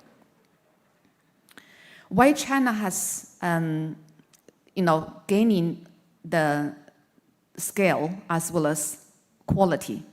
We're looking into end-to-end R&D development, and starts from target ID, identification and validation, way to down to post-POC and phase 3 clinical trials. And we put them into different shades to show strength as well as weakness. What China is really strong at this point is from hit to lead optimization, and the biology proof of concept. And what China needs to improve on is, of course, the early development of biology from target ID to validation, as well as clinical development from pre-POC to post-POC. And of course, China's mostly needs to improve on is its preclinical development on both DMPK and toxology and CMC. This is all in relative. And if China come to this stage and also out-licensed all of the blockbuster in phase 3, phase 2, as well as preclinical stage and phase 1, some of the areas even labeled as pink would not mean China is weak. It's just compared to US standard or global best practice, China still have room to improve. But let me also focus on some of the strength and to see, because we're asking ourselves, how long China advantage can last?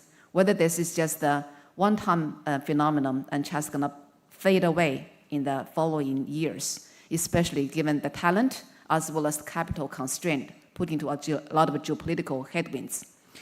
And after rounds of discussion internally and debate about pros and cons of China's current strengths, we believe that China biopharma ecosystem have come to a scale and a momentum. It won't stop in the next 5 to 10 years. Why so? Let me use the hit to lead optimization, biology POC, some of the snapshots as an indication why we have that confidence. From hit to lead, the scale effect in rich libraries of compounds and antibodies have come really, is unparalleled. Small molecule library, WuXi Aptec, has 140 billion small molecules. That's the biggest molecular arsenal in the world. And the output, and I would say the volume screened each day is equivalent of intensity of Harvard University, annual basis. So that scale is really, we cannot match in the short term. If you look at antibody libraries, it's trillion-level antibody library, and also harbor mice, and 1,000 plus, and Qianshu, Wangkang plan, etc. So that all enabled into the using bispecific as an example, rich combination of targets generated by Chinese biopharma and biotech. At this point, I have to say, and give a little bit background of the future. There are 4 domains or 4 major platforms for biopharma. The first is protein, right? So all the antibodies, protein. The second is a small molecule. As we said, there's a chemical small molecule. There's protein, and there's potential RNA. The third is virus. Virus, as a delivery system, and also virus and gene editing. And then lastly is the cell therapy, the cell, right? So at least in the first two, China has definitely, I would not say mastered, but developed such a scale of library and initial. Think of all of the combinations, bispecific, ADC, RLT. They're all based on this type of modular capabilities. And on this scale, and China, I believe, has definitely stands at the world leading stage. The second is lead optimization. And it's really through trial and error that China has definitely built a proprietary technology know-how. That's what we call it an engineer dividend. And if you look into the biotech or biopharma of Chinese, there are still 80% of them coming back from overseas trainee. No matter it's trained in the institution, college, universities, or trained in the corporate industry overseas, they has built that engineer dividend for China biopharma industry as well as the talent pool. And if you look into how many really modification is needed for antibody-based, for monoclonal antibody, you need to screen 1,000. And for bispecific, that gets to 3,000 to 5,000. Trispecific or tetra antibody, and that goes to 8,000 or over 10,000. How do you screen all of those? And Chinese companies have definitely developed. These three examples they're not just the platform that Chinese companies have built to automatically screen all of this potential combination. These are the first two are ADC screeners, and the tetrabody is actually multispecific as well as ADC screeners. So we do see that large scale, along with efficiency, has put China in this, at least, as we said, the two domains of the platform, protein and small molecule, at leading stage. Biological POC.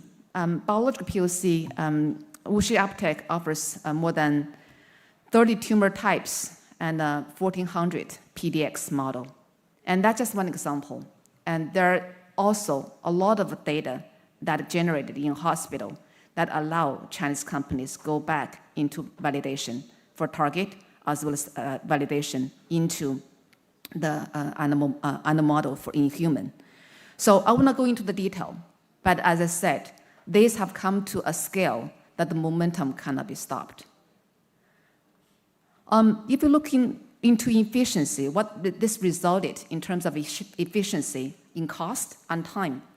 And we use, again, bispecific as an example. As I said, the hit screening typically 3,000 to 5,000 for a bispecific.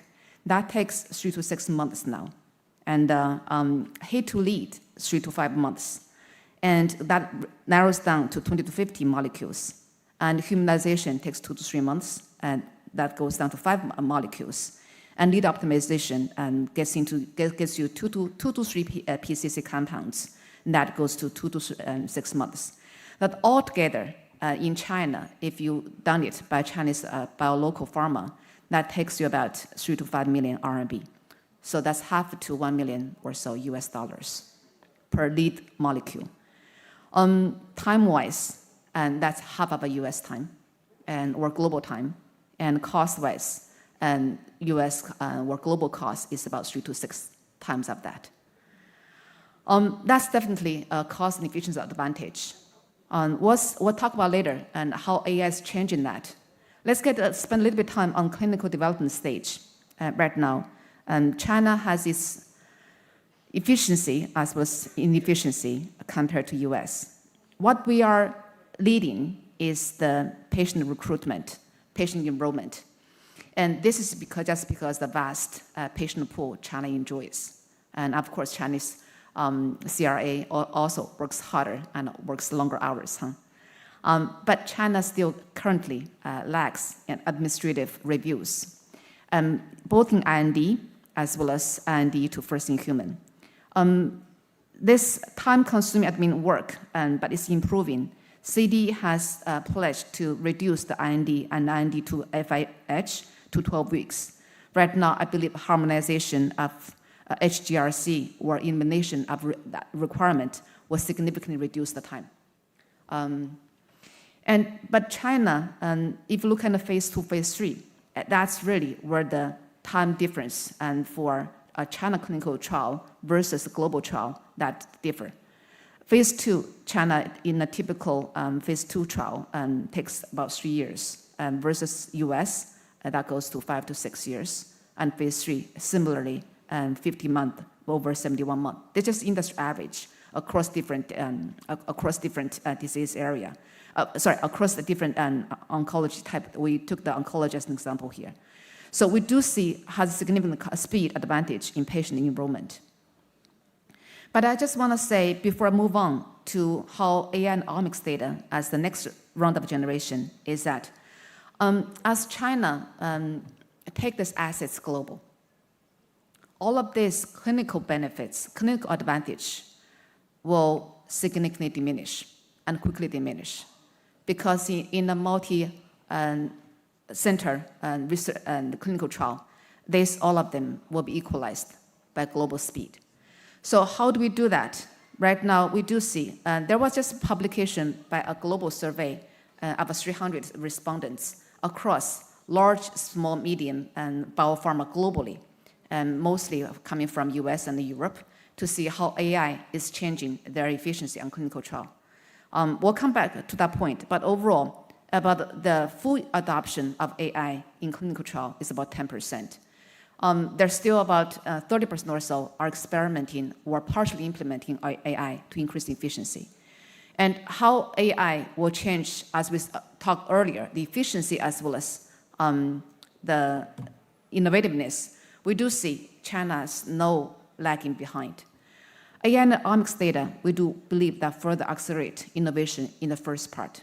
And we talk about the Chinese, we talk about the lead identification, lead and hit to lead, as well as the POC. We do see Chinese omics data that, from Kaduri and to MMC and to Indeed study all of this. And also we have not talked about that scattered in all of the hospital departments. China has probably largest cohorts, biobank in the world. It's just how to put them into the more of a standardized data set that needs to be further developed. Compared to some of the global other database, we don't think omics data from at this point, they're still a biobank, not digital bank yet. This data, this biobank will yield a lot of data or digital assets for R&D. And if you look at the AIDD pipeline in clinical trials, AIDD stands for AI drug development, and that is compared to CADD, computer-assisted drug development. It's much more advanced, but in a similar philosophy.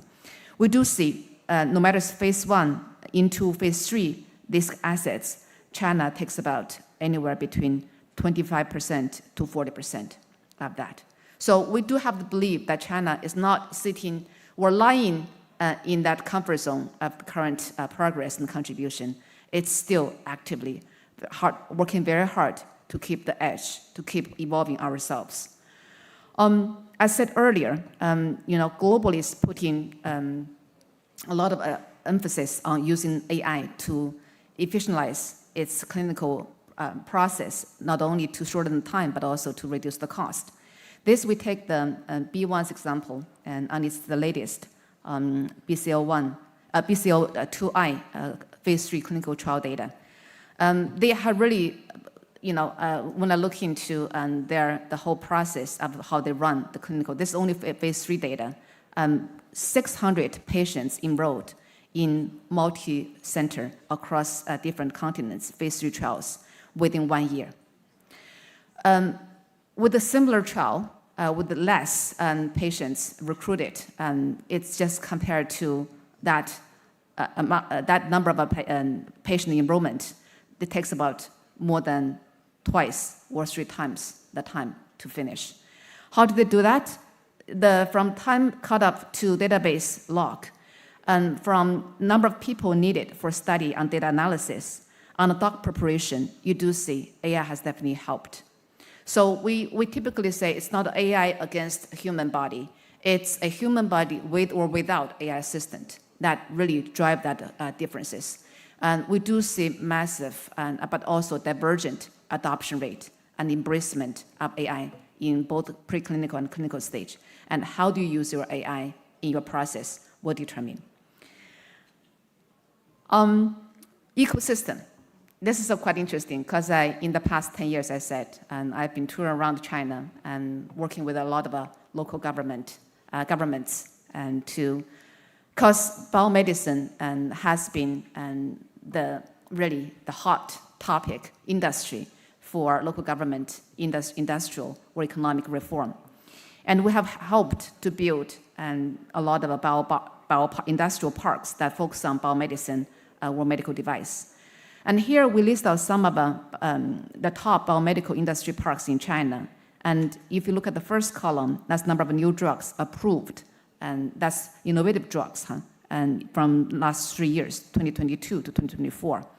And of course, Beijing, Shanghai, Jiangsu, Hangzhou, the Yangtze River Delta, and Chengdu, Wuhan, which is the Chuanyu, or the central part of China, lead the way. Compared to them, we're looking north, Guangzhou, Greater Bay Area, Guangzhou, Shenzhen, we haven't put in Hong Kong in the map yet, and somehow lagging behind in terms of progress or results. But if you look into what really as the enabler, it's hospital clinical assets and hospital and with the clinical research capability, as well as top academic institutions. And Hong Kong, or along with the Greater Bay Area, is not lagging behind. And what's really lagging, I hope that I paved the way for the following panel discussion. I'm sure there's a lot of discussion on what's needed to boost the Hong Kong as a centerpiece for Greater Bay Area to push and to promote biomedicine. My last slide. And just as the 15th five-year plan and the direction has been set, I think it's a good time to talk about not only the supply side, all of the technology as well as innovation provided by the industry as well as ecosystem. What's on the consumption side? What's the spend? That's actually the pain point, I would say, among all things, the pain point for biopharma innovation in China and potentially in Hong Kong. Here we list out the 4 major regions in both the supply as well as consumption biopharma industry. By the way, the numbers are preliminary because none of the countries will release the official data for the middle two, healthcare spend as well as drug spend, let alone innovative spend. So these are all our estimate. But just the ballpark is about right. If you look at that, let's start from China. With 18.7 trillion, healthcare spend is about 7% of that. And in it, drug spend is 27%. And among the drug spend, innovative takes about 20%. And the rest goes to generics, goes to TCM, goes to others, right? So if you compare to the global, or what we say developed markets, China's really lagging behind. Number one, drug spend is over. All other markets, drug spend is less than 20%. Around 15% or so. A lot of them goes to services. You know, how the doctors provide the services, that's more and take more share. But all of them also spend much more on innovative versus Chinese innovative, 20%. China has still a long way to go to increase that from that 20% into, say, 40, 50, up to 60%. But it takes a long way, right? China, the government is taking a lot of time, a lot of effort to 集采 BBP or 腾笼换料, but that also takes time. And that has to save some of the employment as well as industry for generic companies. We forecast that China will reach 110 to 140 billion by 2035, 10 years from now. Is that enough? The question is that enough? Right? Even US and Europe, and let's not talk about Japan because it's already smaller than China now. Even they don't grow, they're still 5 times, 2 times bigger than China, right? So for all of this, we say if we China assets is at an equal innovativeness and quality as a global asset. All of the investors, all of the producers, manufacturers of these products will be satisfied at only 1/5 or 1/10 of the market. So where is going? And I think the solution or the choices are, number one, go up. We have to look into the price. We have to look into the volume. For domestic market, domestic consumption, as China's overall economy is switching from investment into consumption, that's one way. The other way is go global. That take the China assets, really commercialized globally, that captures the commercial value, the market value of this true assets innovation, innovativeness. With that, I hand it over back to the organizer to see how Hong Kong will play part in it. Thank you. Thank you so much, Dr. Wu. Thank you for giving us a lot of food for thought indeed. And up next, I would like to introduce you to our second speaker in this session, Mr. Shangri-La, Executive President of China Pharmaceutical Innovation and Research Development Association. He will be delivering the keynote speech via video. So let's enjoy the video by Mr. Song. 各位朋友，大家好。 Good afternoon, everyone.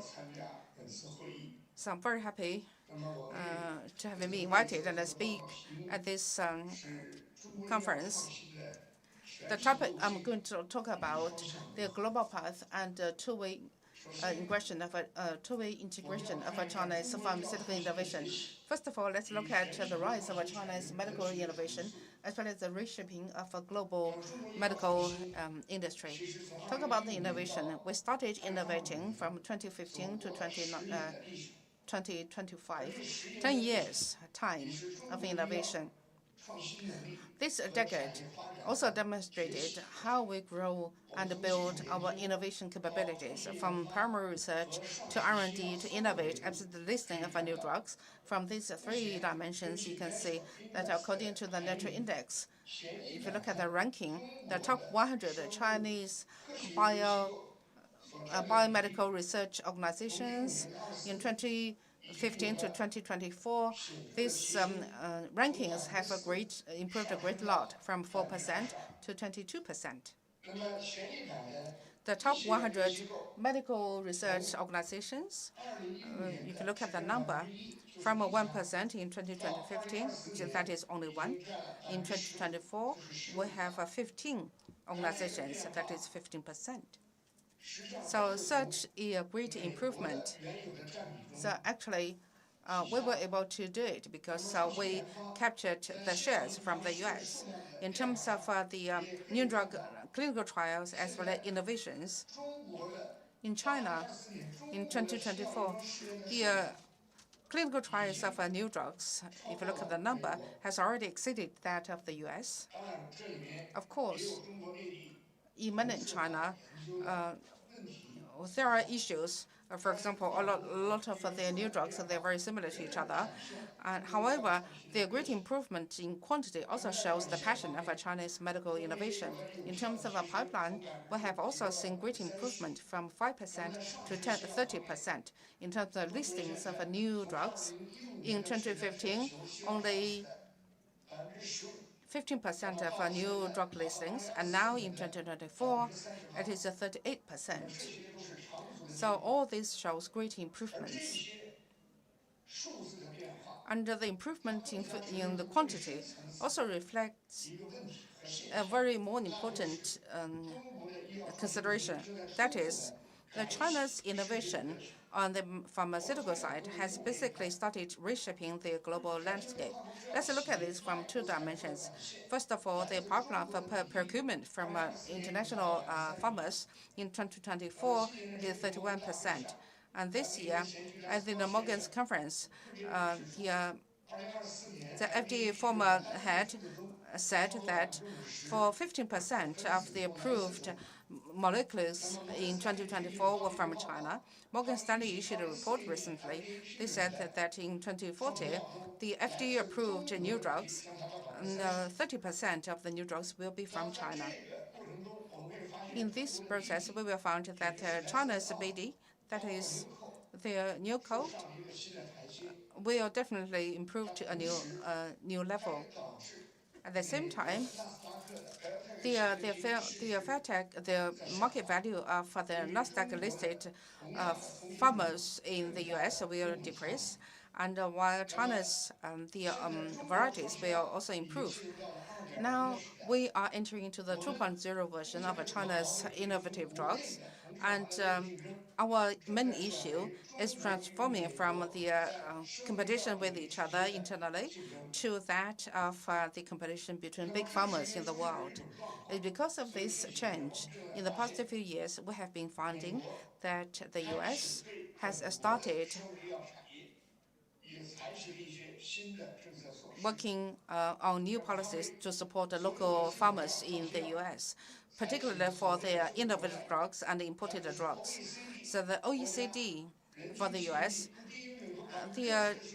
for those economic entities that according to OECD standards, no less than 6% of the GDP per capita, so there will be new policies.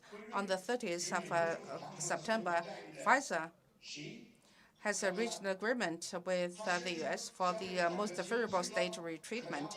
They commit that 85, by average, 50% of their drugs, they can enjoy the discount.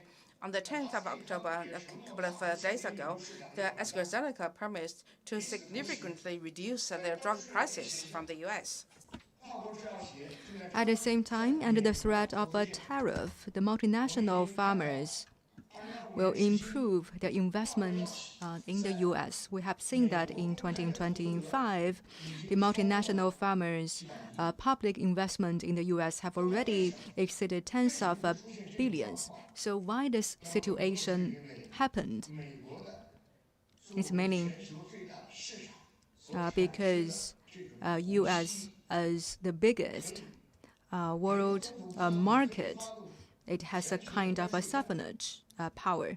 So U.S. President Trump can launch this global tariff war. The most important thing is the so-called largest market in the world. If we take a look at 2024, the top 15 farmers and its structures, most of them, 60% of them are from the U.S. market. That's one of the reasons why many big farmers will go to U.S. to make the investments. At this time, we are holding this meeting in Hong Kong. So we need to think deeply. And in this development, what's the special status of Hong Kong? And we have to realize there's a global industrial innovation as well as the transformation of the technology achievements. So in China, if we want to have a multinational farmer company and its headquarters located in China, we still face a lot of challenges to achieve this goal. The sustainable market system is the key in many areas in China. If we compare our potential innovative drugs with other countries, we can see that if we compare it with Japan, the innovative drug investment is 3.9 times. And its per capita expenditure on this innovative drug is 24.4 times that of China. If we move closer to Japan's investment, China's innovative drug market will expand from 162 billion to 1.4 trillion. And the medical expenditure will reach about 12.2 trillion yuan, accounting for 9% of the GDP. So we think the government need to use more taxes to realize this kind of a target and also bring more benefits to the people's livelihood so we can form a kind of a positive cycle. And in the landscape, in the overseas market, due to the trade competition, and we see the profound changes. If we see the market, the market with market is about 812 billion, and the market without the US, it's about 759 billion. The difference is not big. Many multinational farmers are targeting the US, and this also causes the risk and also the stability of their presence in other markets. According to the reports, nowadays many farmers will be absent in the China's CIIE and also reduce their booth investment. And all of them prove the entire market is changing. And Hong Kong, as a special economic zone in China, it has the policy advantage of a one country, two systems. It can build special international standards, benchmarking with other countries. At the same time, it can also recruit professionals from all over the world, because Hong Kong has this advantage as a free port. And also Hong Kong can leverage the whitelist resource and the other medical resources in GBA to establish clinical trial basis and to make up the shortcomings of the clinical trial basis in Hong Kong. And during the preparation of the drug approval mechanism, we can give full play to the Hong Kong's role as a window to the outside world. First of all, we need to revitalize the resources and advantages of the GBA. As mentioned, Hong Kong is a free port, and Hong Kong can also have international and independent regulatory and approval system to integrate the GBA and its clinical resources, and to establish a unified clinical research data platform. At the same time, as a highly commercialized and a financialized city, Hong Kong can also develop commercial medical insurance to serve the people of the whole China. In the promotion of the high-end medical and health services, Hong Kong can also make breakthroughs. And to link and connect the administrative process in the GBA, and also unlocking the market access mechanism. At the same time, we can improve international standards in Hong Kong and to make it international innovation medicines and make Hong Kong as a starting point of the Belt and Road Initiative in the field of biomedicine. And Hong Kong can not only serve the mainland, but also make itself the highland for international pharmaceutical innovation. And China's exports has already changed.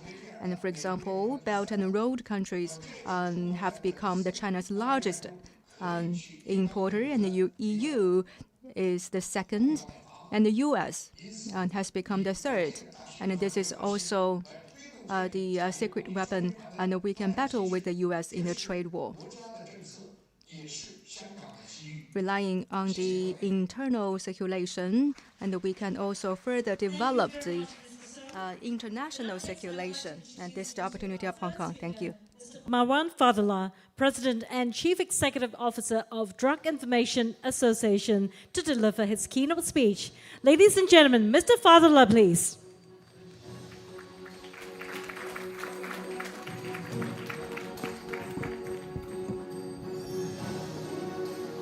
Am I taking that one?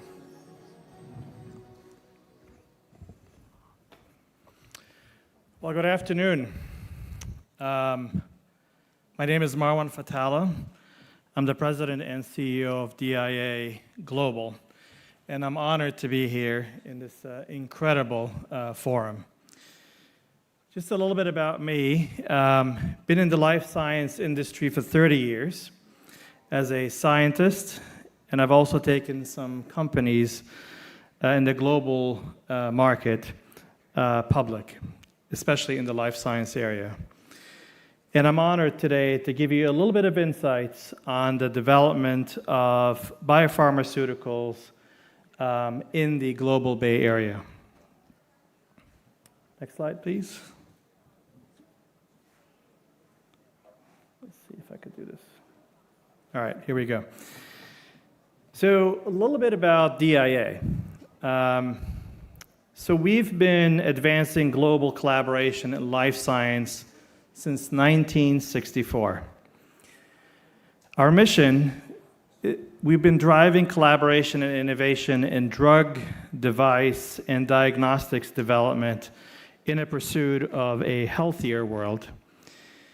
We're an independent and neutral nonprofit organization with a 60-year legacy in connecting regulators or policymakers, researchers, industry, and patients around the globe, and more particularly in China. Our headquarters has been established since 2008 and very active in the life science industry. So what is our quest? Our quest is to facilitate disruptive innovation and also accelerate patient-centric therapy development so we can address unmet needs. We unlock advancements that would be unattainable with a siloed approach. We promote a pretty effective collaboration and knowledge sharing between industry, stakeholders, including regulators or policymakers, as well as patients and researchers.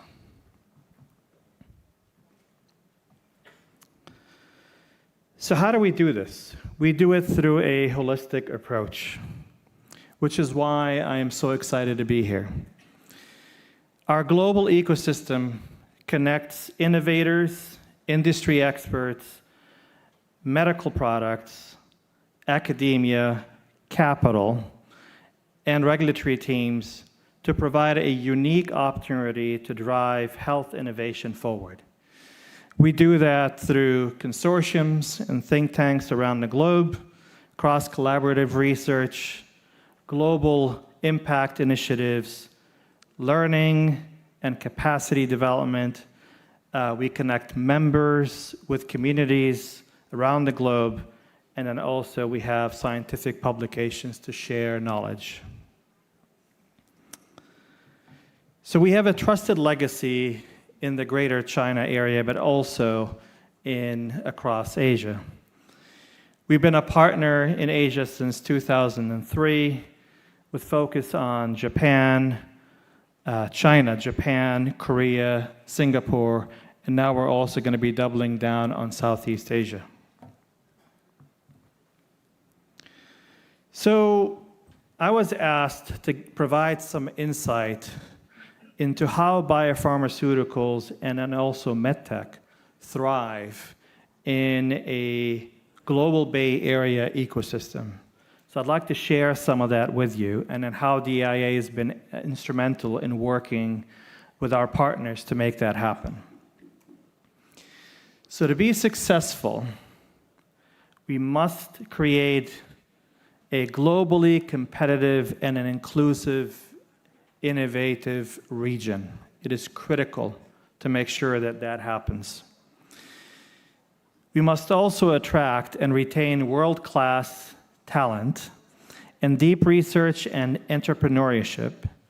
It has to be mission-driven companies, companies that have a focus on all candor, saving lives.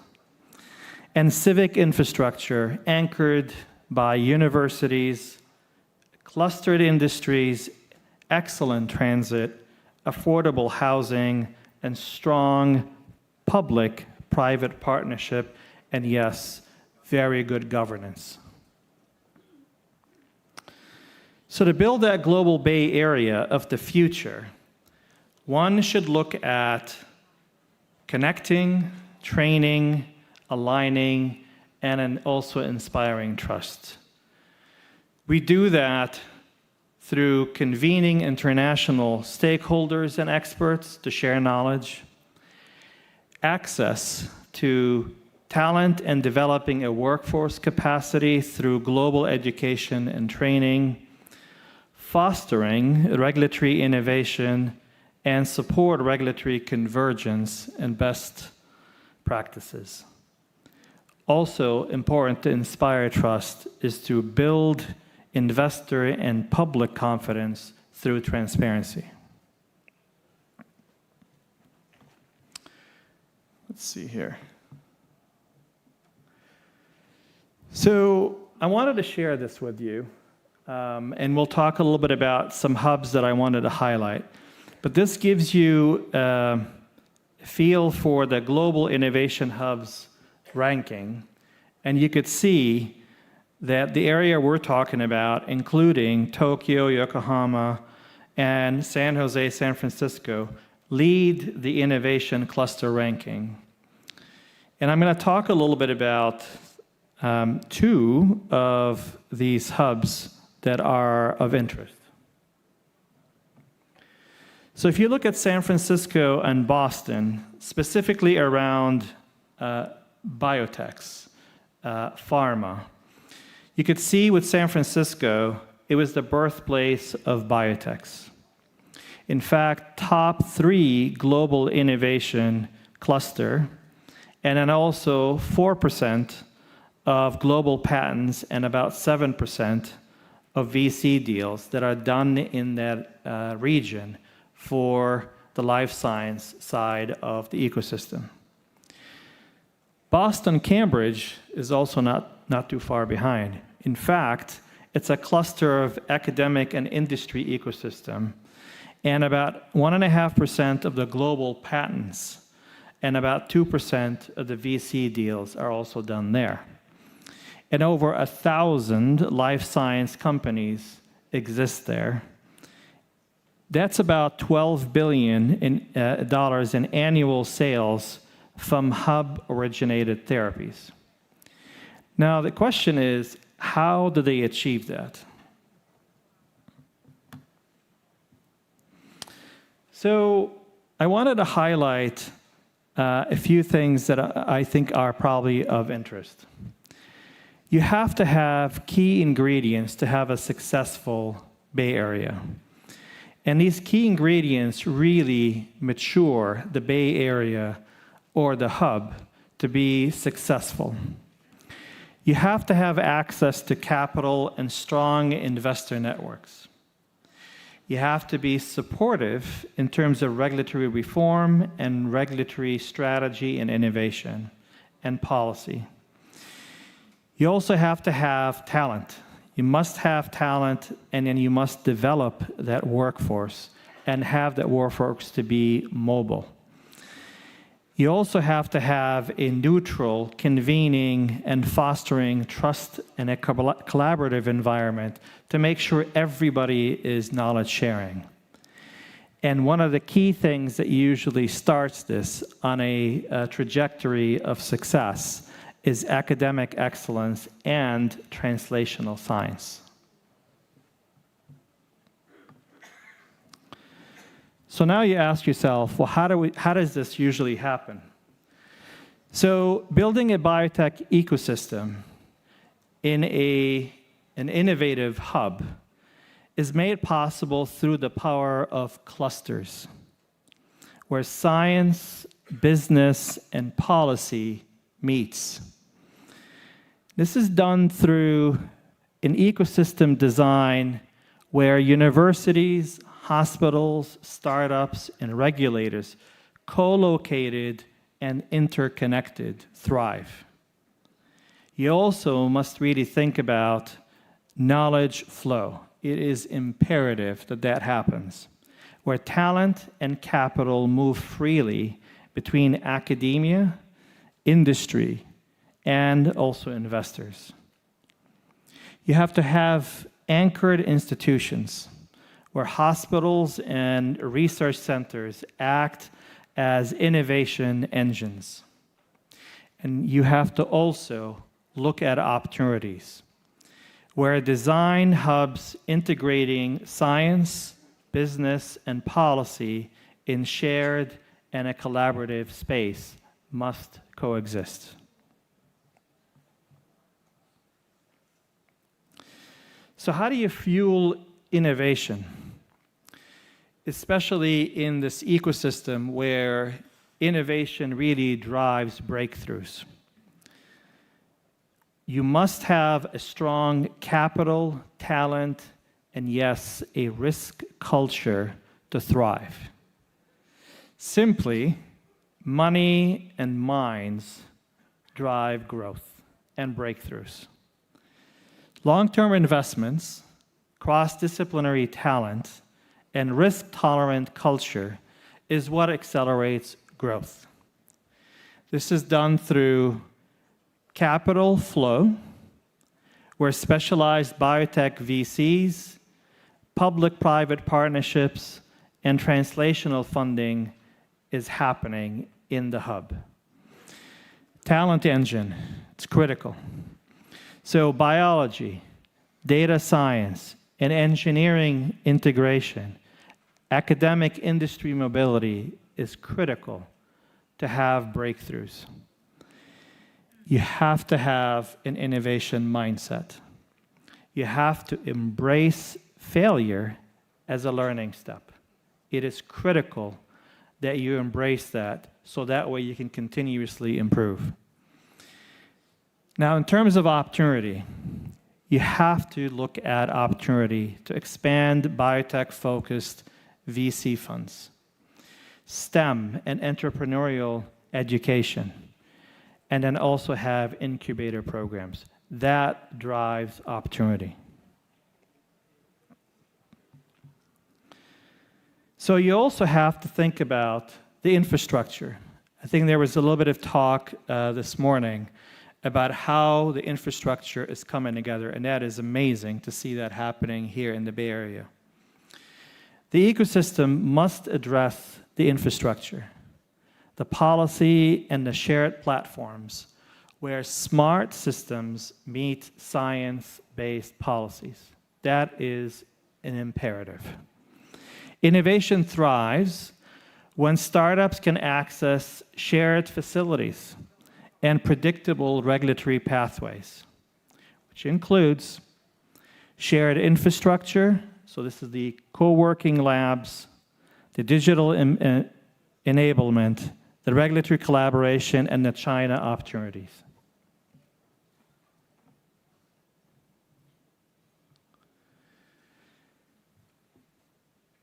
So the purpose also is driven by culture. You have to have a purpose and a soul and a culture to drive innovation. DIA plays a pretty significant role over the 60 years that we've been founded. The role of the ecosystem is to build a mission-driven, connected hub. You have to have a mission.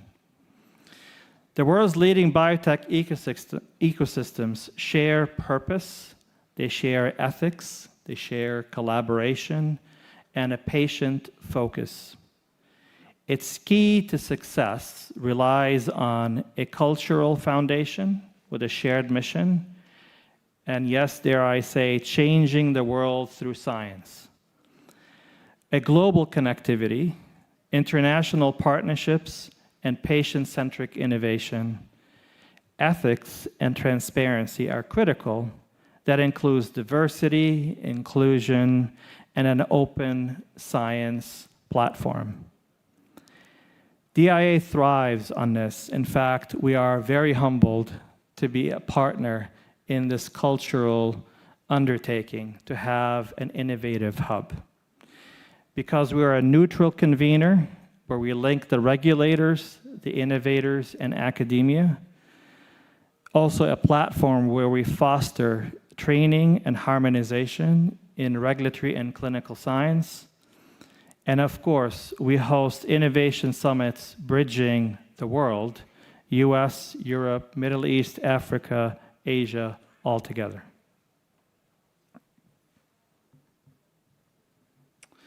Wanted to share this with you. Most recently, DIA has been very active working with the Beijing government, and we're humbled that their focus is on improving lives, saving lives, and patients. So we're working very actively with them to specifically build the international biopark of the future, where innovation is done by collaboration with all stakeholders, industry, policymakers, academia, clinical and investment community, and yes, patients.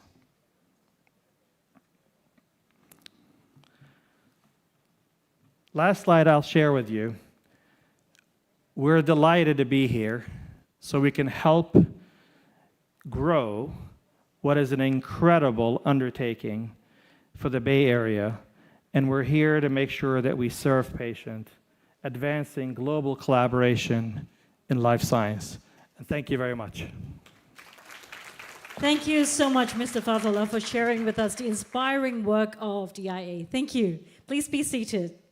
And up next, it gives me great pleasure to invite our fourth speaker in this session, Ms. Simone Song, founder and senior partner of Ori Capital, to deliver her keynote speech. Ladies and gentlemen, let's put our hands together for Ms. Song.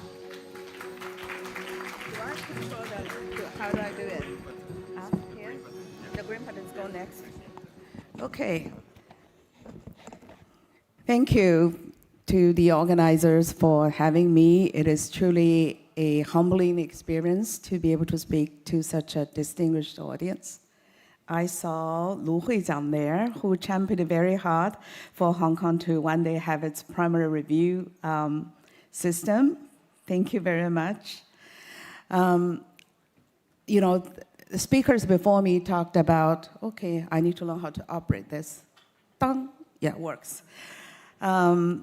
Speakers before me talked about China's deep-seek moment in biopharma, and I'm gonna start from here as well.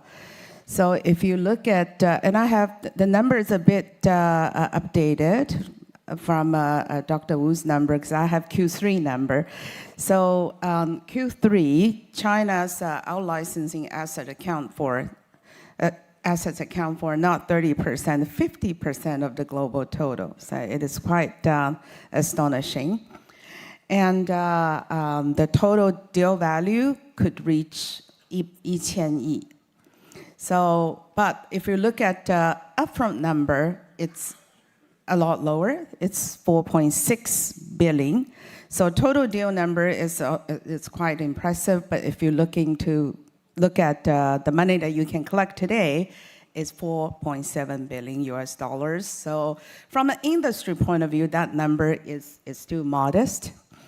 And we all know that total deal value is, made of by, money you can collect today, and also milestone payments, and also loyalty payments, right? But a lot of them may not materialize, because when you license very early stage assets to multinational companies, multinational companies are not very good at raising young kids. 他会把小孩养残掉的。Number one, number two, 这个大药厂都很花心的，喜新厌旧。So big farmers, they are not very loyal. Optimization, 你的小孩可能还给你了，会不帮你养了。Sometimes yes, they give their kids back to you, and they do not raising your kids for you. Income, 这个 business model 还是会有一定的风险的啊。But nevertheless, we've come a long way. When I was growing up, shoots and hats moved into China. Now, the crown jewel of intellectual property generation is very much in China in the case of biotech clinical asset generation. So we should be very proud. This basically is the reason why multinational companies are on a buying spree because of the potential loss in sales caused by patent expiration. And you can see that if we look at the 2024 number, the majority of the upfront payments were contributed by large pharmas. And we believe that this buying trend will continue. If we look at the potential loss of sales in terms of therapeutic areas, you can see where the demands are coming from. And if you look at the right-hand side of the page, China has the capacity to pick up the demand. Look at the size of clinical trials in oncology. It is again astonishing high. It stands at 8,000 plus. And the speakers before me gave very extensive analysis as to, how Chinese pharma industry is experiencing its deep-seek type of success. So I'm not going to go into this in detail. 我就用4个字来解释：多、快、好、省。东西多、快，生产的速度快，而且这个东西也很好嘛。It's affordable with higher quality. So China is, as Dr. Wu said, is very good at innovation, except 0 to 1, but still it should be admired. Innovation at the end is not just idea generation, it's about execution, it's about moving to the finish line, at the end, it's about how much productivity can be released. So this is, based on 多快好省, I think Chinese pharma industry is making great contribution to mankind. And, what beneath 多快好省是我们的教育的 infrastructure, 教育和基础, 教育和 And this kind of development is the foundation of education, and China pays a lot of attention in the fundamental research as well as the applied research. The Nobel Prizes, 但是 application 的研究可以 lead to 这个 initial 这个 seeds for VC industries to harvest. 所以说，我们国家有很多工业大学、科技大学，这个就是。Therefore, we have a lot of industrial universities and the applied universities, and this also lead to the practical achievements in China. Challenges. 中国有一个很著名的说法叫卷。And we have a saying that 卷 rat race in China. And the total deal volume has reached about 100 billion, and the rat race occurred.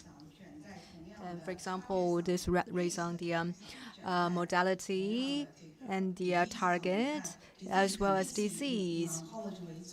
And oncology is the main domain, is the dominant field, and also the modality focus on the ADC target. Therefore, Chinese farmers are prioritizing the low-hanging food. And also the 0 to 1 breakthroughs. What's the next?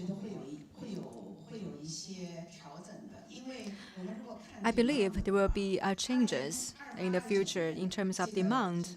2008, for example, 2028 and 2029, the purchase demand will reach its peak. But the potential loss of sales is almost half to its peak. And this is from the demand side.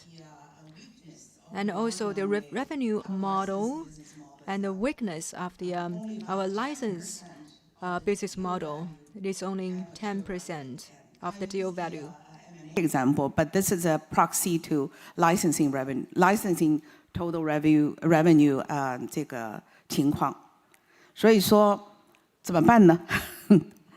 那么接下去还有这个 before I move on before I move to the next page, I want to give you a vivid example of the difference between 源头创新跟这个 fast following。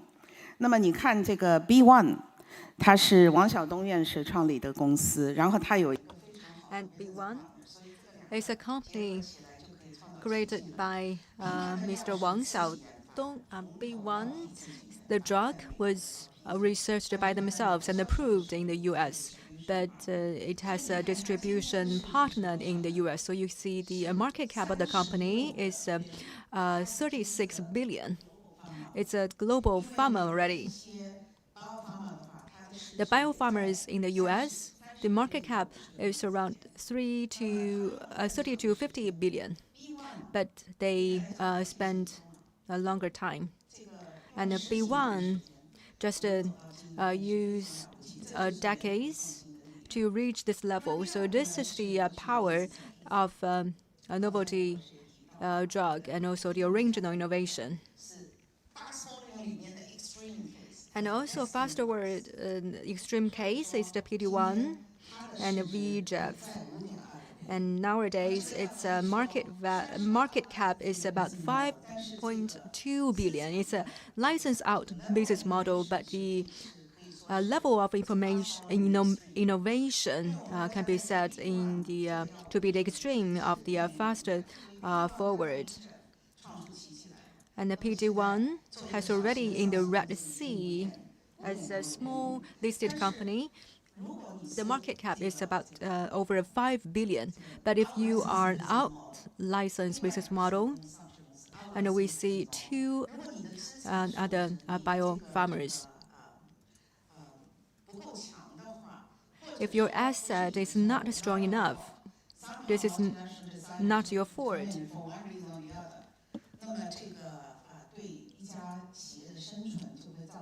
And this will cause a very big impact to the existence of the company. And this is about the 88%. And another is the different. I'm just trying to, use them to make a business case that to establish a point that 源头创新是非常重要的，像百济神州是源头创新。The source innovation is very important, and is this kind of business model. If we only rely on the out licensing business model, it will be very risky.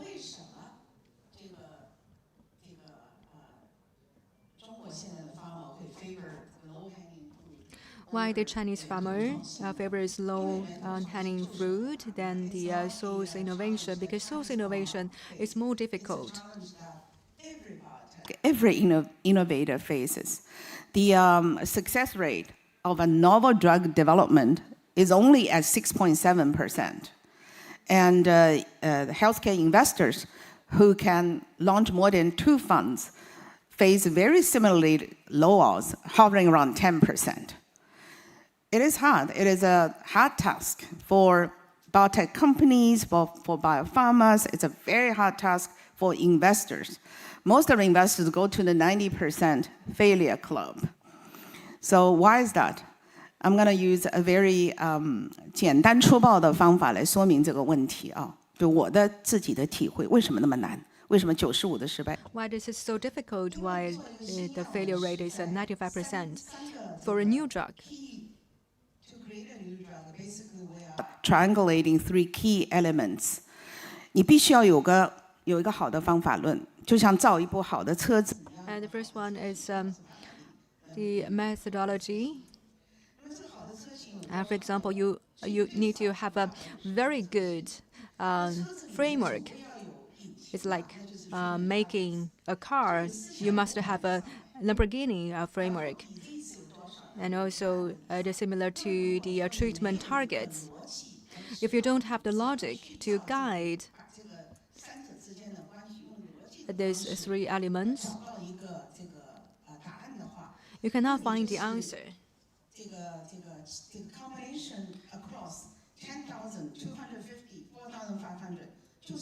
And 是一个 garbage in garbage out 的 process， 即使是 AI 也不能在。 And even AI cannot solve the issue if you don't have the logic resolution.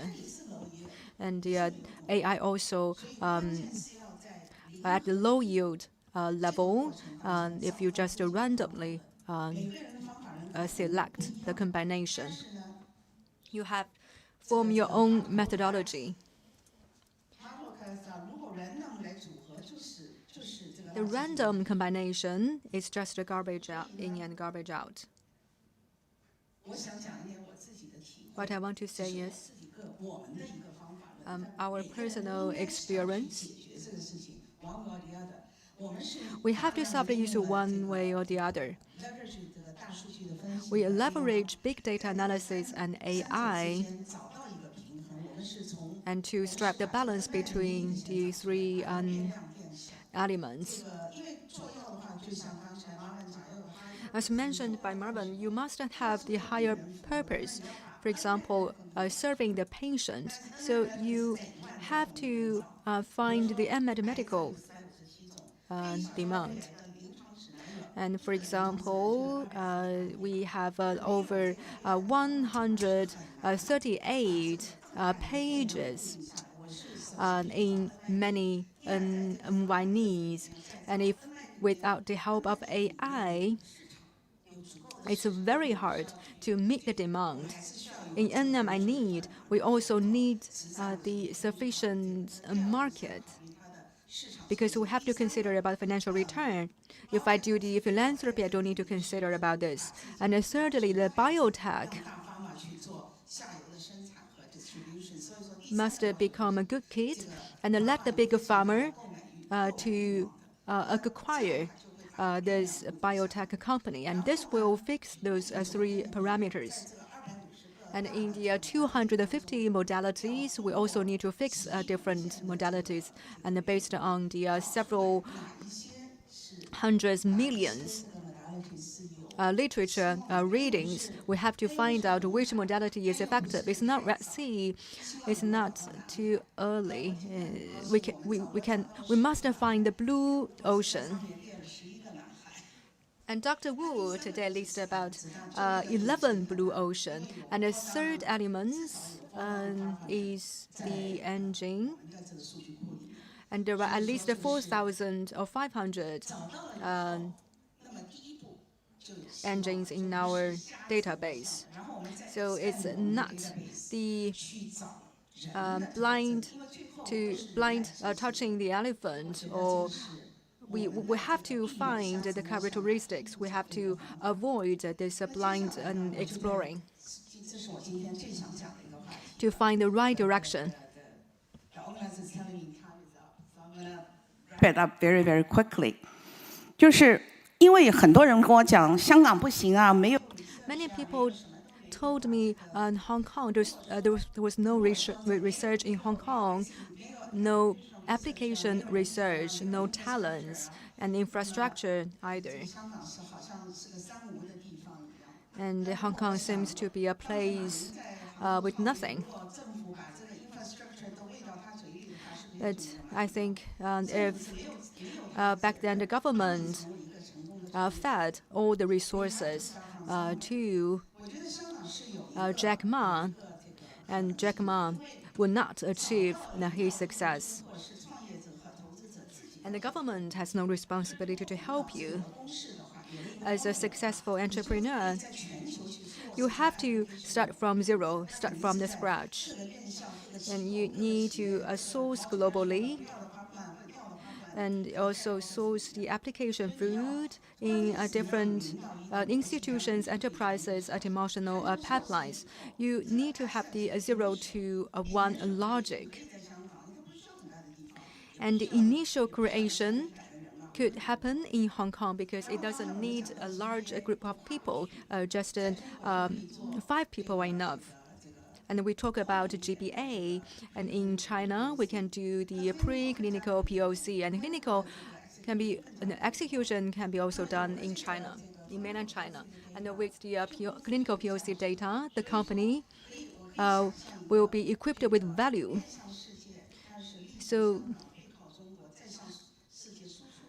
we can based in Hong Kong and backed by mainland China, and then explore to the world. So in the DeepSeek moment, in the process of DeepSeek, and Hong Kong can play this strategic role. And the key position and the key place is to figure out what is 0 to 1. Thank you very much.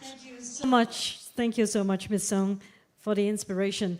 Well, up next, ladies and gentlemen, we shall be having a panel discussion session. And in the upcoming discussion, we will be exploring how companies across the Bay Area can leverage their collective strength in biopharmaceutical innovation under the theme titled Rooted in the Bay Area, Connecting with the World, a new pattern of collaboration in pharmaceutical innovation. And the previous few speakers have indeed laid a very significant milestone for us in different areas, different regions, as well as different industry benchmarks that we have studied. So up next, we shall be inviting most of them up and with some other speakers as well to join us on the discussion. We will be discussing how fostering collaboration within the region can enhance global connectivity and drive growth in the pharmaceutical sector. And in view of time, we shall be having a shorter discussion. Instead of 45 minutes, we shall be having a 35-minute panel discussion with our distinguished panelists and moderator. Hang on 1 second. We'll be setting the stage. 1 second. Beautiful. The last chair on and there. All right, please join me in welcoming on stage our panelists. And they include Mr. Henry Yao Kwong Chi, Managing Director of Hong Kong U Clinical Trials Center, Ms. Jenny Zheng, Senior Vice President and General Manager of Greater China of Illumina, Dr. Lin Kai, Chief Science Officer of Sunshine Lake Pharma HEC Farm, Dr. Zhang Wei, Senior Vice President of Head of Medicine of Boehringer Ingelheim, Greater China, Ms. Shan Wu, President of HK API, General Manager of AstraZeneca Hong Kong, Mr. John Tan, Director of HK API, Head of Hong Kong and SVP of Novartis China, and our chair for the session, Ms. Kang Wei, former Managing Director of RDPAC. Welcome, ladies and gentlemen. Please be seated. And Ms. Kang, the floor is all yours. So good afternoon, everybody. So it's our honor to be here. In this pharmaceutical session, I think we have a several wonder speaker. They talk about the innovation, science innovation from the global and China, and also Mr. Song talked about the China and the Hong Kong policy, and also our Lady Song talk about the VC capital.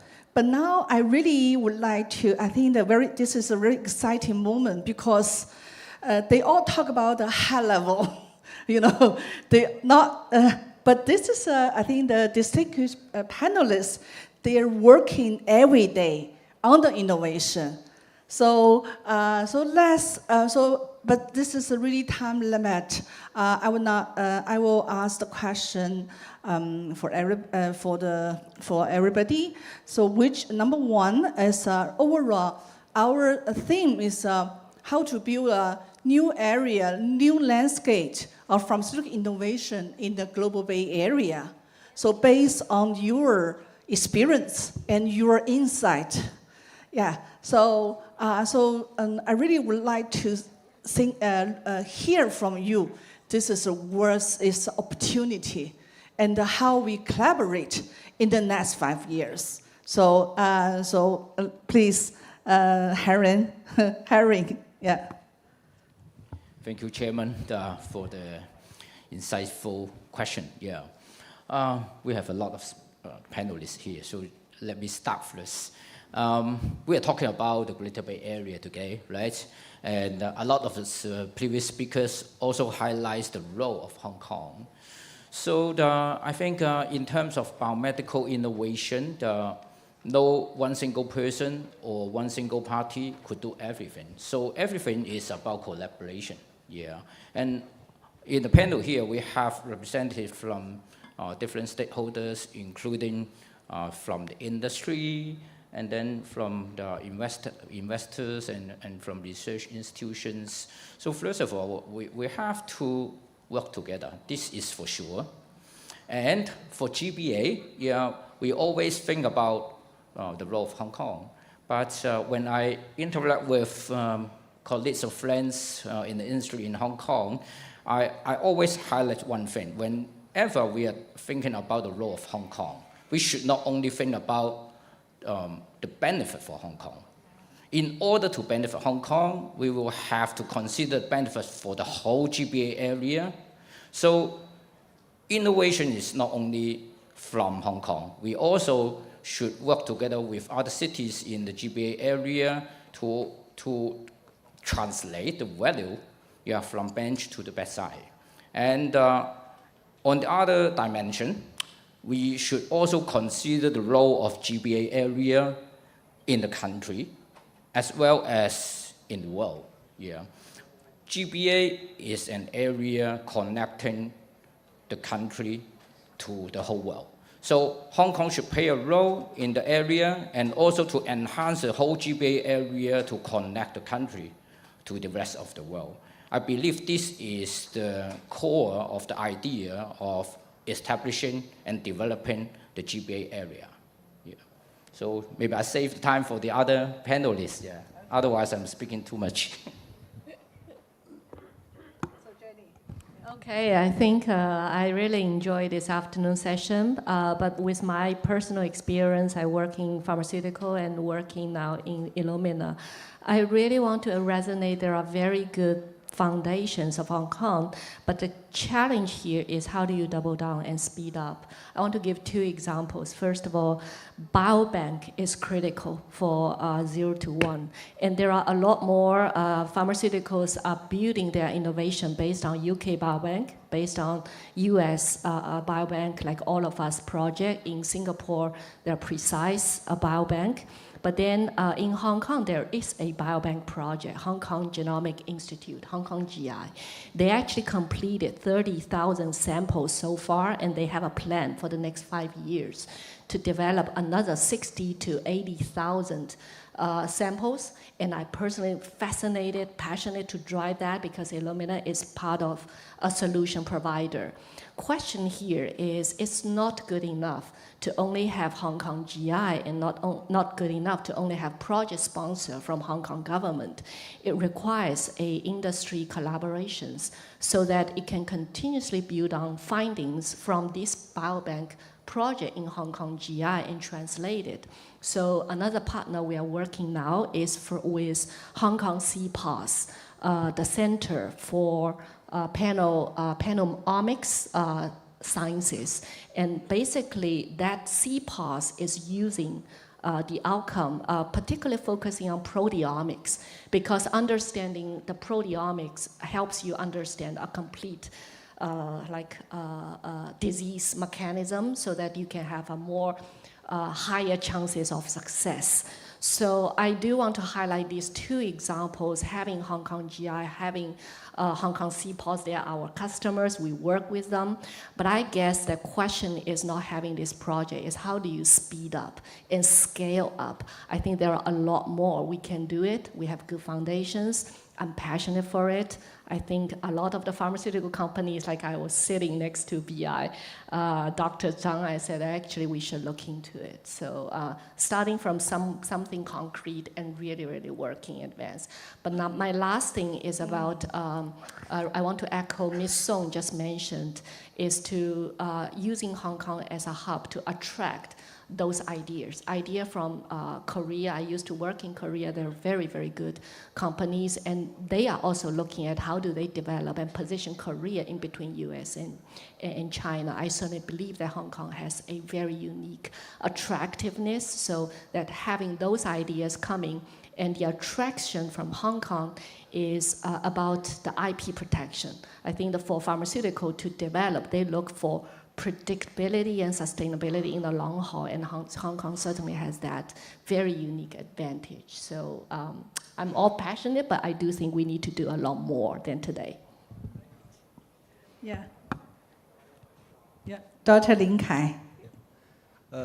First of all, a little bit myself, I have to say that I'm relatively new to this area. I just came to this area last year.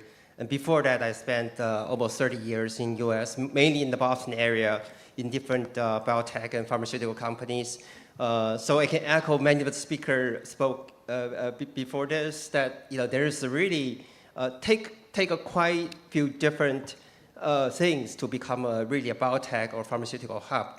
I also had some experience in Shanghai, helped to start a couple new companies there, and also in Singapore.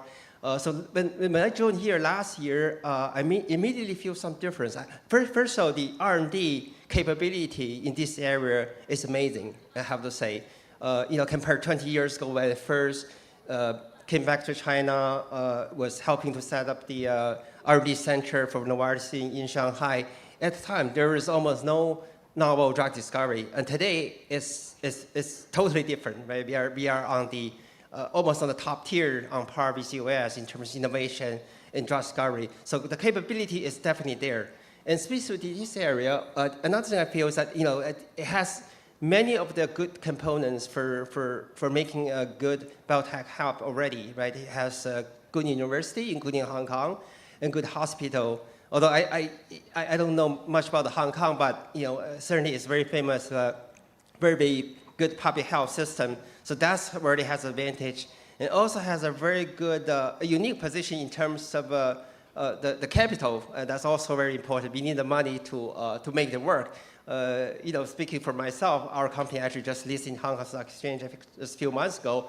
That's the main reason that a lot of companies attracted here, because of free flow capital, right? That's unique in China.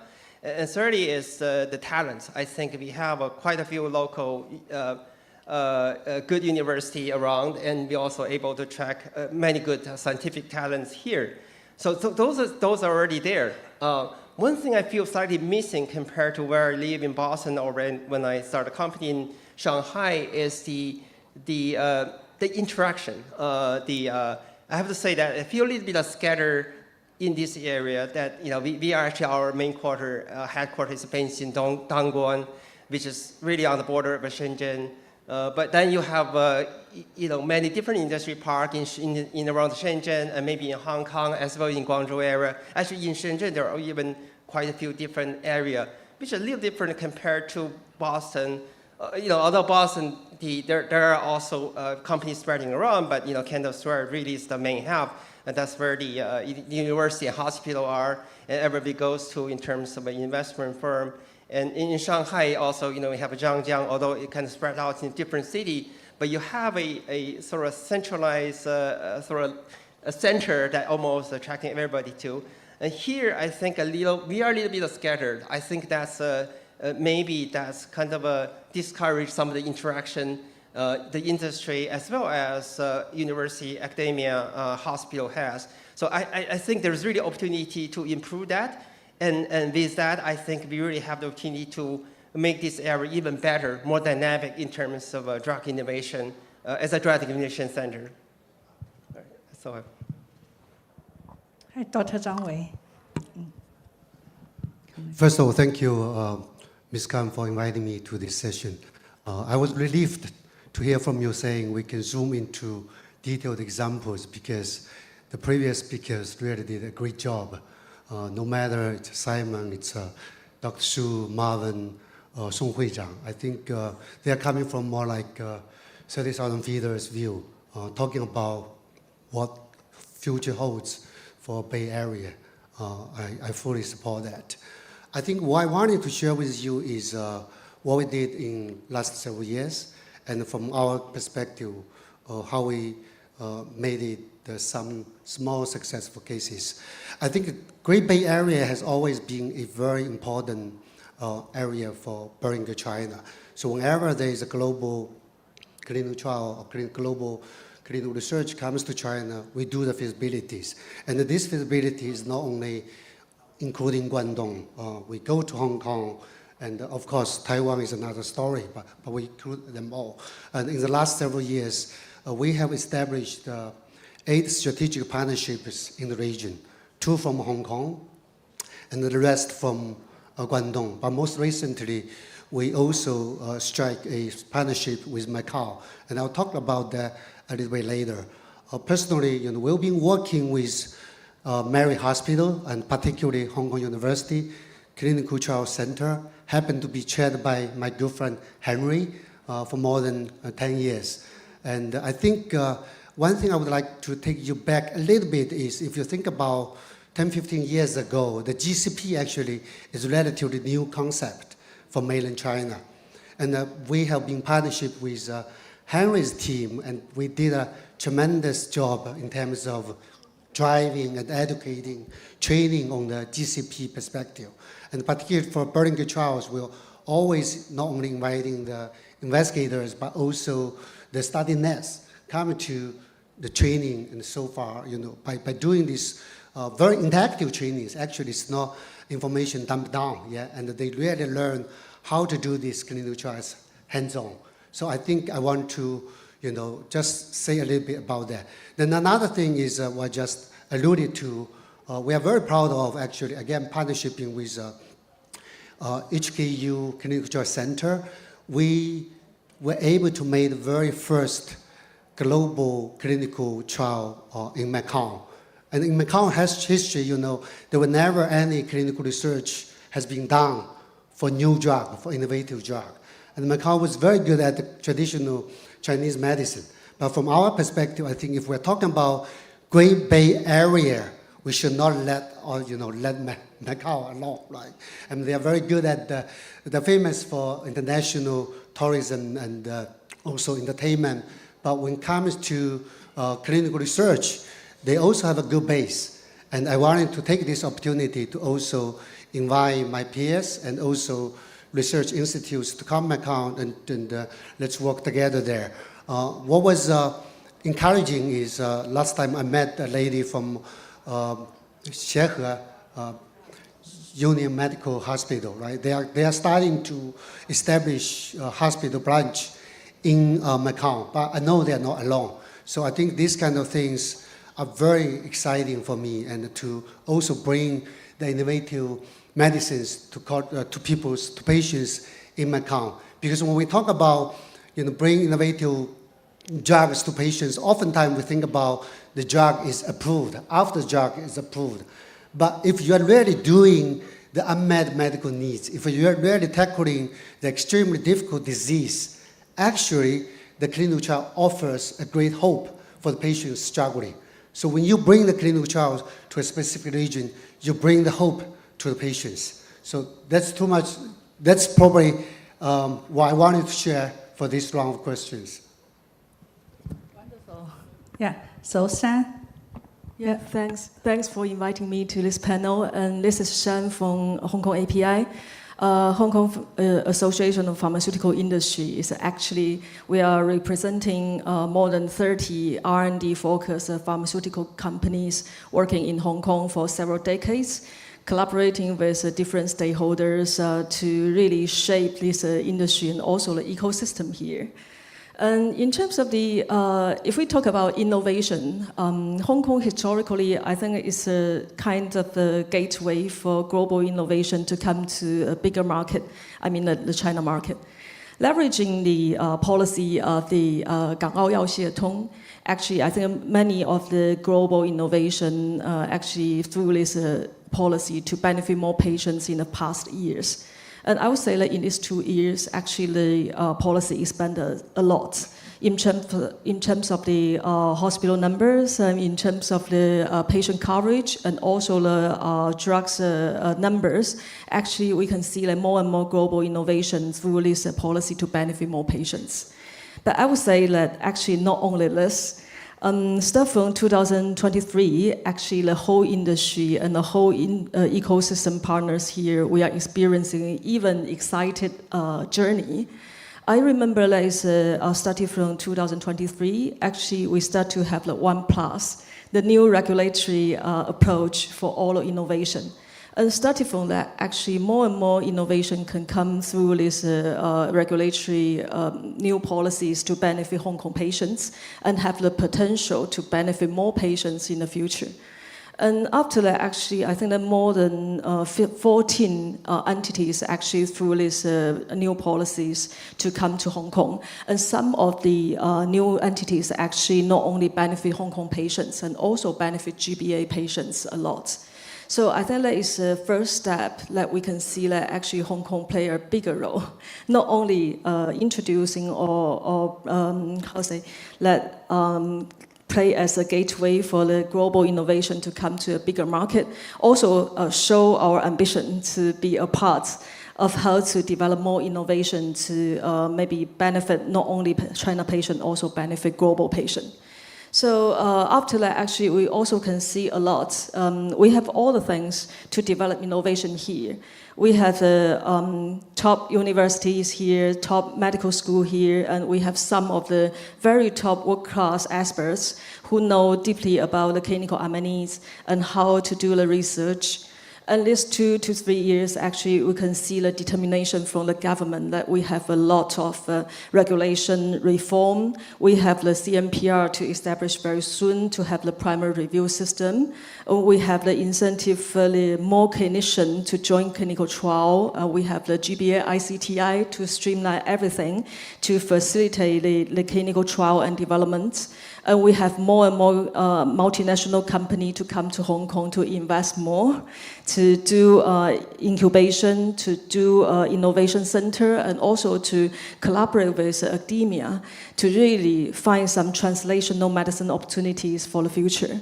So I would say that actually we are transforming from the previous like a gateway. In the future, I think that Hong Kong aims to be a very important role to play in terms of develop the innovation. Yeah. Great. So John. Thank you. Thank you for the invitation. I'm John. I'm the GM of Novartis Hong Kong and also a HKAPI board member as well. Before I start, I just want to make sure we are all aligned on a common objective. Our objective is to save lives and do not leave patients behind. I think this is the common objective, I could say, of hospital, policymakers, academia, industry player, doctor, and many, many other stakeholders as well. I think it's very important to really establish what we are trying to achieve from what we are trying to go forward as well. I think it's important to look at that fact that GBA should be a world-class medical innovation hub in the future. The question is, how do we get there? What do you mean by that? To be a world-class medical innovation hub is important. So let me just quickly go back to Hong Kong, how I see Hong Kong, because I do think that Hong Kong has a very important role in GBA. Then let me quickly, after that, let me go into talk about GBA synergy, and let me end up by talking about what we need from the pharma industry as well. Let's talk about Hong Kong role in GBA. Hong Kong, you have 75 top 1% researcher in Hong Kong. This is a very important number because you have some of the best talent in Hong Kong, and they are top 1% in the world. If you look at our academy reputation, the University of Hong Kong is now ranked 11 globally, and is ranked 2nd in Asia. HKU, if you look at the CUHK, is ranked 32. You have a very solid foundation in Hong Kong that we can leverage, that we can expand on as well. If you look at the third thing, the capital market, you have a very strong capital market here.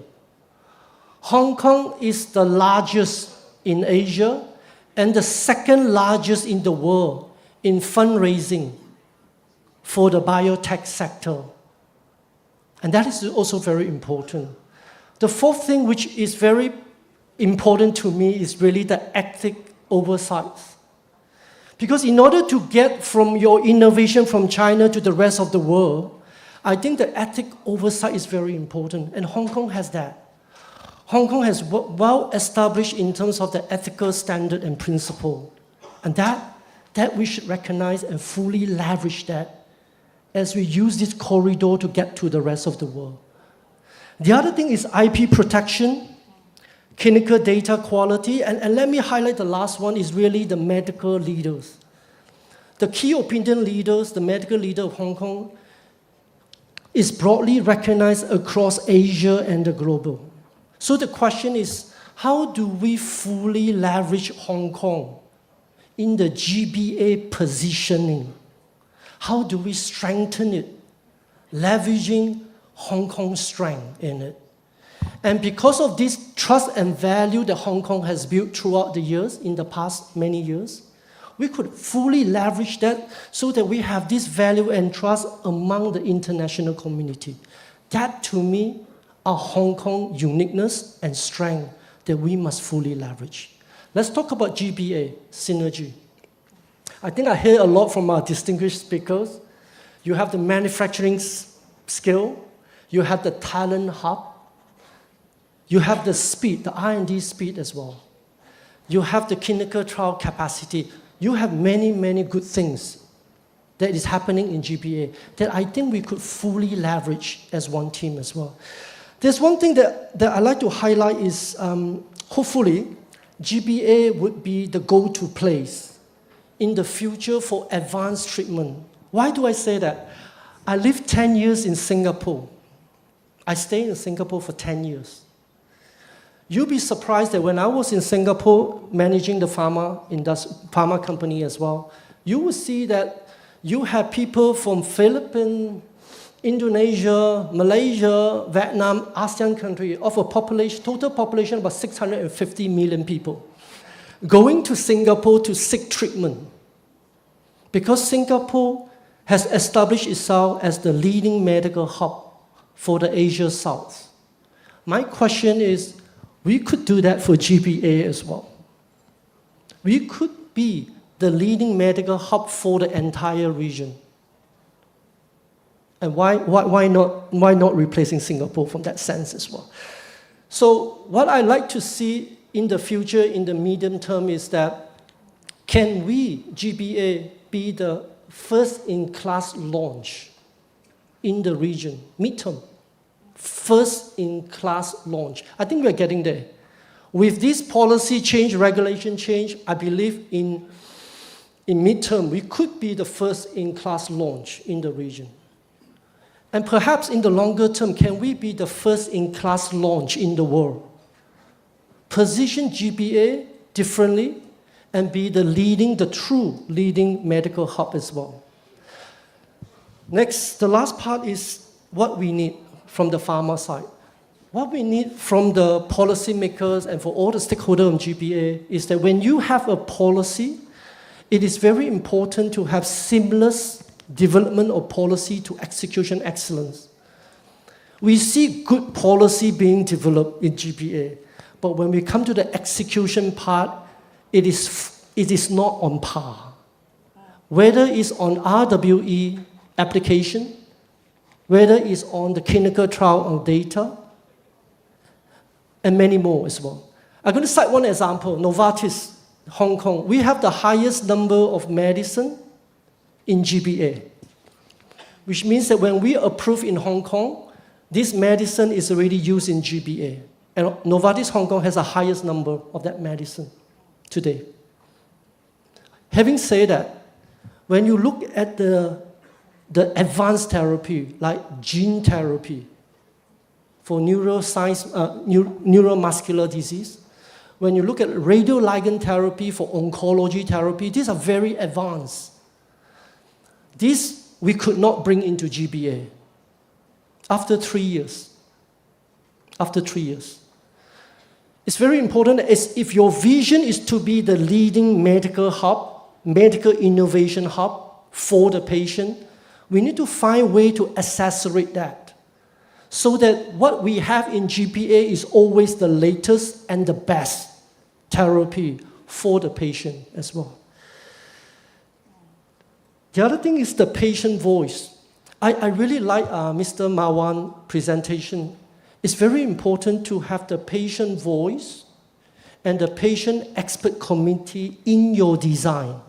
Why do I say that? I think globally we always think that my portfolio will fit the world. Let me tell you the case that is not the case. The portfolio, the drug portfolio that fit Asia may be a bit different from the drug portfolio that fits the other part of EU or US as well. It's quite important that we bring that into your design so that we get something relevant for the right patient of the geography as well. The third one is really about policy. I really ask for the stakeholder to really look at it and we truly reward innovation. What I call is true innovation. I'm sorry to say that we have many Me Too innovation. There are many innovations who are just Me Too, by the way. I think we should have an ecosystem, we should have a plan that truly reward true innovation. And it's not about cost cutting. We should find a way to really move that forward as well. And my last wish that I think what is important for GPA is the speed of adoption of new therapy. To be number one in this area, we need to make sure our speed of adoption and even our treatment standard has to be shaped. Perhaps in the future, we don't just listen to US or EU treatment guideline. With all the wonderful innovation that we have, we should be shaping our treatment guideline, our treatment standard as well. So with that said, thank you. Thank you. Thank you. Thank you. I think I would like to thank you, every panelist, for your passionate on the innovation. And also, I believe you all agree Hong Kong will be, in the long run, international innovation hub, leading innovation hub, one of. And so, this is what I think about is, as I work with China pharmaceutical innovation ecosystem in the past 10 years. So especially for the MMPA. So we have a lot of discussion with the leader of MMPA. So we talk about, consider like the ecosystem, pharmaceutical ecosystem. So before China, they invest a lot in the research, but there is no result as a promise. So the Chinese government to work with us to review what is the issue. The issue is really the ecosystem. So the ecosystem, what is a component of ecosystem? Number one is a regulation, is a policy. How you accelerate innovation in the regulation review approval. Secondly, of course, is a market access, because innovation need to reward. And finally, it will benefit patient as quickly as possible. The third one is IP protection. So I think the last one, of course, is capital. It's very important. But in China, when we look, and when I reflect China, if everything is ready, it's not possible. But only one, which one is a trigger for China innovation, I would tell you, it's a policy. It's really, really a policy. The China MMPA regulation reform is a trigger for the innovation. It triggered investment. It triggered the talent from overseas to China. Because, so I repeat for Hong Kong as a GBA, number one, I also strong belief is an innovation ecosystem. But also, thank you for our panelists encouraging me. Before we all said about commercial health insurance, value, how to assess the value of innovation on the in the perspective of the payer perspective. But I'm also have an idea based on your encouragement. Why not, as our GBA, we can build objective. How can we work together to build a pharmaceutical ecosystem? In terms, maybe the payer is different, but we can have an assessment criteria, how we can assess, the real innovation. So this is, I think, sometimes I would say China is so big. There are central government and local government. There are so many hesitate to reform, especially in currently the payment reimbursement. It's a really hurdle.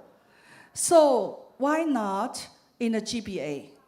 We can work together because Chinese government in the next 5 years, 10 years, I would say China will go to their objective is go to another area to be the first in class and best in class. In the past 10 years, it's a fast follower. It's a me better. But the next 10 years, China want to be a first in class, best in class. So I would say, and this is we will see what is a Hong Kong GBA. We can play the role and contribute to this is a vision and mission. So I will strong such Hong Kong government. We work together and with the Hong Kong API, Hong Kong Mr. Law, we work together, which we can identify as which area, which disease we can leverage Hong Kong GBA, the resources to focus on. For example, rare disease. Can we be a first-in-class innovator in the rare disease based on the Hong Kong genomic data, based on so many clinical experts, and also based on the unmet clinical needs? So this is so I was strong, the last maybe give each panelist 2 minutes. So if we think about for the long run vision of the GBA, so what is area? What is you think the point you can see as we can work together as a GBA to build a pharmaceutical ecosystem as a whole GBA? Yes. So please. Maybe Wei, you can first. Yeah, because I really have a flight to catch, so I wanted to share my thoughts first. I think regarding GBA, GBA is one of very important opening up experimental area for the country, right? The way I look at it is because if you talk about the other resources, there are other areas to compete with. They can also compete with this area, but this is where the GBA could really be there to be the first. I understand as we speak, there's a Hong Kong Health Authority is establishing their own CMPR or the CDE, right? And I think this is where they could find areas to break through. I'm using a very small example. I think most recently, the NEMPA had one breakthrough because in the past, when we wanted to ship the new innovative drug to mainland, the drug has to be approved first by NEMPA, okay? But starting last month, there were pilots being done. You can manufacture the drug already. You can ship it to the custom, for example, in Shanghai. Once the moment it's approved, then you can enter the market. This kind of pinpoints of the current regulatory policies, and there are still a few. I think some of these points could be picked up by the GBA, and they can pilot, they can try it out, and then, because this is what the country, what China has empowered them to do, and they need to be more brave to explore policies like that. Yeah. Great. So that's my point. Yeah. Sorry, I really have to go. Yeah. I only have 30 minutes buffer for the session. Okay, so who will be the next? Yeah, volunteer.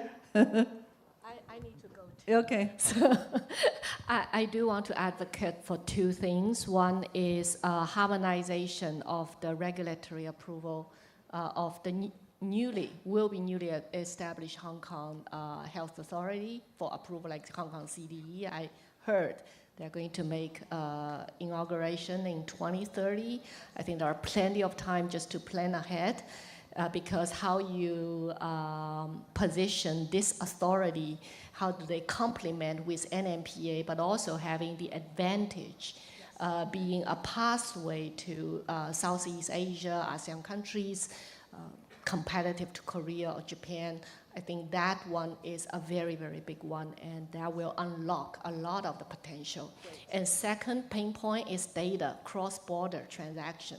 I think there are still hurdles, like is Hong Kong SAE a special territory or what? Because pharmaceutical dossier is about data. If you do not unlock the data power, you slow things down. I still see there are a lot more administrative hurdle in terms of transaction between Hong Kong and mainland if there are good data. So I do want to have a specific look into the cross-border healthcare data, having some sort of like green pass, white list or whatever, like you name it, so that you have a framework to accelerate things. I'm not advocating for relaxing the whole data cross-border. I think there are certain mechanisms to accelerate the current administrative burden on data transactions. So I also need to go. So. Okay, excellent. So sorry, but thank you so much for having me Thank here. you, Jenny. So we'll continue all together. Yes, yes.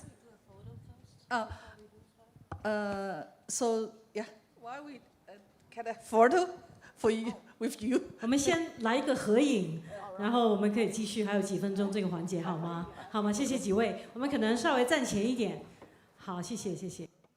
抱歉，我们时间上有一点讨论比较热烈。So apologies for the delay. So we will take a group photo first. That's right. Please look straight ahead.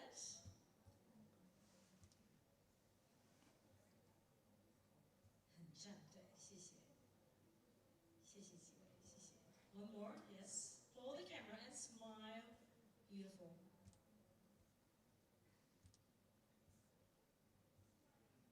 Thank you so much. Thank you. Ms. Kang, please continue. Okay, Thank let's you. continue to the exciting, the great idea for the next 5 years. Yeah. So, Henry?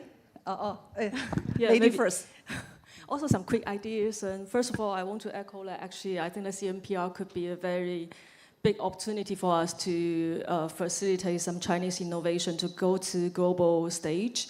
Definitely, I think that is the biggest opportunity for us. And secondly, is I also want to talk about the cross-border thing, not only data, also the biomedical material. I think that also one opportunity for us to think about the possibility maybe we can be a hub for some advanced therapy.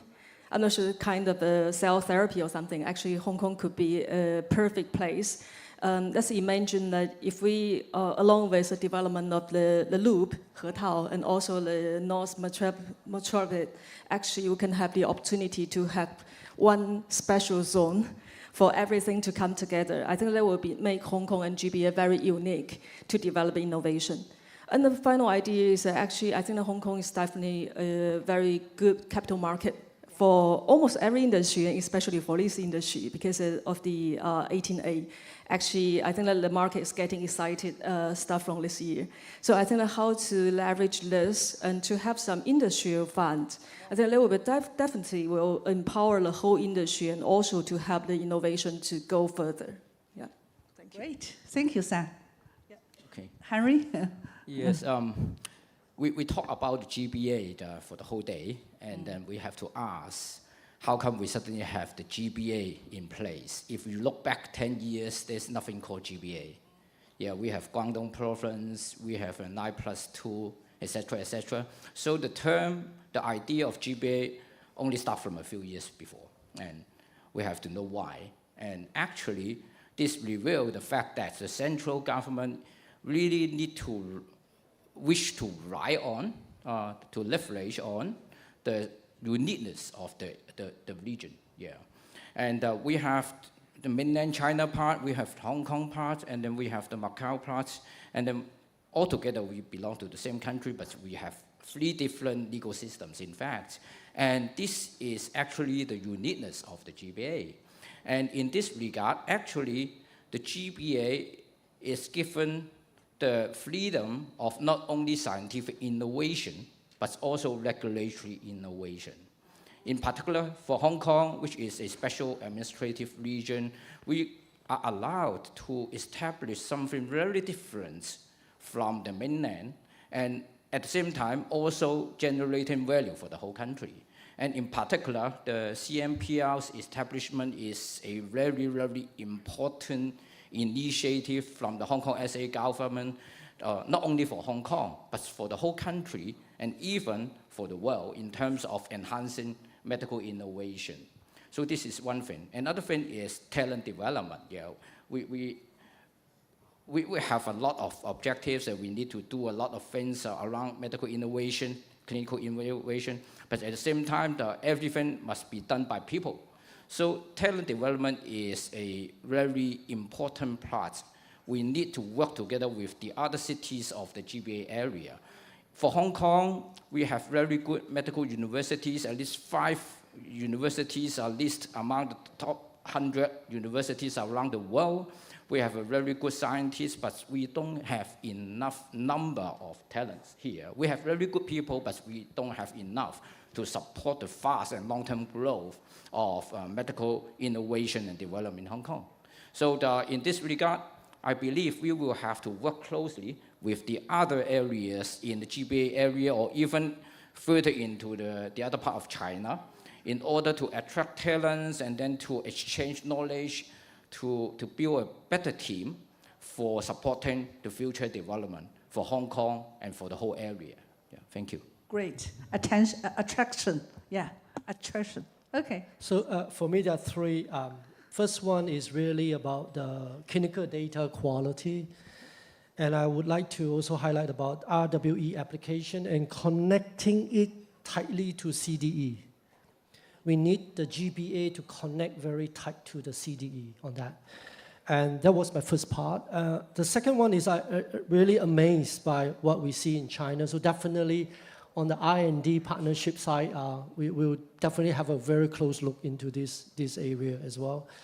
The last one, if I just wanted to cite, is for all the breakthrough therapy, I hope that we hope to work on to drive GBA to be the first to launch, even faster than Shanghai, even faster than Beijing. We need to continue to find our unique positioning here as well. So this is something hopefully we can work together. Thank you. So, Dr. Lin, yeah, you're the last one. All right, I'll be brief. Yeah, first of all, I completely agree that the policy change is very, very important. I kind of experienced that myself. 10 years ago, nobody ran their first trial in China, right? All the MNCs, you don't run the Chinese trial until you're in phase 2 or 3. But now it's completely different. A lot of the trials are actually initiated in China, and we have a lot of IITs, especially in the cell therapy in area. So I would say I'm here to learn, actually. I'm very glad to hear that there are also policy changing coming in Hong Kong. I think that's going to make a huge difference. And as a drug developer myself, I think it's, the situation we are facing now is, I mean, first of all, the R&D capacity, as I mentioned, is great. But not everything's rosy, right? We have, we are supported by AI and other new technology, but also we have a number of issues we're facing. Mainly 2. The first one is overcapacity. Maybe that's a politically incorrect word, but you know what I mean. But we have we start from PD-1. We have so many companies working on PD-1. We have so many companies working on GLP-1. But it is somewhere a waste of a resource. And I think some of the policy change, some of the policy regulators definitely could look into that and help them in that regard in terms of industry. And also I have a number of NGOs here. I think the industry in general, not just in GBA, but in China overall, I think we need a better regulation and better coordination to make it better. The secondly is also geopolitical issue, right? So I don't need to speak too much about that, but I think Hong Kong in that regard is in a unique position to help, again, serving as a bridge to connect the East and West. on a number of different things, not only just on finance side, political side, as well as legal side. Certainly, Hong Kong has in terms of all this system is closer to the West compared to the rest of China. So other people, other countries feel more comfortable coming to Hong Kong exactly for that reason. So I just don't think these are the advantages that hasn't been completely release the potential. Exactly. Especially in this world, actually there's more need for that. Yes. So I think, and certainly personally, I feel Hong Kong can play a much bigger role in today's world with so much new challenge. Yeah, okay, so time is over. So I would finally thank you, the Hong Kong Foundation, our three organizer. It is really short, but I think you see every person has a passion, and also believe we could take as a start for the GBA to build an international hub. So let's work together more to do more collaboration in the future. Okay. Thank you very much to our panelists, and in particular to our panel chair, 康维女士，谢谢几位，请回座，谢谢几位。Thank you very much to our speakers for the engaging session. Up next, we are about to move on to our final session dedicated to artificial intelligence. I would like to do a short poll here. How many of you have used an AI tool in the past 7 days? 过去的7天有使用过 AI 的有 Okay, how many of you have used it today? Today. How many of you have used more than 3 AI tools today? All right, so it looks like you are the winner. The winner wins an applause. So we hope to have a very exciting exchange, and I'm sure you will be as intrigued as I am in the topic, because this, ladies and gentlemen, is the most searched word on Google in the past year, and that is artificial intelligence. As we move to the session, we have the pleasure of having a video recorded speech by Ms. Cheong Man Lei, Undersecretary for Innovation, Technology and Industry of the Government of the Hong Kong Special Administrative Region, to set the tone for the opening speech. Let's welcome Ms. Cheong. Distinguished guests, ladies and gentlemen, good afternoon. It's my great pleasure to join you all today at the Global Bay Area Economic Forum and to share with you on the important topic of how the Hong Kong SAR government promotes AI-driven industrial upgrading and cross-sector collaboration. The nation regards scientific and technological innovation as the core of its development.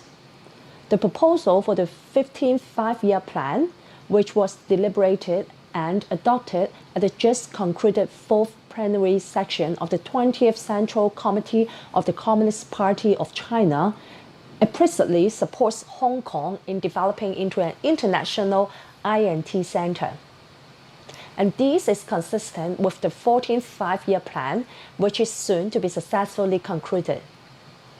Over the past few years, Hong Kong has worked in close collaboration with our other Greater Bay Area brother cities to enhance the Greater Bay Area's innovation capabilities to an internationally leading level. And recently, as you may know, that the WIPO, the World Intellectual Property Organization, released the Global Innovation Index Top 100 Innovation Clusters. And among them, the Shenzhen, Hong Kong, Guangzhou cluster ranked first globally. And this reflects the international community's high recognition of the Greater Bay Area's innovation capabilities and its growing global influence. As a member of the Greater Bay Area, Hong Kong leverages the institutional advantages brought by the one country, two systems principle and its ability to connect with the international community, playing a bridging role in the development of AI.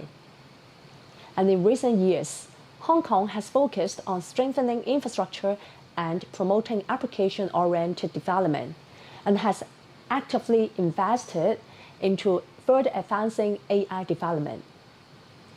The AI Supercomputing Center, established by the Hong Kong Cyberport last year, will have its computing power upgraded within this year, and it will further provide efficient computing support for scientific research and technological applications in Hong Kong, facilitating technological application and innovation breakthroughs. At the same time, the government has launched the 3 billion AI subsidy scheme to encourage research institutions, enterprises, and other entities to make good use of the computing resources of the supercomputing center and to further enhance local AI R&D capabilities. To further consolidate the R&D foundation, Hong Kong has also established the AIR at Inno Hong Kong R&D platform, which focuses on AI and robotic technology. And it has brought together over 1,000 professionals and a large number of AI enterprises from different countries and regions, promoting the implementation of diverse innovative applications here in Hong Kong.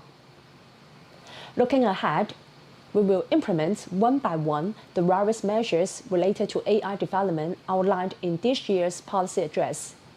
We will continue to focus on key areas such as talent, scientific research and data, and comprehensively consolidate AI as a core industry in Hong Kong to promote industries for AI and AI for industries. The 3 billion Frontier Technology Research Support Scheme, which was launched to strengthen basic research in frontier technologies, will further support our locally funded universities in further attracting top international scientific research talents in frontier technologies, including AI, to Hong Kong.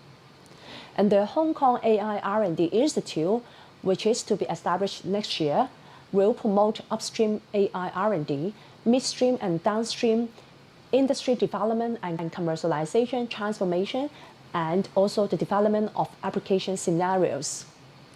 In addition, we'll make good use of the unique advantages of one country, two systems, and the foundation of the one zone, two parks model in the Hetao Shenzhen Hong Kong Science and Technology Innovation Cooperation Zone.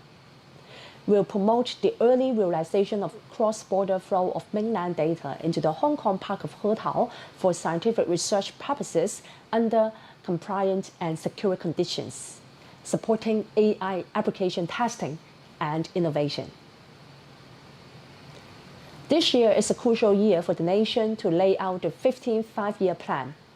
Hong Kong will continue to fully integrate into the national development, give play to its unique advantages and potential to contribute to the nation, and strive to promote AI-driven scientific research innovation, industrial upgrading, and cross-sector collaboration, so as to play a more active role in the Greater Bay Area. Ladies and gentlemen, let's work together for the promising development of the Greater Bay Area and for a brighter future. May I wish this forum a great success and look forward to the valuable insights of all guests to inject new impetus into the development of AI in the Greater Bay Area. And finally, please be reminded to mark your diary for another important event, December the 7th, which is our Legislative Council election day. It's important for our future. Thank you all.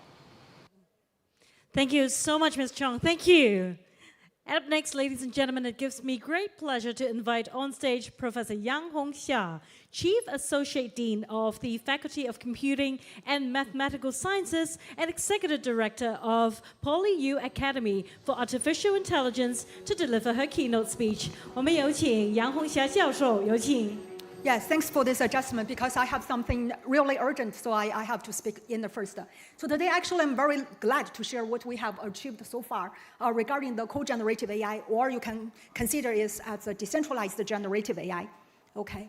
So what does decentralized generative AI really do? Actually, just one sentence to summarize what we have achieved so far is actually powering the last mile of generative AI. So what does that mean? So we can just think what large so-called foundational breakthroughs for large language models. For example, what we have heard so far is regarding math problem solving, code generation, or everything related to our daily agent. But however, actually, to be honest, we haven't heard so far regarding the real foundational technical breakthrough regarding so-called high-end business, for example, like material intelligence, healthcare so far, right? So the fundamental reason behind that is actually the data that we used are actually crawled from the general web.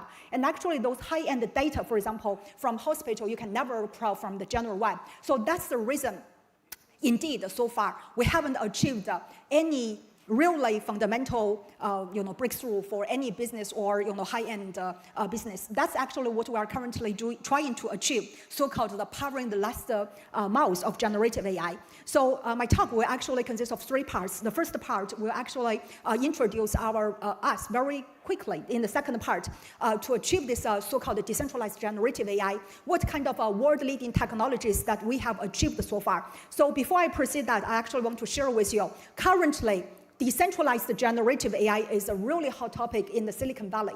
I'm not sure if you heard about a very big they call the Frontier Lab just recently established in the Silicon Valley like 1 month ago, so-called Thinking Machine Lab, with only around like 20 people, but with the valuation of $12 billion US.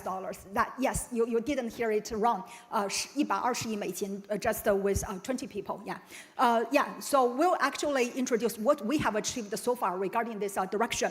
We actually started like 1 month earlier. And in the third part, we'll talk about the applications, especially we have collaborated with 4 top cancer hospitals both in mainland China and in Hong Kong. Yeah.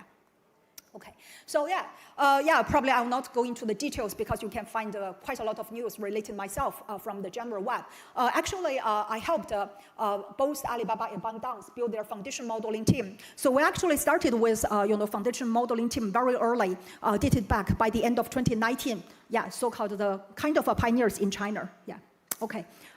Because we started very early and we indeed launched quite a lot of solid results in the foundation modeling team. So as you can tell, we achieved almost all the, these technical rewards in China, like 国家科学技术进步奖, etc. And also we were awarded worldwide, like by CoinDesk this year, top 50 women in in Web3 and AI. Yeah. Okay, and especially, actually, I'm a bit different from other professors' background because I spent like over 15 years in industry, in all those tech giants, both in US and in China, before I joined, PolyU, in the middle of last July. But however, after we joined, we actually kind of, got some breakthroughs in Hong Kong. For example, like in the, we achieved 3 top awards, financial awards in academia in Hong Kong. For example, the first one is TRS, SIM-based. The second one is RISC Plus. So SIM-based is kind of, the top, one of the top, academic rewards for all the professors across all the universities. For example, this year, only 6 professors across all the universities, across all the disciplines in all Hong Kong universities. And they actually sponsored quite a lot of money because this is a huge major grant. And we are one of the 6, and we are the only one related to AI. And the second one is the RISC Plus. So RISC Plus, because you know that Hong Kong incubates several unicorns, for example, like Dajiang or Shangtang, right, since time. So actually, these unicorns are all incubated from the universities. So they have such a RISC Plus scheme to also incubate the next unicorns in the Hong Kong universities, like 10 billion Hong Kong dollars to incubate 100, university unicorns in the future. So that means the government actually gave out like 100 million Hong Kong dollars for free because they didn't ask for your stock option. They just want your companies to be IPO in the future, in the next 5 years, probably in the Hong Kong stock market. So the third one is actually from Cyberport, supported by the AISS. Is the AI, if you're interested, if you want to use the GPU resources, you definitely need to know this schema. Yeah, so this is kind of Hong Kong government have quite a lot. So because Cyberport is the supercomputing center in Hong Kong, if you really want to work with large language models, GPU resources or the computing resources, the first fundamental thing. So this, you definitely want to apply for this one. Yeah. Okay. So this is a picture summarizing what we achieved so far, or what we are trying to achieve. For example, all the big names that you heard so far, for example, Qwen is my previous team, I founded this team, or DeepSeek, Llama, OpenAI, all these models are actually centralized. So what does centralization mean? Centralized means you have to cluster all the data, all the computing resources in one place and training from scratch. So that's the reason that you probably heard quite a lot of supercomputing cluster that was built recently, both in China and in US, over hundreds of thousands GPU cards or computing cards. But however, that's impractical in practice. For example, currently, we work those top hospitals in mainland China and in Hong Kong. If you are still rely on this centralization mechanism, that means you have to cluster all the hospital's data in one place. But however, that's impractical in practice at all. But what does decentralized mean? For example, I list the three we call unicorns. We hope our company will be unicorn as well. So you see the InfiX.ai is a startup, started by us. So Sakana.ai is a unicorn already in Japan. It was founded by one of the transformer author, I think in the early of last March, and with the valuation of $2 billion already now, 20亿美金啊. And the Thinking Machine Lab is the currently frontier machine funded by the previous OpenAI CTO Mira. So as you can tell, nothing, 20 people, but already with the valuation of $12 billion, with the money collected from all those VCs around $2 billion, 融资20亿美金，估值120亿美金, so it's a huge, huge investment. So actually you can tell worldwide now, people really have strong belief regarding the decentralized. But what does that mean? Okay, let's see. So to achieve this, we are currently focusing on two very important technologies. So the first one is so-called low bit training. So I guess definitely you heard about, for example, FP8 recently. For example, like Han Wuji, they just recently claimed that we can do FP8 inference on some computing cards, and their stock market is roared, right? But however, to be honest, for large language models or generative AI models, inference is the least challenging part. So currently, we actually just open source this part. You can find this training infrastructure from Hugging Face. So worldwide, currently, only 3 companies can achieve from pre-training to post-training and for inference to do the low bit. So what does that mean? Like OpenAI and DeepSeek, especially OpenAI, currently they actually use FP8. Or the other tech giants, they are currently they use BF16 or FP16. What does that mean? This is kind of a IEEE standard to install your parameters. It's a floating points. The FP8 means that you only have like 8 decimal places to install your parameters. So that means you lose quite a lot of your accuracy, right? But however, low bit is definitely the future. So, but it's still very, very challenging. So we'll see some comparison results. So currently, we are the 3rd company after OpenAI and DeepSeek, and especially we open source our training infrastructure. We want to incubate this community because we know low bit will be the future. Okay. The second technology we're currently working is the one that Thinking Machine Lab, they are currently working, so-called model merging or decentralized generative AI. That means, for example, you separate the word knowledge into a few tens of thousands different domains. And for each specific domain, actually, for that specific domain, you really don't need a huge centralized model.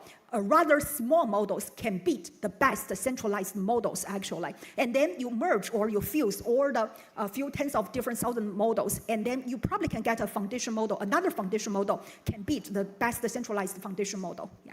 Okay. So let's see what we have achieved so far. So I will not go into the details. Everything you can find on the website. We actually open source the paper, open source the model checkpoint people can replicate. Okay. So this is, we are talking about large language models. So actually all the SOTA, state-of-the-art models you heard so far is actually related to large language models, for example, like Llama, DeepSeek, right? So for example, we compared with the Llama 1 billion. So again, we are working with the reasoning domain. So for specific domains, small models is totally efficient. We're compared with Llama 1B and Qwen 1.5 billion because the smallest size of Qwen 2.5 is 1.5 billion. So they are actually 50% larger compared to us. But however, compared on these 18 very representative reasoning benchmark datasets, we surpass. So this is the radar plot. The closer to the sphere, that means that you are the better, right? So the blue part represents the performances from the Meta Llama, and the green one, the green shaded one represents us, and the orange one represents Quen. But as you can tell, we surpass, Meta Llama's model in the reasoning capabilities from all the aspects, and even we are 50% smaller compared to Quen, but still, on some benchmark data set like math and human eval, we can do better. Okay, so the second one is multimodal large language models. Very briefly, I want to introduce. So I divide the capabilities for generative AI models to 3 levels. So the first level is so-called chatting and memorization. To be honest, this part is not difficult, but you have to have quite a, it's not easy as well. But if you have quite a lot of money, hire quite a lot of people, do a really good job for the data cleansing and the training infrastructure very robustly. That means you can achieve relatively good models. For example, this is equivalent to OpenAI's GPT-4. Okay, so the second level of the capabilities is a bit challenging. That is the reasoning and the planning. So regarding reasoning, for example, like DeepSeek R1 or GPT-O series, right? So it's a bit challenging. And regarding the reasoning, it has to have the capabilities covering like code generation, math problem solving, instruction following, text-based reasoning. But however, if your models don't have the reasoning capabilities, they can never be launched in the complex task. So reasoning is really very challenging. Planning, actually, we're still working for that. So that's the reason why agents still exist. So the third level is actually multimodal large language modeling. So that should be the GPT-5 released by OpenAI. But however, to be honest, it's not meets our expectation regarding the multimodal large language modeling reasoning capabilities. But indeed, it's very hard. Let's see, what does multimodal large language modeling reasoning means? For example, we actually work on a very challenging problem in this area. That is the GUI system. So what does that mean? So remember how you book your flight ticket from, for example, like Flicky, right? Flicky Peak, Feizhou, right? So you touch one screen.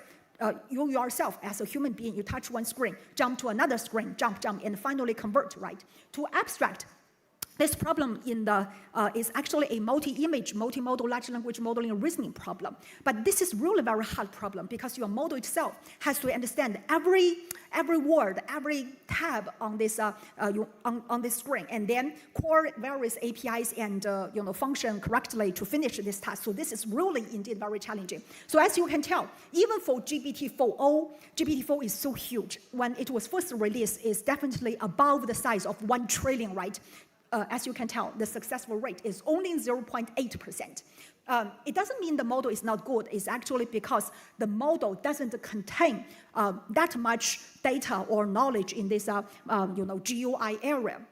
But however, if you see our results, InfyG, 3 billion and 7 billion, again, this is a very important conclusion I want to deliver here today, is that for a specific domain, small models can beat the best centralized humongous model, for sure, but with some assumption that you have quite a lot of data, domain-specific data, probably cannot be crawled from the general web, and with very high quantity. So beat the centralized humongous best models is not difficult at all. For example, like 3B and 7B models, we achieve close to 60%, 60%, right? 60%, much higher compared to GPT-4o, and we are actually working the best on this skill worldwide. Okay, so this comes to the low bit training.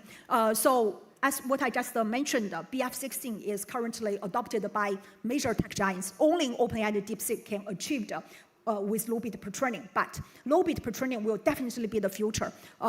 Actually, I know that OpenAI is still pursuing, like, for example, FP4 pre-training. This is really very challenging. So as you can tell, ours is FP8. Compared to like FSDP with the other BF16, what they use, we can save quite a lot of memory usage and training time, reduce training time. So that means in theory, but it's not accurate because ultimately it's a hybrid precision, 混合精度.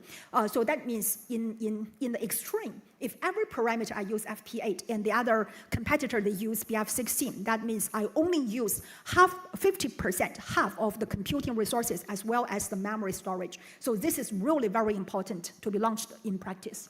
Okay, but still keep the performances. That's very important. Okay, now comes to the model fusion part. Quite a lot of details here, but I just want to summarize very briefly. So again, this is what our thinking machine lab they're trying to do. But indeed, we feel very proud because we have achieved, I think we achieved very good results so far, but still we are working towards more challenging directions. For example, what does this mean? Again, this machine learning mechanism is very different from the centralized machine learning mechanism. Centralized machine learning mechanism means that you have to cluster all the data, all the computing resources in one place and training from scratch. That means you have to learn from the raw data. But however, what does model fusion mean? Model fusion means that you learn from the domain-specific model, not from the original raw data. Okay, so in that sense, actually, with the range of 15 billion to 25 billion, but this model has to be open source because we need to know the model parameters, so it has to be open sourced. We actually test very exclusively all the models within this range worldwide. We focus on their reasoning capabilities, and we actually select 4 top models. The first model is Mistral, Europeans OpenAI. The second model is Quin's, Tianwen's Coder, and the third is Tianwen's General. And the fourth is Phi4. Phi4 is the best reasoning model from Microsoft. And from that 18 representative reasoning benchmark data sets, because they are the best 4 models, their score ranges from 75 to 77 with the 100 as the full score. So this is they're actually doing very good job. So actually, our currently best results is by fusing these 4 already learned models. Our currently best results is 88. So that means we increase more than 10 score. What does that mean? So some of these models can work really well on the math dimension. Some of the model can work very well on the code generation and the instruction following. But this model fusion, we only need a few hundred GPU hours, versus if you're training from scratch for that scale, you have to cost at least 1 to 2 million GPU hours. But however, this now kind of, after this fusing, you get these models that can work best in every dimension. So when I deliver this speech to some Chinese audience, they give me a really good representation for this. I think that's really vivid. That's called the 吸星大法, right? That means if you're really good at some dimension, I just don't need too much cost, and I can become really well by just fusing your capabilities with very little GPU cost. Okay. So also, especially, we actually testify scaling law also exists for model merging. So I will not expand this, but once we, testify this or, prove this, that means decentralized generative AI probably can lead to AGI in the future as well, because we know that scaling law is the belief of all the centralized large language model people. Okay, we'll not expand that part. So we'll quickly wrap up our applications here. So currently we focus on 2 applications, and that's actually they're all very challenging applications. So the first part is regarding the cancer. We know that quite a lot of people working with the Medicare, healthcare foundation models, but actually large language model is really very expensive. So we need to focus on some very challenging problems. Not every problem we need this generative AI models. The second is actually agentic AI. We're currently focused on the deep research. I'm not sure if you heard about this production. Currently, OpenAI, Anthropic, all those tech giants, they work on this production, so-called deep research. So what does deep research mean? One sentence, very easily to summarize, to generate PhD level thesis or PhD level paper, because this is indeed a very hard work. We'll see how we achieved this so far. Okay, so if you are working with a large language model for healthcare, you will know currently regarding open source models, the best model is Google's MetaGamma. Okay, so regarding closed source models, the current best model is GPT-5. So as you can tell here, actually everything you can just crawl from the general web. So Google's MetaGamma 4 billion model, our best model currently is 3 billion, so 33% smaller compared to Google's MetaGamma. But again, we actually surpass, we perform better compared to Google MetaGamma in all these general healthcare benchmark data sets. And as you can tell, currently the best model, is GPT-5. GPT-5 with the accuracy of 70%. This, indeed is not that challenging compared to the real hospital problem. But again, this problem very challenging. So I want to share with you, because we haven't released this so far, but our model, 7 billion, is very comparable to GPT-5. GPT-5 is probably between the size of 1 trillion to 2 trillion, so much, much larger. So again, one important message I want to deliver with you. If you're working with a domain-specific model, you really don't need a centralized model. You can rely on small models that can beat, the best centralized models. Okay. So we're actually working on the cancer, but we'll probably not extend that. With all these top hospitals, we'll not only do some technical work, but really we are trying to push to launch in the hospitals. So as you can tell those names, that's the big names in China in the hospital domain. Okay. For example, we probably will not extend that, but this kind of applications already launched in practice in the hospital. For example, like the delimitation before you get this radiotherapy. So currently, each doctor for each case, they have to spend like 30 to 50 minutes for this delimitation before you get this therapy. And with our help, this time can be reduced to 10 to 20 minutes. Yeah. Okay. This is actually deep research because. Again, I have to share with you because our paper, rely on this. But again, this whole tool, like deep research in the US as well, people will not want to replace students, PhD students, or professors. They just want to help those students and professors to publish good papers. For example, because writing a paper is really very hard. Like you have to have a good idea, title, like abstract, literature review. You formulate your problems and do some coding and do some experiments and then do some comparison and then finalize, right? So writing a paper is really very complex task. So in that sense, you have to rely on a foundation model accompanied with agent, right? Because agent can decompose the task into the several different steps. Because we know currently foundation model is really not good at task planning. So that's the reason you have to combine with the foundation model and task planning. And I want to share with you, actually, because we rely on this whole tool. We currently generate several papers already accepted or passed the reviewing process by the top IEEE conferences. So to be honest, I would expect in the future, probably next 2 or 3 years, agent should be one of the co-authors for sure in all those papers. Yeah, so again, the reason we work on this deep research because currently it's a very challenging task for agent. For large language models, to be honest, they are really powerful. If you work on some simple cases, you cannot differentiate how your models really are. So that's the reason, as you can tell, like cancer, like deep research, we all select the best or the top, very challenging problems. Okay. Again, we want to power the last miles of generative AI to be launched in practice in business. For example, our small models can beat the best models in several aspects, right? Okay. And again, if you're interested, we open source our models in Hugging Face, GitHub, right? So if you can just let your technical people to download. And actually, we haven't do any news promotion. But again, every time when we release our models, just within a few days, a few like 2,000 to 3,000 downloads can happen on these different, open general websites. Okay, thanks. Thank you very much, Professor Yang. That was mesmerizing. 您提到吸星大法，我就希望可以 I wish I have your brain. It's amazing. Thank you so much. Up next, ladies and gentlemen, please join me in welcoming on stage Professor Yotaka Matsuo, Professor of the University of Tokyo, to deliver his keynote speech. Professor Matsuo, please.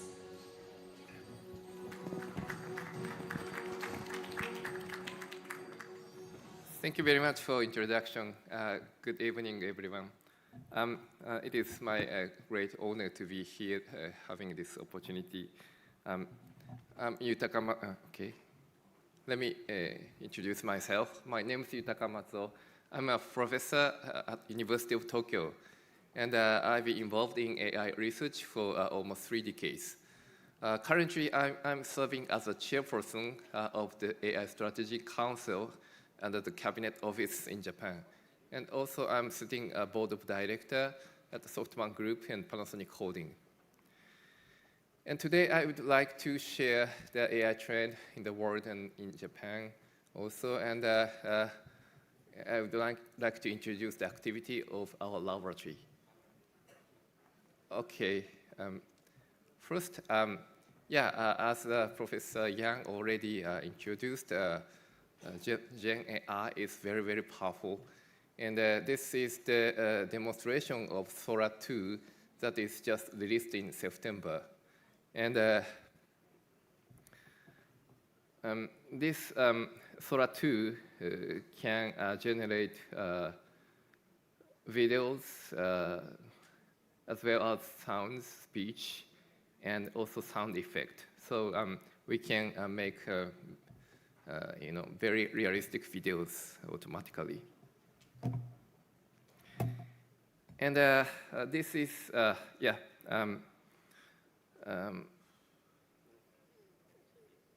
this is the introduction of GPT-5, just released in this August by OpenAI US. And the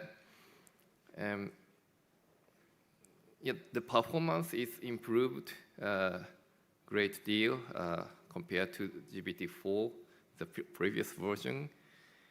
And Sam Altman, CEO of OpenAI, described it as possessing PhD-level intelligence across various fields.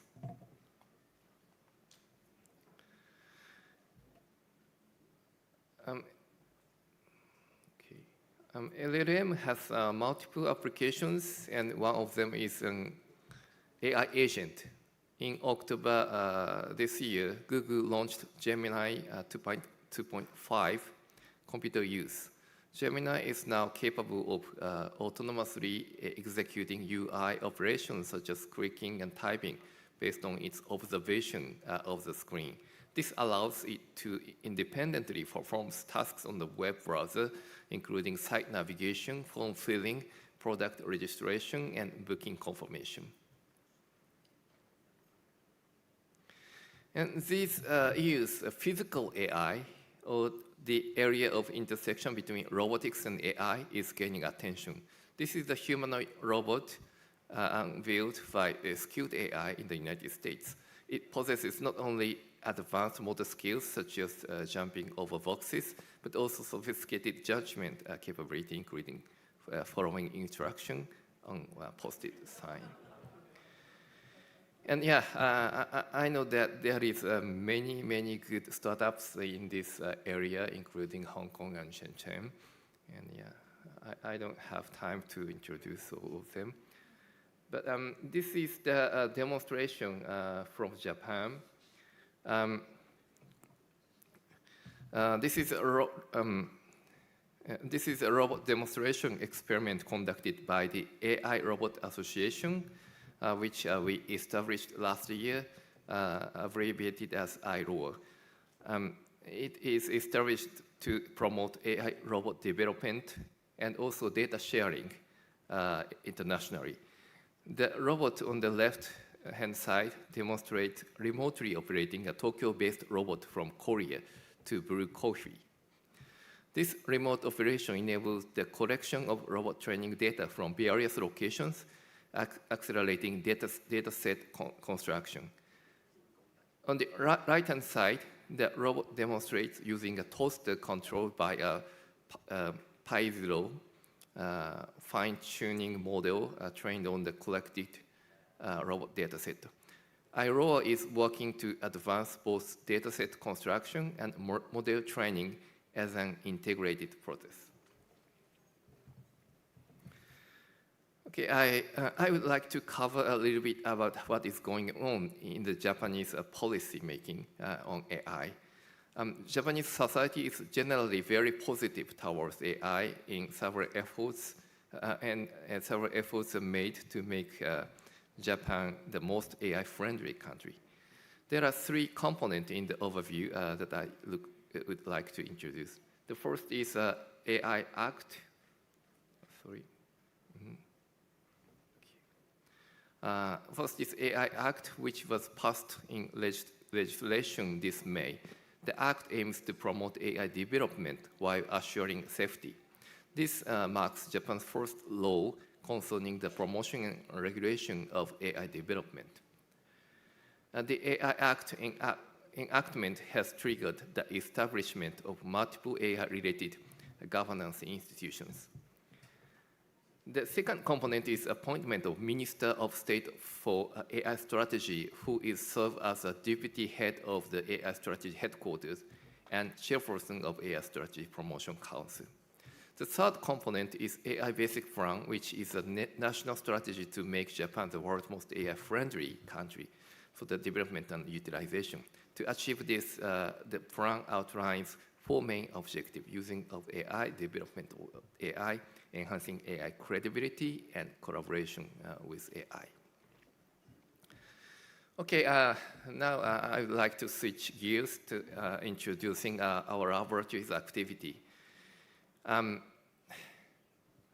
Okay, our laboratory named Matsu Lab has been working on realizing a unique ecosystem to foster industry-academia collaboration and to nurture local AI talent.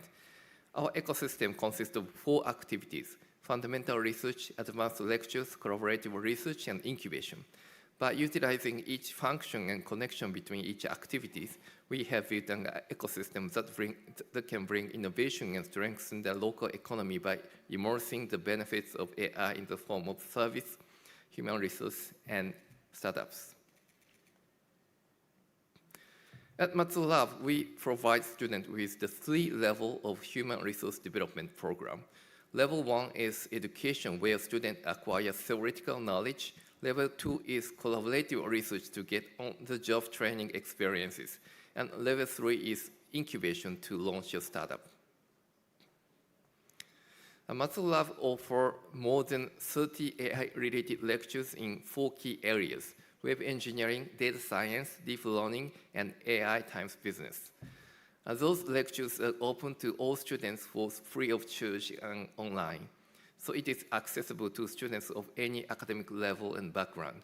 While most of the courses are offered only in Japanese, we offer English version of GCI, which is highlighted in red. In terms of the number of participants, we are experiencing exponential growth in total attendance.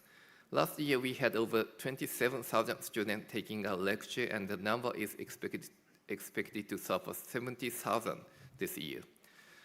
There is also a notable increase in participation by junior high and high school students. Starting from this year, we started to find elementary school students taking AI lectures. The second level of our human resource development program is collaborative research. We conduct 25 to 30 projects yearly in collaboration with local enterprises to create a customized AI solution to their business issue. Students who have performed outstanding results are invited to this collaborative research.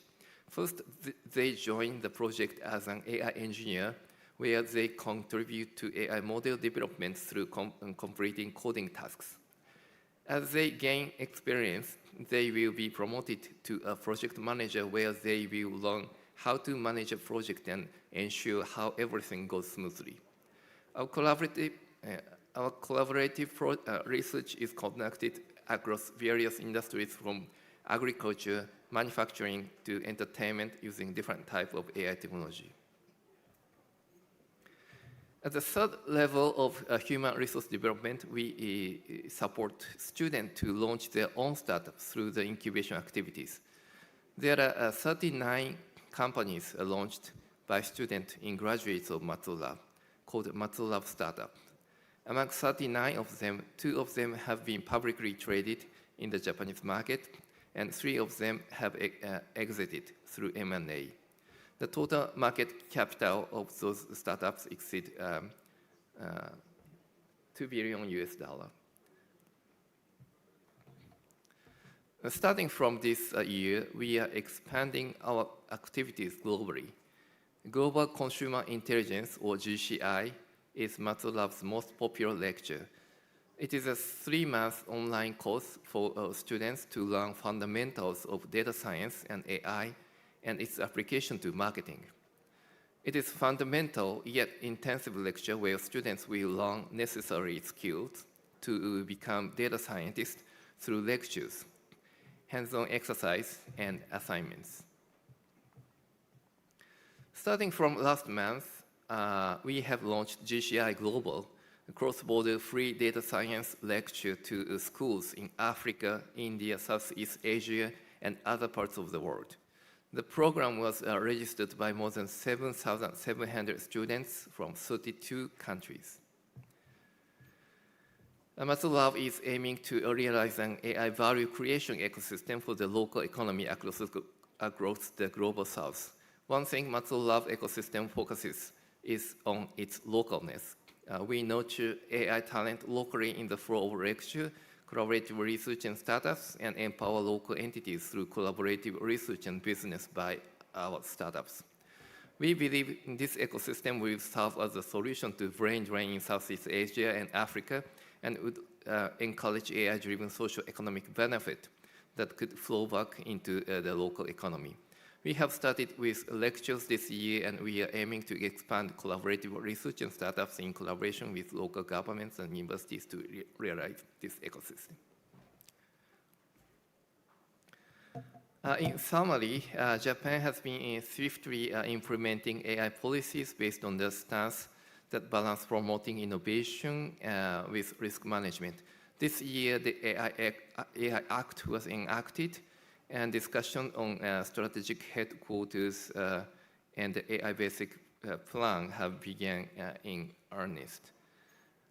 Japan aims to become the most AI-friendly country in the world. It will also promote collaboration with other countries. Matsuo Lab has been building an AI innovation ecosystem by organically linking basic research, lecture, collaborative research, and incubation. We hope to unleash the potential of AI through strong collaboration between cities in the Bay Area and across countries. And I'm very much impressed by this event, and that we need a very strong cooperation between the cities in Bay Areas. Yeah, thank you very much, and yeah, thank you. Thank you. Thank you so much, Professor Matsuo. Thank you for sharing us with the trends, the developments in the education and further sectors of Japan. Up next, please join me in welcoming on stage Professor Tan Yang, Program Director of the Customized Program of Executive Education and Professor of Practice in Management and Strategy of Hong Kong U Business School, to deliver his keynote speech. 我们有请唐燕教授。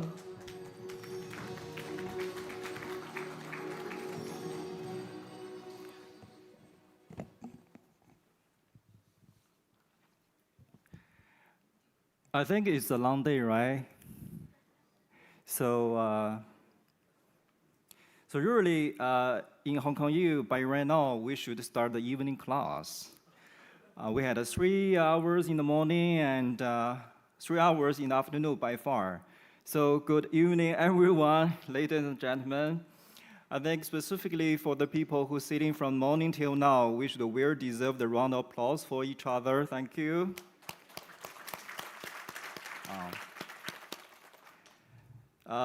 Very honored to be here and with all the lead minds for the AI session.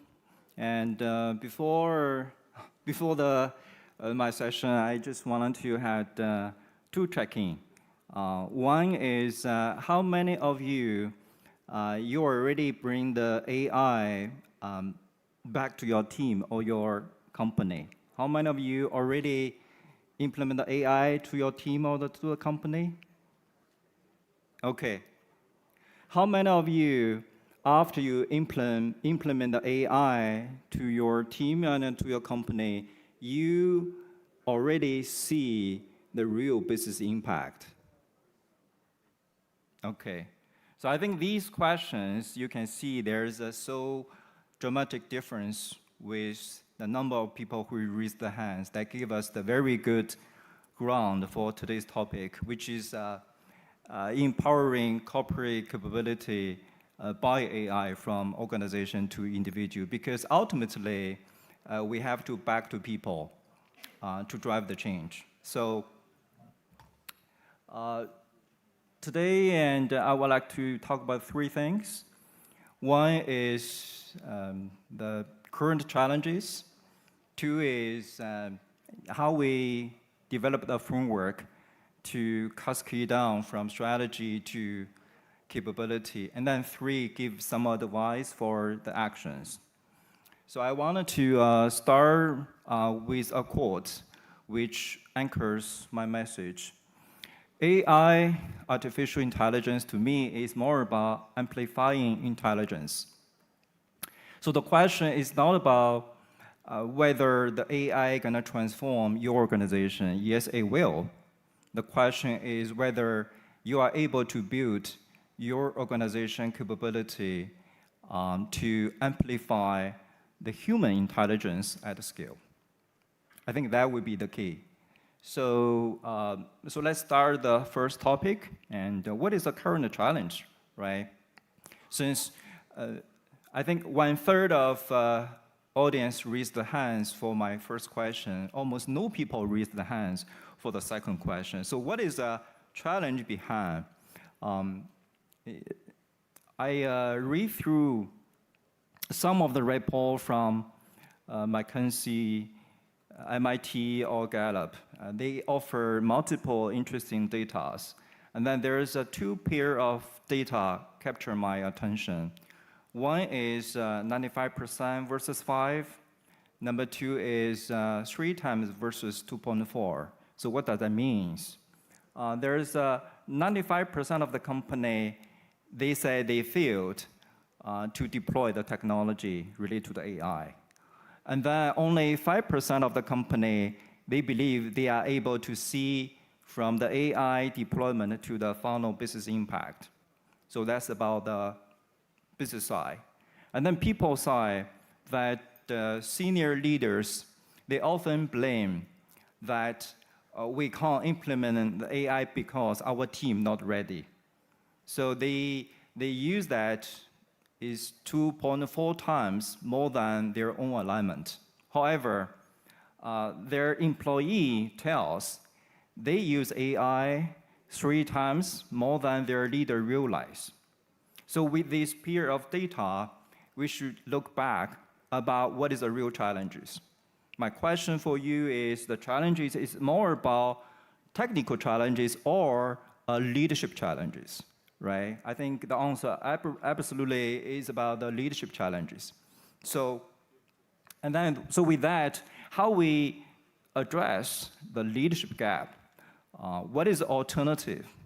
So the traditional leadership implement technology. However, transformative leadership build capability.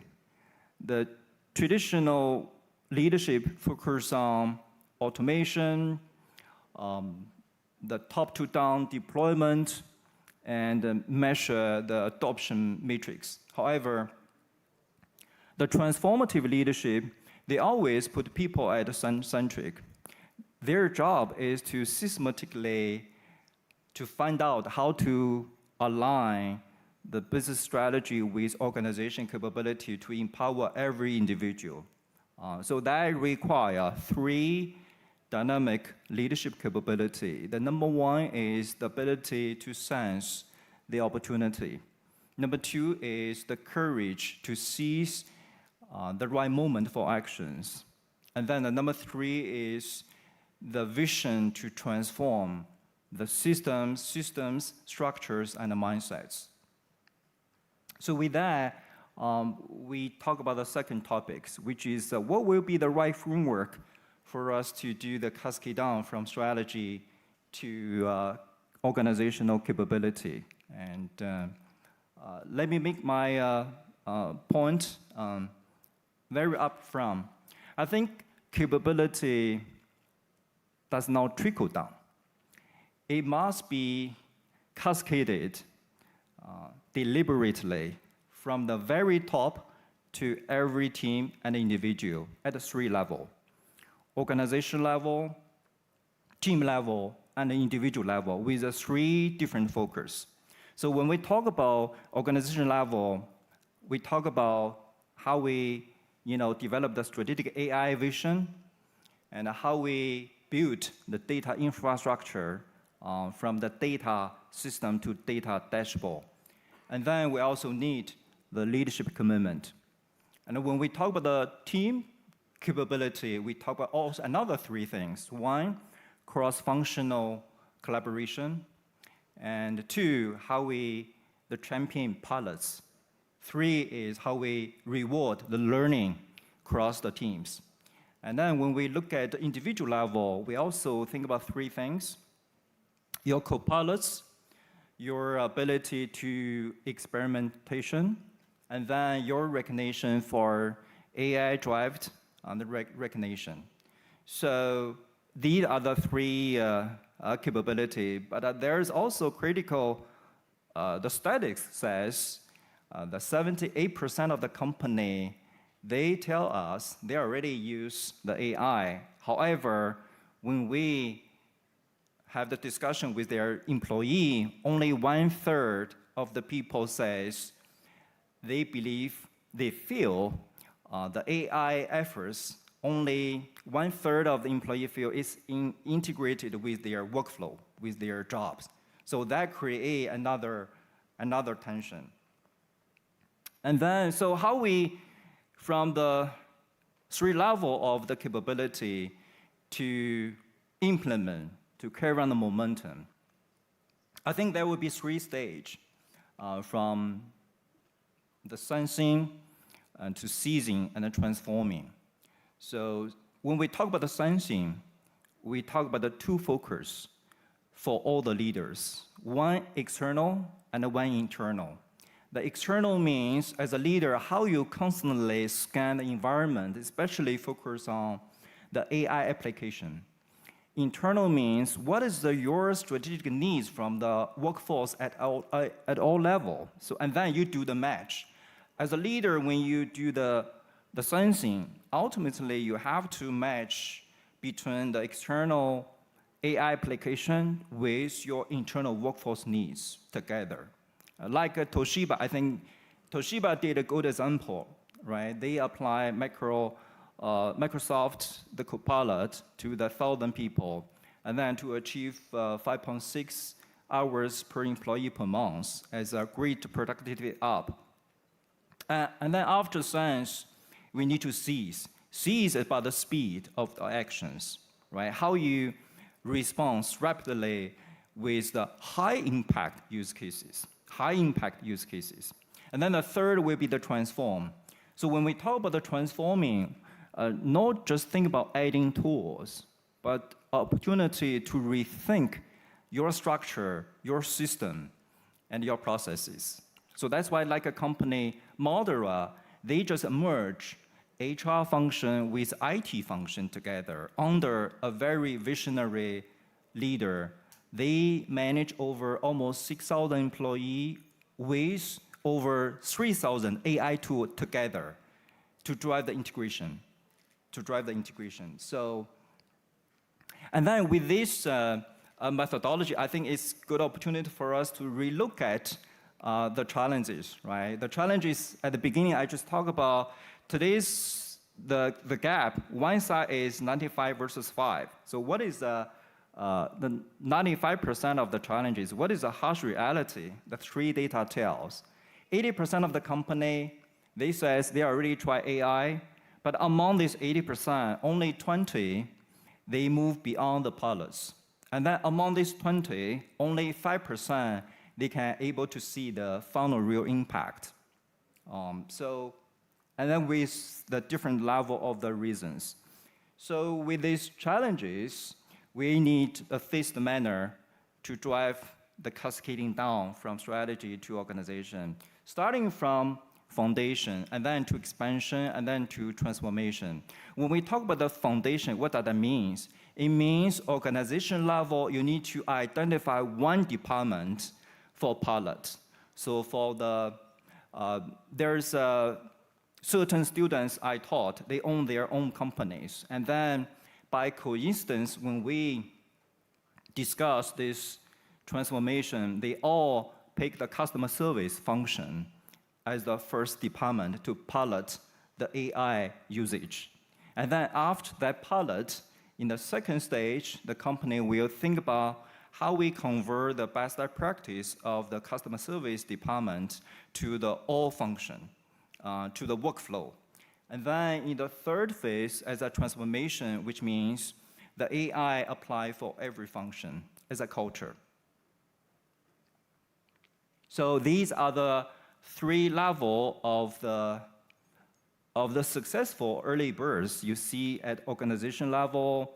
We talk about the Toshiba, Mayada and the UK government. And also we see the team level and the individual level as early birds who embrace the AI, enjoy the early success. My point is when cascades, when the capability really cascades, we see the tremendous value for every layers. I think that's the point. So the third topic will be, so what will be the right leadership behavior, right? So people might ask, what should we do, right? What will be the right leadership behavior to drive the real business impact in a sustainable approach?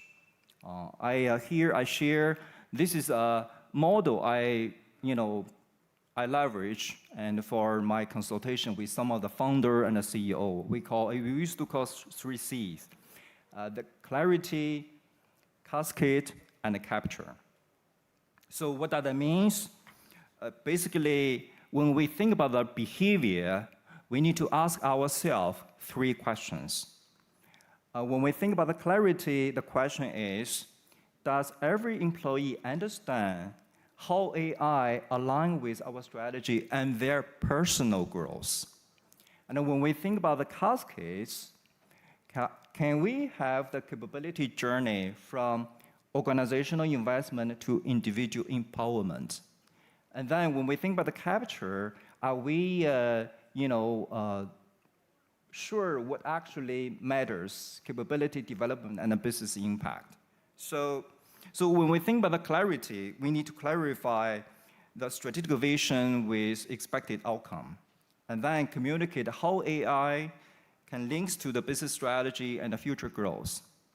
And then when we think about the cascade, we have to cascade capability intentionally. And then when we think about the capture, we need to capture the value and the learning, measuring the real impact. So at this moment, probably you wanted to ask yourself, where in your organization is the cascade breaking down, where we are, right? So since we talk about the measurement, I'm going to show you a holistic framework I use for the measurement at the next slide. So this slide, the Peter Drucker ever says, if you can't measure, you can't make progress. So to drive the AI to empowerment organization capability, we have to develop the holistic measurement rather than only piece of the measurement. So there's a 3 number in these slides. There is a 5, there are 3, there's a 10. 5 means we had a 5 level of the measurement. Level 1 is ad hoc, and the level 2 is the pilot projects. And level 3 is you have to implement to the processes. And level 4 is you have to develop the real-time optimization. And then level 5 represent AI first culture for every role. That's the 5 level. And then we also talk about the type of the matrix. We talk about the 3, because traditionally, companies are more focused on the left side, which we call adoption matrix. And my view is I strongly advise we need to look at the 3 rather than 1, which is adoption, impact, and culture. In total, there's a 10 matrix under 3 type. So there's a 10 matrix. So to help us look at the systematically. And then with this 3C, and I think it gives us 2 choices for every company, every individual. Choice A, you see AI is a technology sitting in the IT function, employees are passive, and then transformation just stalls, right? Choice B is, the capability really cascades, and then every team and individual get empowered, and we achieve the measurable, sustainable, competitive advantage. So A or B, and I absolutely go for B, right? If we go for B, what should we do for the next stage? Here, that's my recommendation for 3 phases. The phase 1 is for the first 30 days, how we clarify your vision, assess your maturity, and find out the gaps. Phase 2, identify the high impact pilots and invest on upskilling the training system for every level. And then the third stage will be how you measure, capture the learning, and scale with what works. Back to my point is we must move deliberately, measuring the progress, learning fast, and scaling wisely. So I wanted to close my speech with the final quote. The transformative leader, they don't wait for perfect clarity. They act with strategic intent, they learn with humility, and they scale with discipline. In the AI era, I believe that's the real difference between 5% who is going to create the future and the 95% who have to respond to the future. I think today Hong Kong is uniquely placed to lead this cascade, to bring the global and the local strengths together. So let's step forward with insights, courage, and the discipline to act. So that's all my sharing. Thank you. Thank you very much, Professor Tan. Thank you. Please be seated. Up next, it gives me great pleasure to invite on stage Professor Ma Wei-Ying, Chief of AI of City University of Hong Kong, Director of Hong Kong Institute of AI for Science, and Chair Professor of Computer Science Department of City University of Hong Kong, Hui Yan, Chair Professor and Chief Scientist of Institute for AI Industry Research of Tsinghua University to deliver the keynote speech. 有请马伟英教授，有请。Thank you. It's a great pleasure to be here. Quickly a little bit about myself. I just joined CTU about 6 months ago, and I've been working in internet industry for 20 years. And the first was in Microsoft Research Asia building search engine. So I've been working on machine learning to help people to discover, find information. And later on, I joined ByteDance to develop AI for content dissemination, content creation. And about 4 years ago, I decided to move on to work on AI for science. So I'm a little bit new, to many scientific areas, including like biopharmaceutical industry. Because when I decided to work on AI for science, I picked on AI-powered drug discovery. So a lot of my work so far has been focusing on using AI to discover new drugs. But today I want to share with you some of the great vision, what we see, what's coming, particularly from both AI and also science, how AI is going to transform science. So I think actually because as an AI scientist, I also interested in this question, what's the end game for AGI, this kind of artificial general intelligence? Now people believe we can realize via large language model. I personally believe we are actually heading towards something which is very, very big. And so I believe really the true AGI is going to be the AI scientist. Not only AI can handle all the knowledge in the text, in the scientific literature, in the document, we want to develop a new type of AI can also design molecules, compose all the tokens in the physical world to form new type of material and design antibody, design protein, and design all different kind of chemical compound. Think about that capability be integrated into the large language model. So combining text, the knowledge in the text form, and also a lot of natural intelligence in our physical world. So that's what I call this AI scientist. So by moving towards this direction, I believe we also advance AI at the same time. So when we look at this mega trend, so I feel because I've been in internet industry for 2 decades, I'm seeing the same transformation, the same trend is happening in the traditional science, including biology, chemistry, material science, medicine, and also life science. Because this 5 important trends, digital transformation is going very, very fast in this area. So this gives us a lot of big data now we can work on, just like the internet over last 3 decades. Now finally we have all the human knowledge in the digital format, all the human videos recorded, all the image, music, speech. That's the reason why we see the fast, rapid advancement of AI in the recent year. because of all this data has been created. And this is happening in this science domain as well. And also lab automation. The wet lab automation allows us to close the feedback loop. Just like the internet, we want to close the feedback loop that allow the data keep going and the model keep improving. This in Chinese we call 数据飞轮, 闭环, So this is going to happen in science. And of course, the large language model, AI for science. So particularly, I think there are a few very interesting capabilities now emerging. One is we are seeing multi-model, multitask, chain of thought. Like later, I'm going to show you a demo that AI can do reasoning to kind of design protein now. Large language model reasoning, large language model folding, those sequence of protein now also be learned into the large language model. And also this long context reasoning, 更大的上下文. So the AI can do reasoning with bigger memory. And now we also need to build AI to form hypotheses, although it is still a most challenging job. But we can also automate like experiment through the wet lab, close the feedback loop and data analysis and the exploration.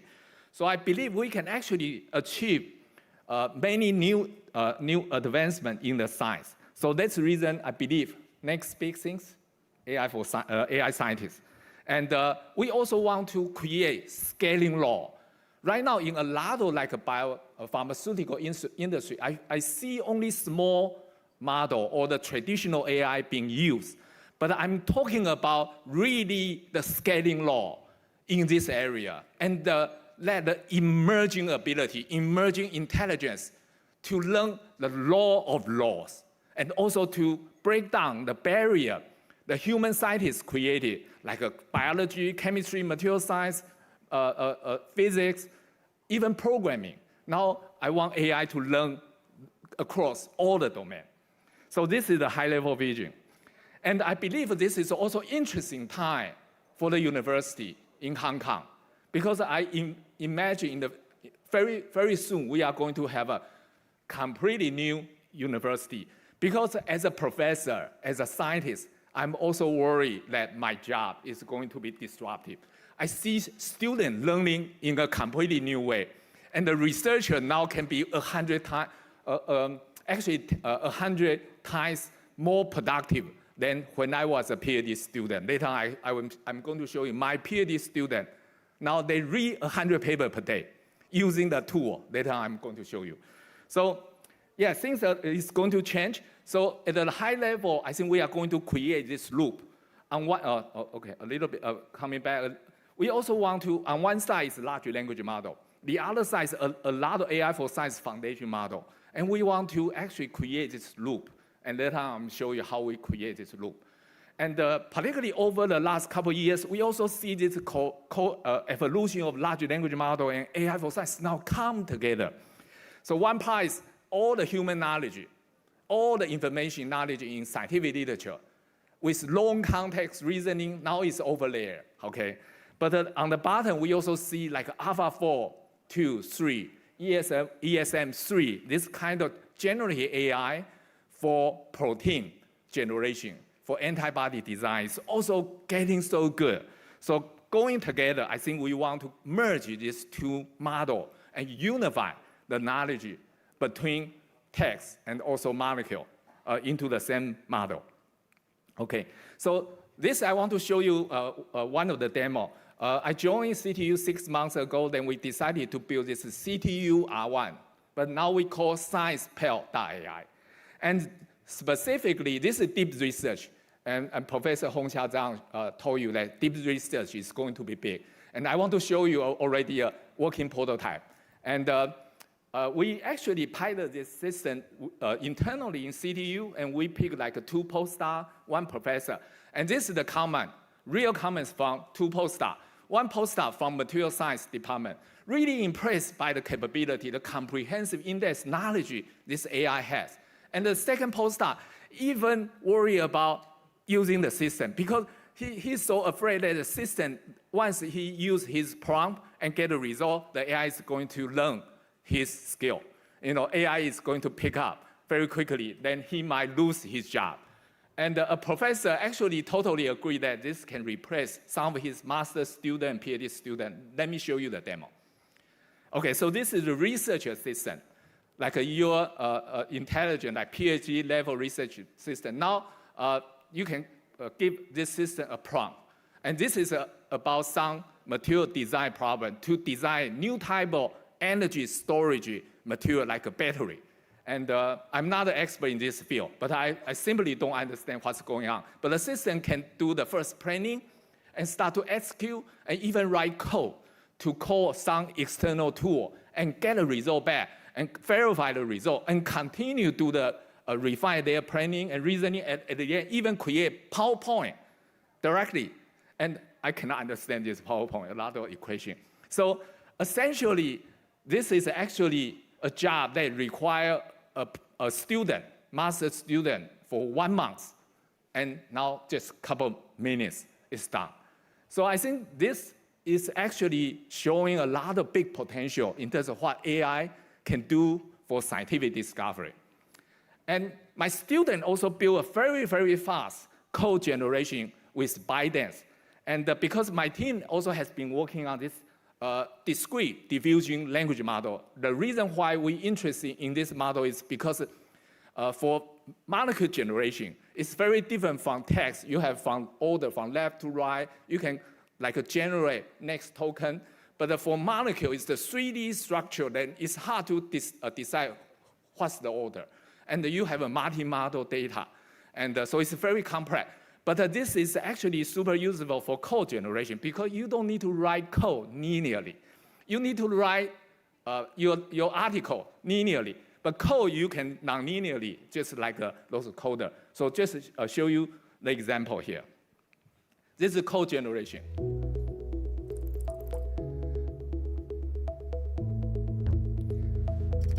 So later on. This is the prompt. A software developer gives this command to our system. The thing on the left is our system. It's called C diffusion, so it's done already, very fast. But the other guy, the other system so now you can generate like 2,000 tokens per second. It's super fast. And why fast is important? Fast thinking equal to better intelligence. Later on I can show you why. Okay, so this is another very important slide for my talk today. I want to spend more time because this is really, really exciting. This is the first time we use large language model reasoning to design a new protein completely end-to-end automatically. We collaborate with a professor from the synthetic biology. So we pick one of the proteins called 5-ALA, and this has been used, to produce a lot of those kind of material. And I think it also has been used for like a tumor surgery for the brain tumor, because when you put blue light, that protein is going to show different color to help the surgeon to identify the boundary. So anyway, so the thing on the left-hand side show the reasoning and the channel of thought. And the different color represent different thinking, reasoning strategy. For the first one, the planning, the AI first come up with the planning, and then we'll also create some of the knowledge base to search the information and start to conduct experiment. Reflection is the AI can also kind of correct its previous error and replan again, and then continue to do this. And the analysis is we're using a new generative AI model for the protein generation and combining LLM. So now we can actually also leverage the protein the test time scalable protein foundation model on the Blue Scholar. And the bio-knowledge is from the neural model itself to discover certain biological knowledge and at the end conclude. And so our system actually designed 6 different mutants.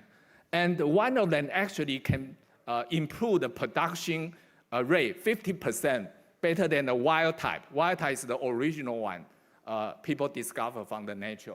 But we designed 6 of them, pretty much all better than the wild type.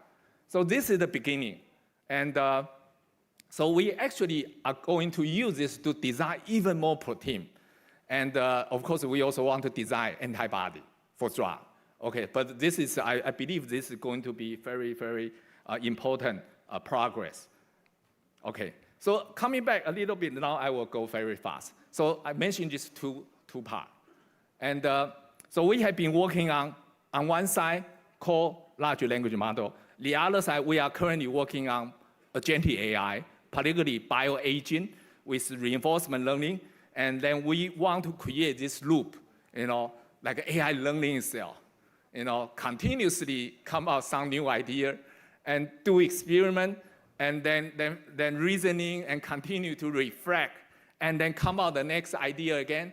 And could be the experiment that the human scientists will not do, because human scientists will not do negative example expand. Although if a scientist know that this experiment is going to fail, it won't do it. But for AI, it makes sense sometimes because it helps AI to learn the decision boundary. They also need negative example. So I think fundamentally change how science is conducted. Okay, so we want to close this loop. And so I already mentioned, right now in-house, we have a research agent and which can automate the entire workflow. So my student is 100 times more productive than me now when I was a PhD student. So that's the reason I believe now the scientific discovery, the speed will advance so fast.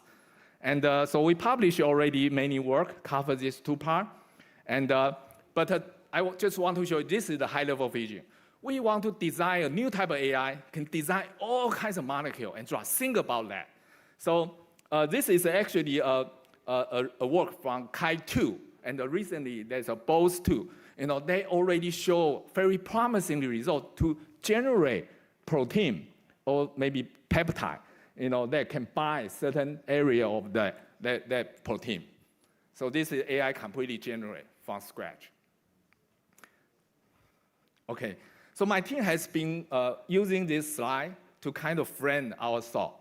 Okay, so yeah, so we want to unify, all the biological entity, molecular tasks, and design a model for that, for whole things. I need to go probably very fast. And we also build one of the fastest virtual screening capability to actually search the drug compound database. And because our speed is a million times faster than existing tool, so we can actually, this is just show you how fast we can do. And with the same type of computational resource. And we use this to track the whole genome. And let me quickly show you the demo. So this is the work we developed in Tsinghua. And now any user can upload their protein data bank, PDB, and decide a certain drug database to search. And we will find all the compound they can bind with that target. And you can actually also see where it's actually connecting with the original, the protein. So right now, this demo, we have 1 billion drugs. And now we are going to 100 billion. Very soon, probably in a few months, we are going to release a new version. Okay, we are also using this to kind of combine with organoids and to kind of do the verification quickly to get the feedback so our drug clip can continue to improve. And we also building peptide and with some high throughput synthesis system that allow us to design a new type of peptide drug. And we are also building this virtual farmer based on agentic AI. And yeah, quickly, so maybe I can skip this. This is also very important work in the core large language model. Okay, yeah. Let me skip this. And actually, I also co-founded a company about 4 years ago. And this company has been building AI for the protein therapeutics. And now some of their drug is going into the clinical trial. And we also lend upfront payment of a big amount of support from one of the leading pharmaceutical company in the US. And yeah, so this is the scaling law. Now we finally create for the protein foundation model. Because if you don't have a scaling law, even big model is a small model. but this is important, so that's the reason we can do this. And let me show you this is the demo for that. Okay.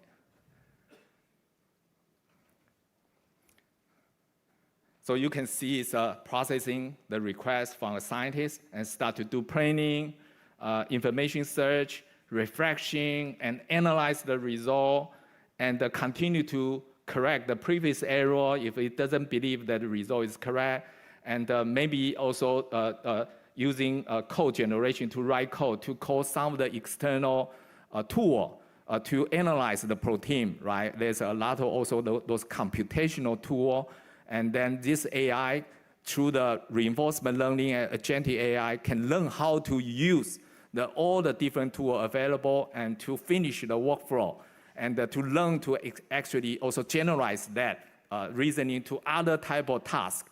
So it's not only just for this task, it has ability to generalize as well. So as you can see, it's very close to finish, and but this work used to also take 1 month, more than 1 month. Think about that. So, okay, so let me quickly. So this is the AI scientist platform we are building, but of course, yeah, just to show you we are doing this. And so this is my summary talk. I believe really the AI scientist is coming, and it will fundamentally change how scientists do their research. And so my recommendation now is to really encourage people to embrace AI for science and learn to use it, become a power user of AI, and be open-minded. And most importantly, integrate and into the AI into your daily work and reinvent your company or your organization. Okay, thank you. Thank you very much, Professor Ma. Thank you. Thank you so much. Yeah, this is our organization. Okay, thank you. We will be bringing you back in a moment because we do have a panel discussion. But for now, thank you so much for the keynote just now. And up next, ladies and gentlemen, we are in for a discussion on the topic of AI-driven industrial upgrading, how cross-boundary collaboration in the Global Bay Area could happen. And we will be discussing how artificial intelligence could enhance industrial processes as well as drive innovation. We heard quite a few speakers just now did insinuate that AI might one day replace PhD research. So now we're going to dive into another area of the AI capability, which is industrial processes as well as innovation, while we also will be examining collaborative efforts needed for different regions to maximize these advancements. Once again, we thank you all for staying with us for the final and exciting panel. And we will be inviting on stage the following speakers, and they include Professor Tan Liang. 我们有请以下的嘉宾们可以上台参与我们的论坛部分。我们有请谭亮教授 Professor Ma Weiying once again back on stage。马教授再次有请您来到台上。Thank you so much. Dr. Crystal Falk, Director of AI Applications of Cyberport. Cyberport has been mentioned quite a few times in our forum today. Mr. Wu Sa, Director General of Guangzhou Municipal Development and Reform Commission and Director of the Guangzhou Leading Group Office for Building Guangdong-Hong Kong-Macao Greater Bay Area.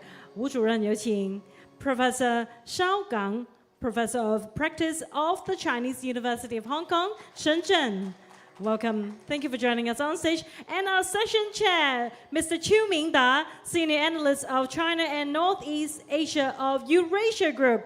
我们掌声给我们今天最后的一个论坛 discussion， 一定会很精彩。现在呢，我们有请邱先生可以为我们主持，谢谢。And also invite Mr. Chou to be the moderator. I know it has been a long day, and the day has been filled with insights, inspiration, and new network, I believe. So this is our last panel, and I will try to keep it as the same as the previous one to be as successful as usual. So yeah, good afternoon, friends and guests, and it's my great honor to be joined by distinguished speakers and panelists. My name is Qiu Mingda. I'm a senior analyst at the political risk consultancy firm Eurasia Group, based in Washington, D.C., United States. My background is slightly different from all the other panelists we are seeing here. I'm a trained political scientist and now a risk consultant analyst. So when I look into this big topic, AI, the first thing always comes to my mind is, what does it mean in practice? How do we understand the implication, and how do we understand the risk that might have been associated with that? So I will focus this panel on those different perspectives, as we have gone through quite a lot of discussion and conversation on the fundamental and foundational concepts of AI. And as your moderator, I will try to exercise my right and keep the flow of this discussion. And I will just ask questions one by one to each speaker, and I will let them to respond. I was told by the organizer that I have roughly 40 to 45 minutes. I will try to keep that. So without further ado, my first question to Professor Tan Liang, as I was listening to your presentation just now, you gave us a explanation of how you see the structural leadership, where you capture it with your sense, seize, and transformation concept. And then you also provide a playbook on 3 C's: clarity, cascade, and capture. And we have heard you talking about structural changes and organizational adjustment when they are adapting to the AI age. So my question is actually from the other end. How do we identify the talent that could be suitable for firms in an AI age? Because in the past 30 or 20 years, if you remember, we were talking about this concept of internet literacy, computer literacy. But now, how do we identify the talents of AI literacy? By saying AI literacy, I'm not referring to people like Professor Yang, who could code and train the AI model, but more like how we utilize it. So how do we identify the talents from an organizational perspective? Thanks.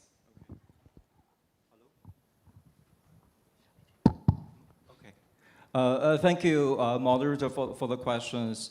The question actually brought me back to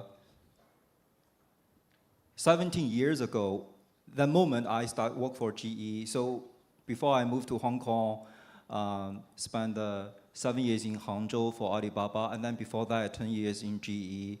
So when I was in GE, the way we define talents, we're using a model called PI model. PI, apple pie. So PI stands for 3 things: performance, image, and exposure. So these are the 3 things. And a sequence also tell the secret. So P first, I second, and E the last. So that was the way how we defined the high potential back to the GE time. When I stayed in Hangzhou for around 7 years, worked for Alibaba to lead the corporate university, we had 4 things to define the traits: smart, resilient, optimistic, and the learning agility. So that was, the Hangzhou time. 2 months ago, I returned back to Hangzhou to visit 3 dragons. I don't know whether you heard about, there's 6 dragons in Hangzhou represent the latest AI native organization. So I visited 3 of them. I asked the same question to all these founders and senior executives. The question is, so how do you find people? And how do you hire people? And then after all the conversation, they give me 3 things in common, regardless all these dragons. Number 1 is you're ambitious for success, whether you want to win or not. That's number 1. 2, whether you are open or not, because we are living in the unknown area, whether you are open or not, really critical. 3rd is the speed to learn, your learning agility. I think in Chinese, there will be more interesting. So in Chinese, we say, number one, 要性. Do you want or not? Number two is 开放度. Number three is 学习能力. So in briefing is 要开学. 要性, 开放度, 学习能力. In abbreviation is 要开学. So that's the new model. I already share with some of my students. They are the founder of the company. They already implement this model for their hiring criteria. So just back to you. There are three phases. GE time, we use pi. Alibaba time, we use 4 factors. Today, this younger AI type, the company, they all talk about the 要开学, the ambitious to win and the openness and the learning agility. 3 things. Thank you. Thank you. Well, my next question is also to Professor Tan, and it's kind of a follow-up question to my previous one. As we are looking at the Greater Bay Area specifically, how do you think, what age does Hong Kong really have in attracting the top global talents in AI, particularly in comparison to other places, other big cities like Guangzhou and Shenzhen in the Greater Bay Area? I just had a conversation yesterday with Professor Ma. We talked about how are we able to bring AI talents to Hong Kong. It turned out to be very challenging. So, but I still think there's a 4 advantage for Hong Kong to position for future with the AI transformation. Very unique advantages for Hong Kong. Number one, I live in Hong Kong 2 years. I actually believe here represent the bilingual plus bicultural leadership. So I think that's number one, very unique. Bilingual plus bicultural advantage. Number 2 is we represent the international standards with the GBA access. The number 3 is we had a multidisciplinary AI education. You look at our Hong Kong 8 University, we already set up the AI-driven the major, and so there's a multidisciplinary AI education as a foundation. Number 4 is, I think, Hong Kong with the global network, with the mainline access integration. So I think that's another unique. So at least there's a 4 very unique differentiation. So what that means for us? I mean, we should not compete with other cities in the GBA in terms of how many AI engineers we can hire. I think what we differentiate ourselves is, are we able to develop an incubator for Hong Kong where the West can meet with East, where the academia, government, capital network, they can really work together with the large corporations, small and medium enterprises together to drive the AI innovation. So that would be my thoughts back to that question. Thank you. Thank you. That's very insightful. And now I would like to turn to Professor Ma. And my question to Professor Ma is actually, from your hands-on experience with AI, how are today's generative AI, large models, or even future development, that's what drives the technology, and how fast it's moving, compared to the past waves of industrialization, things like the electricity, the power evolution, and then the internet? What's the difference? How do you see this evolutionary change? And in what new way of working should industry, universities, or research labs to stay on in order to keep it up? AI is moving very, very fast. I have to actually learn every day by talking, discussing with my students, because they are really at the front end and implementing all the AI algorithm and has hands-on experience on building infrastructure using like thousands or even 10,000s of GPU, in parallel to build a large language model and so on. So it's actually that sometimes I feel that if you don't keep learning, even as a professor in computer science, I feel we can be quickly outdated. Nowadays, the AI, all the new things actually only happen within the last 7 to 8 years. Anything before that become less relevant. I would not say irrelevant, but less relevant. But nowadays, that's the reason I think in university, when I look at even the college of computing, computer science, data science, statistics, all this kind of department that should actually train and grow AI talent. But I feel most of them are kind of lagging behind. They have no idea what's happening, and they have no clue. And or in some sense, they are outdated. And so this is really a challenging issue because it means now the university actually cannot train the talent that industry need. Right now, those talent actually are trained in the big high-tech company like OpenAI, Meta, Google, in China, a handful of them. If you are not there, you have no clue, So, but I'm very lucky that I have many students doing internship, for example, in ByteDance, and we have a joint research lab with them. So some of the work I show you in my slide, actually, many of them actually took hundreds, millions of RMB to train a model. For example, the DAPO is about maybe 300 million RMB. And there's another, like a C division, the code generation, about 200 million RMB. It's impossible, to have this kind of resource in university. Yeah, so that's the reason I feel there's a big gap now. And also opportunity, I would say this is, of course, a huge challenge for computer science in university. And, but on the other side, I feel, what's our advantage? I feel we still have science in university. We have a biomedical research, we have a material science, we have a chemistry department, we have a school of law, business school. So what we should do is actually extend AI into this new domain. I don't suggest actually the professor or student university to work on a traditional large language model to compete with those big players. No hope. And it's very involution, 内卷. And it's cutthroat.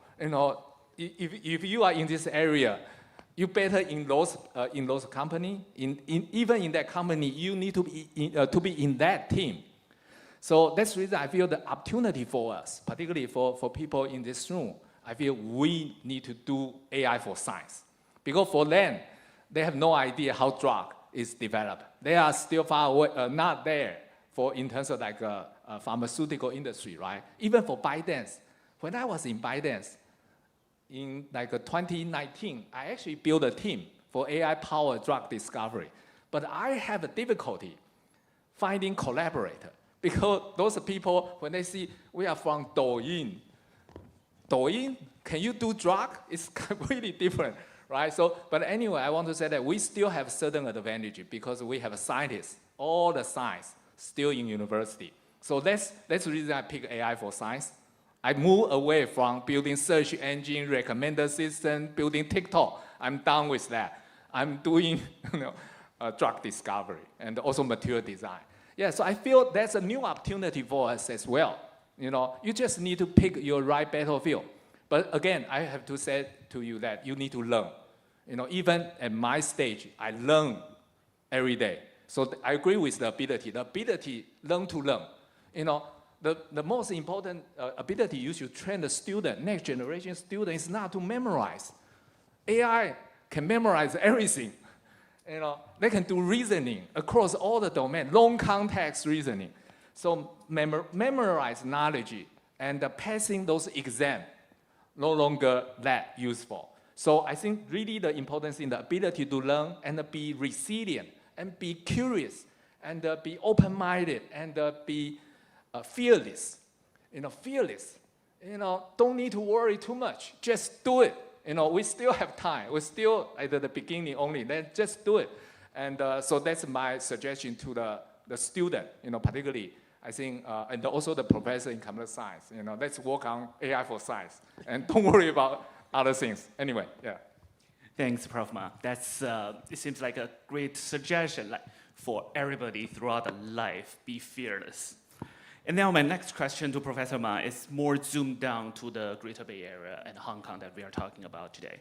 So if we look at all the different Bay Areas across the board, we have the Tokyo Bay Area, we have the San Francisco Bay Area, then in China, we have the Yangtze River Delta region.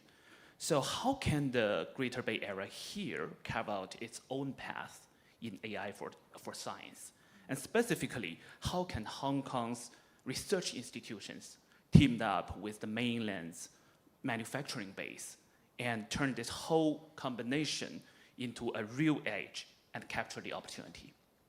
Yeah, because I've been in Hong Kong just for 6 months, and I have been trying to recruit, AI engineers, AI talents, of course, also from mainland China and also overseas. And I feel Hong Kong has its unique advantage and also the position that can attract those talent because of those kind of the strengths Professor Tan just mentioned. But at the same time, I feel Hong Kong need to be more creative, really move out of the box, the comfort zone. And recently, actually, for example, one example is I'm recently participating in a new initiative called LHTRI, and it's an initiative from Hong Kong government. I think it's called Life and Health Technology Research Institute. And there are all the 8 universities in Hong Kong are applying, and we formed 3 clusters. CTU actually partnered with Hong Kong U and also Hong Kong Educational University. Yeah, so 3 of us now working together. Then we propose to build a branch in university. And at the same time, very important thing, we build a central facility in Hetao. And I believe Hong Kong government is going to allocate at least half of the budget, huge budget, to build a central facility in Hetao. And the focus there is AI plus life science. But AI first, AI, not life science, but of course we need life science, but really to attract AI talent. And I believe this is something that we should do more. And because I'm personally also involved, and I'm very excited, and because we have this opportunity, sometimes I can go out and to tell the people I want to recruit, say, now we are building this, come join us. And this is going to be huge and big. So I think we need to be more creative and doing things like that. Thanks, that's great. And now I would like to move to Dr. Falk. And as we are moving away from the academics, more towards to the policy makers and the policy practitioners. So as you all know, Dr. Falk is the director of AI applications of Cyberport. And I mean, I believe many of you know what Cyberport is. It's essentially the Hong Kong's digital tech hub and AI accelerator. So my question to Dr. Falk is, from what you have seen, the Greater Bay Area has a full manufacturing trains and a rich cross-border data uses cases. This is a vast scale of assets that can be leveraged in developing AI. How might the GBA turn these strengths into AI applications with more commercial value than any other Bay Areas? Thanks. Thanks. Yeah, because I think Cyberport is one of the AI accelerator in Hong Kong. Right now, we got the biggest AI supercomputing center as well. Although what we call big is so small in GBA. But anyway, we got 3,000 PFOPs of GPU resources that allow people to do their own AI research. But if we compare ourselves to GBA, actually we are in quite different positioning. For example, in GBA, the government itself will build up the AI supercomputing center, and then everyone can pay and then use it, or even the government use it by themselves. But in Hong Kong, I don't think the government will do so. So what they do is they encourage Cyberport to build the AISC. And then what the government actually doing is to provide incentive for people to use it. That's why, just like Lilian mentioned, that we got the AI subsidy scheme, which is providing 70% of subsidy for the users and encourage them to use the resources, which is similar to the communal resources that Professor Ma just mentioned. So to me, I think AI, the infrastructure, is the basic layer. For any region, if they don't have such infrastructure, actually AI couldn't work. The reason is it moves so fast. If we still spend time to buy the GPU and then find some place to really just locate it and then find some IT guys to look after that, it takes already 9 months. Can you imagine what will happen after 9 months? I can't. So I think this move is quite important. And talking about supply chain, actually I can share one example with a slide. In Hong Kong, we got the infrastructure layer. Just now I mentioned for Cyberport, the infrastructure is from US, the bottom layer, which is the GPU. But at the same time, we could easily get the GPU from mainland China or even other regions. So in Hong Kong, we are just not having one source. We are getting multiple sources. So international is quite important, it's so important in this layer. And the second one is actually the AI models. In China, mostly you can't access to like OpenAI, right? You can't access to other regions' models. But in Hong Kong, it's so basic. And that's why just last year, more than 140 AI companies come to Hong Kong, landed in Hong Kong, and expand in Hong Kong. So all these AI model companies are so experienced, and they are willing to leverage Hong Kong as a really important space or spot for them to go global. For these two layers, actually Hong Kong is playing not that important role because only from maybe local institution we cost certain level of research capability. But for most of the enterprises in Hong Kong, they can't and they won't spend time and money in these two layers. But Hong Kong is having one strength, which is the AI application. Because we know what the customer needs. We know where is the money. So if your customer wants something, our tech companies can easily develop the AI application for them. So after these 3 boxes, the final one is the system integrator. Imagine that you are a big enterprise. Do you really want to work with a small companies? Of course not. Because if you work with them, what you got is just the application. You have to manage the model, you have to manage the infrastructure totally by yourself, which is not what you want. What you want is just one single contact point. You pay the money and then you got what you need. That is the system integrator. So within this ecosystem, which is for Hong Kong, we want to move fast. We want AI to be being adopted by no matter what kind of industry. And that's why this ecosystem is that important. Thanks. One just quick follow-up questions, which is related. What do you think of Hong Kong's role in setting international standards for AI applications, given Hong Kong's financial and legal system, which is different from what the mainland has? Yeah, I think the slide also showed that. I'm still missing the last part. On the other side, we are talking about AI governance, ethics, as well as risk control. How can you ensure that the AI application is safe? No one can do that, right? Even though I got the regulations, even though I got the guideline, you still can't ensure that the AI is safe. So what we are building is actually the testing of AI solutions.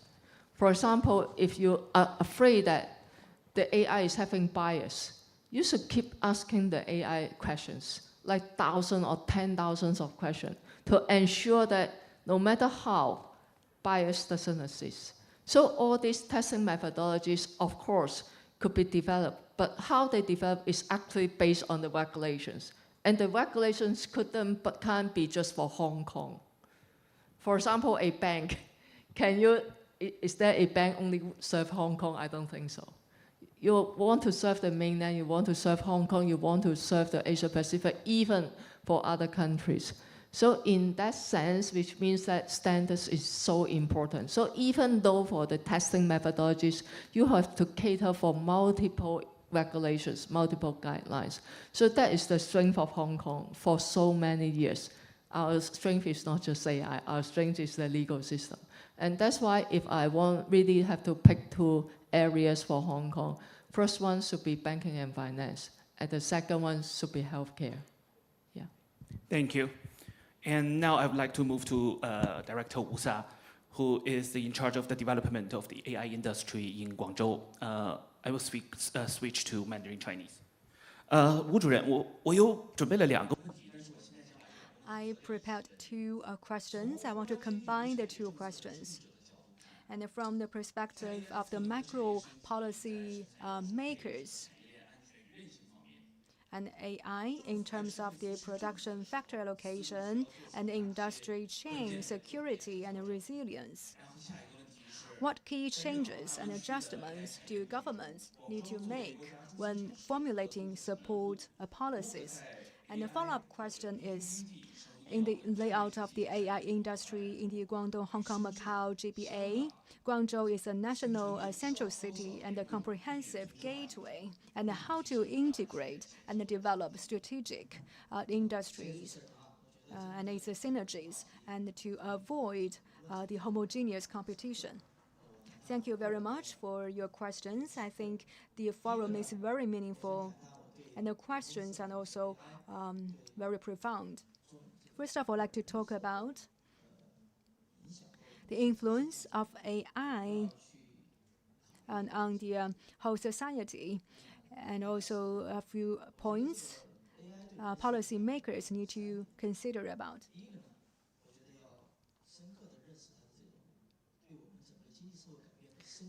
First of all, we need to improve our understanding on the AI's influence on the entire economic and society. Now, we are now in the era of knowledge explosion, and many new formulations, new terms, and ideas are emerging. And AI is different from other technology. It's also marking the fourth technology revolution. Our technology always emerged, but if we call it revolutionary, it's not often. And whenever this kind of a revolution happens, it will increase the entire wealth for the whole society. And it's rare in our history, and AI is marking this kind of revolution. So we cannot define AI as an industry or technology. It's a society change. It's an AI society transformation. In the future, I think it has 2 features. First of all, inclusiveness. It will penetrate into our economy and society in all aspects. AI entered the society, and it will build the relations with everyone, and even the close connection with everyone. As we have a close connection with the industrial society. And in the future, it will definitely happen. And we should regard AI as a way of production and a lifestyle. And its penetration at present is still in the initial stage, so many people don't feel this. It's just in the preliminary stage and just getting started.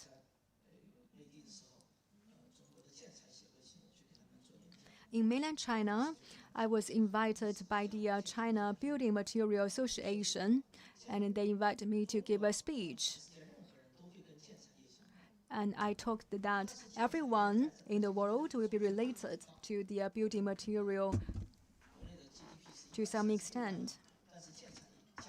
And the domestic GDP is 136 trillion, but this building material industry is less than 1%. So your furniture is less expensive. And think about the cars and the computers. Ming and the Qing dynasties, definitely they didn't have that. But now look at furniture. Our furniture is no superior than those in the Qing and the Ming dynasties. So in the future, our desks and the furniture and the lamps and the chairs, they will be empowered by AI as well. You sit there, the temperature will go up. So there's a big room for us to explore and apply. Now, because our technologies are not mature enough or our concept is not advanced enough. So just an example, think about it. So what will be the future? So nobody will be excluded. Secondly, is the disruption. The disruption of the technology. AI is disruptionary. It is disrupting only one thing. It's for the whole industry, it's for the whole economy, and the reshaping of our economy. Just like the cars are replacing carts, so our transportation changed.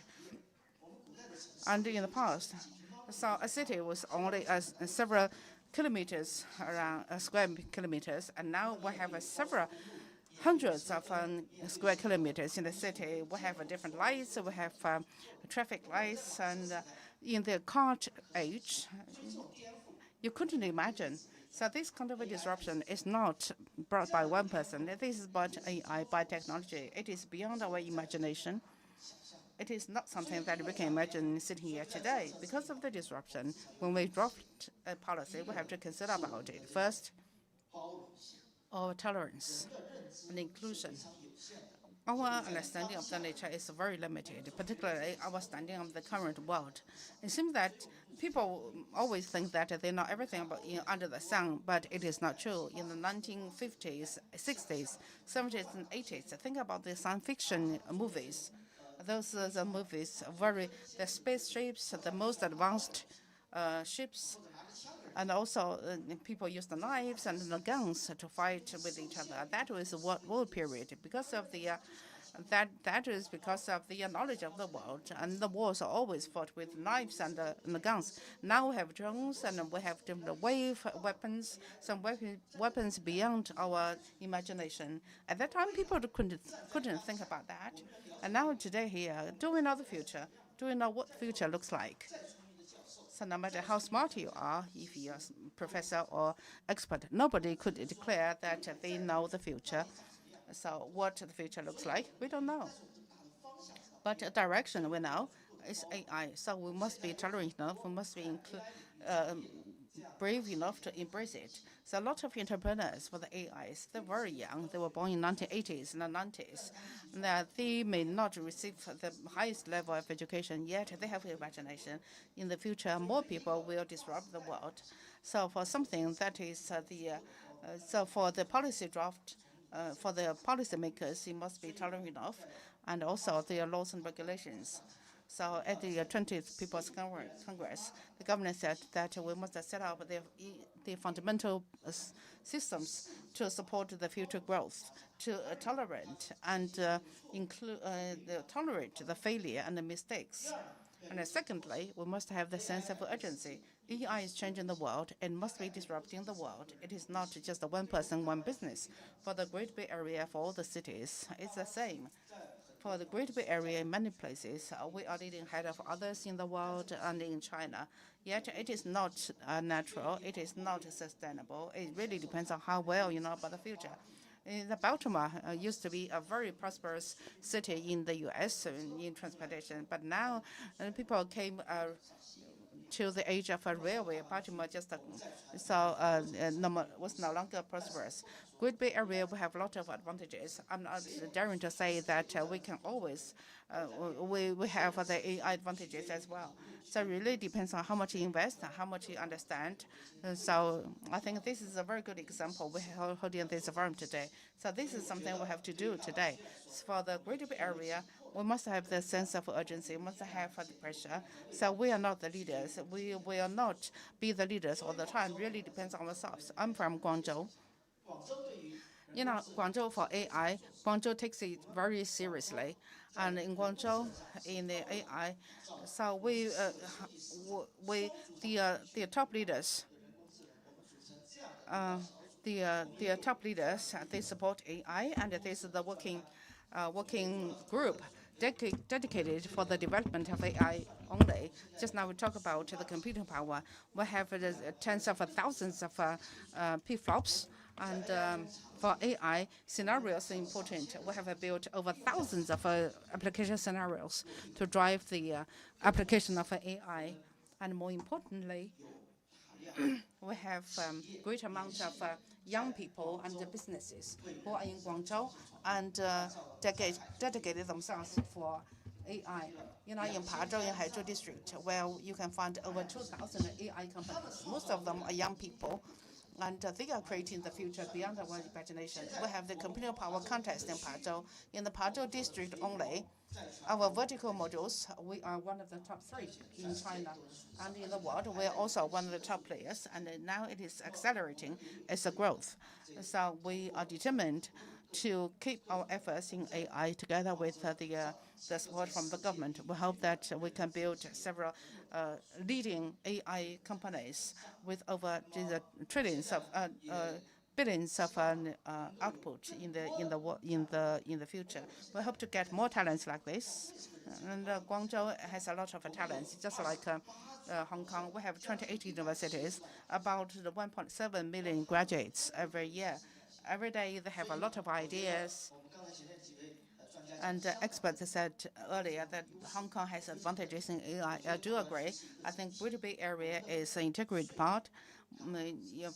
In Shenzhen, Guangzhou, and Hong Kong, we must work together. And the development of AI must be open, international, and we must work in teams. 1 + 1 is always greater than 2, so that we can work together and build the AI highland for AI in the Greater Bay Area. So we are not only chasing the best of players, we must be the leader for the new era of AI. Thank you. Thank you very much. Thank you very much, Mr. Wu. Well, running short of time, but I want to have give enough space for Professor Xiao to give some final conclusive remarks. Professor Xiao, what do you think? Let's say if you can summarize in a concise terms in 2 to 3 minutes, what do you think is the best takeaway or advice that you could give for the development of AI in the Greater Bay Area? Thank you. Thank you. So I will use like three minutes. First, think about DeepSeek. DeepSeek has institutional reform, which is open source. Open source, and another reform is specialization of model. And these two reforms reduced the cost of using AI to so low that everyone can use it, right? That is a revolution. And what in the Greater Bay Area, what we need to do is do the same institutional reform.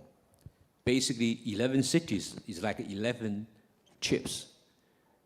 NVIDIA CEO basically says that, this year compared to last year, the demand on chips increased 100 times. So what we need to do is basically to have institutional reform, basically open source type reform, so that the demand on our service in the Greater Bay Area could increase, several times.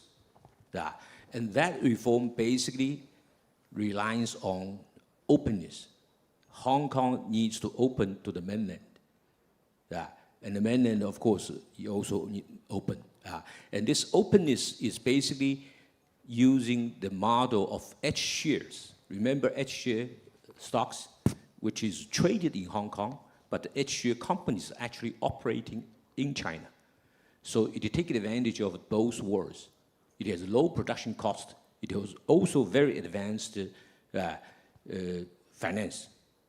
And in the future, one more minute, if we develop stable coin, if we developed RWA, it is very much like H-share companies, H-share model. We develop stable coin in Hong Kong, RWA in Hong Kong, but the underlying assets must be in the mainland, right? Just like H-share companies.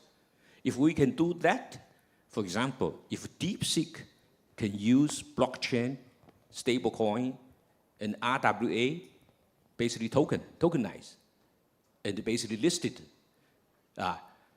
through tokenization, then its value is going to be so much because everybody in the world can buy it.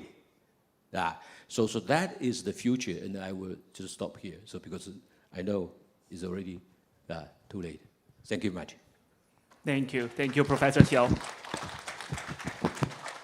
Now I would like to pass time back to our MC. Thank you so much to our panelists. Can I invite you all to please step slightly forward for a photo, please? 我们有请几位稍微向前面。对了，我们合影一张好吗？ Once again, a big hand to our panelists on AI. Wonderful sharing. And ladies and gentlemen, taking this opportunity, I would like to announce the closing of the Global Bay Area Economic Forum 2025. Reflecting on the entire forum, the knowledge shared today will undoubtedly be contributing and shaping our collective future. On behalf of the organizers, I would once again like to thank all our sponsors, our speakers, our guests, and media friends, as well as our online audience for joining us today.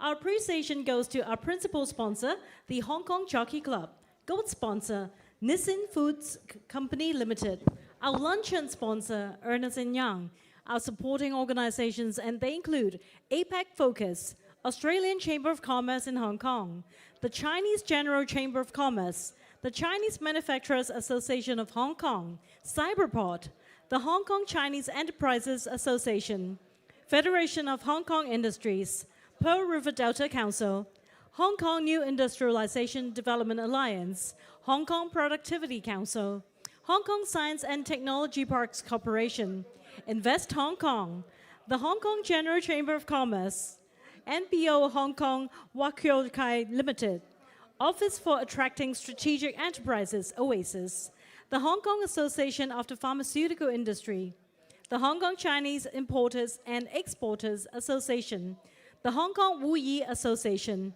the Institute of Artificial Intelligence, the Japan Society of Hong Kong, the Macau International STEAM Education Association, the Malaysian Chamber of Commerce, Hong Kong and Macau. Should you be interested in revisiting the forum, please visit our Hong Kong Foundation's Facebook page, YouTube channel, and our Weibo page. Once again, it's a pleasure to be your MC today. Wish you all a very lovely evening and see you at the next event. Thank you.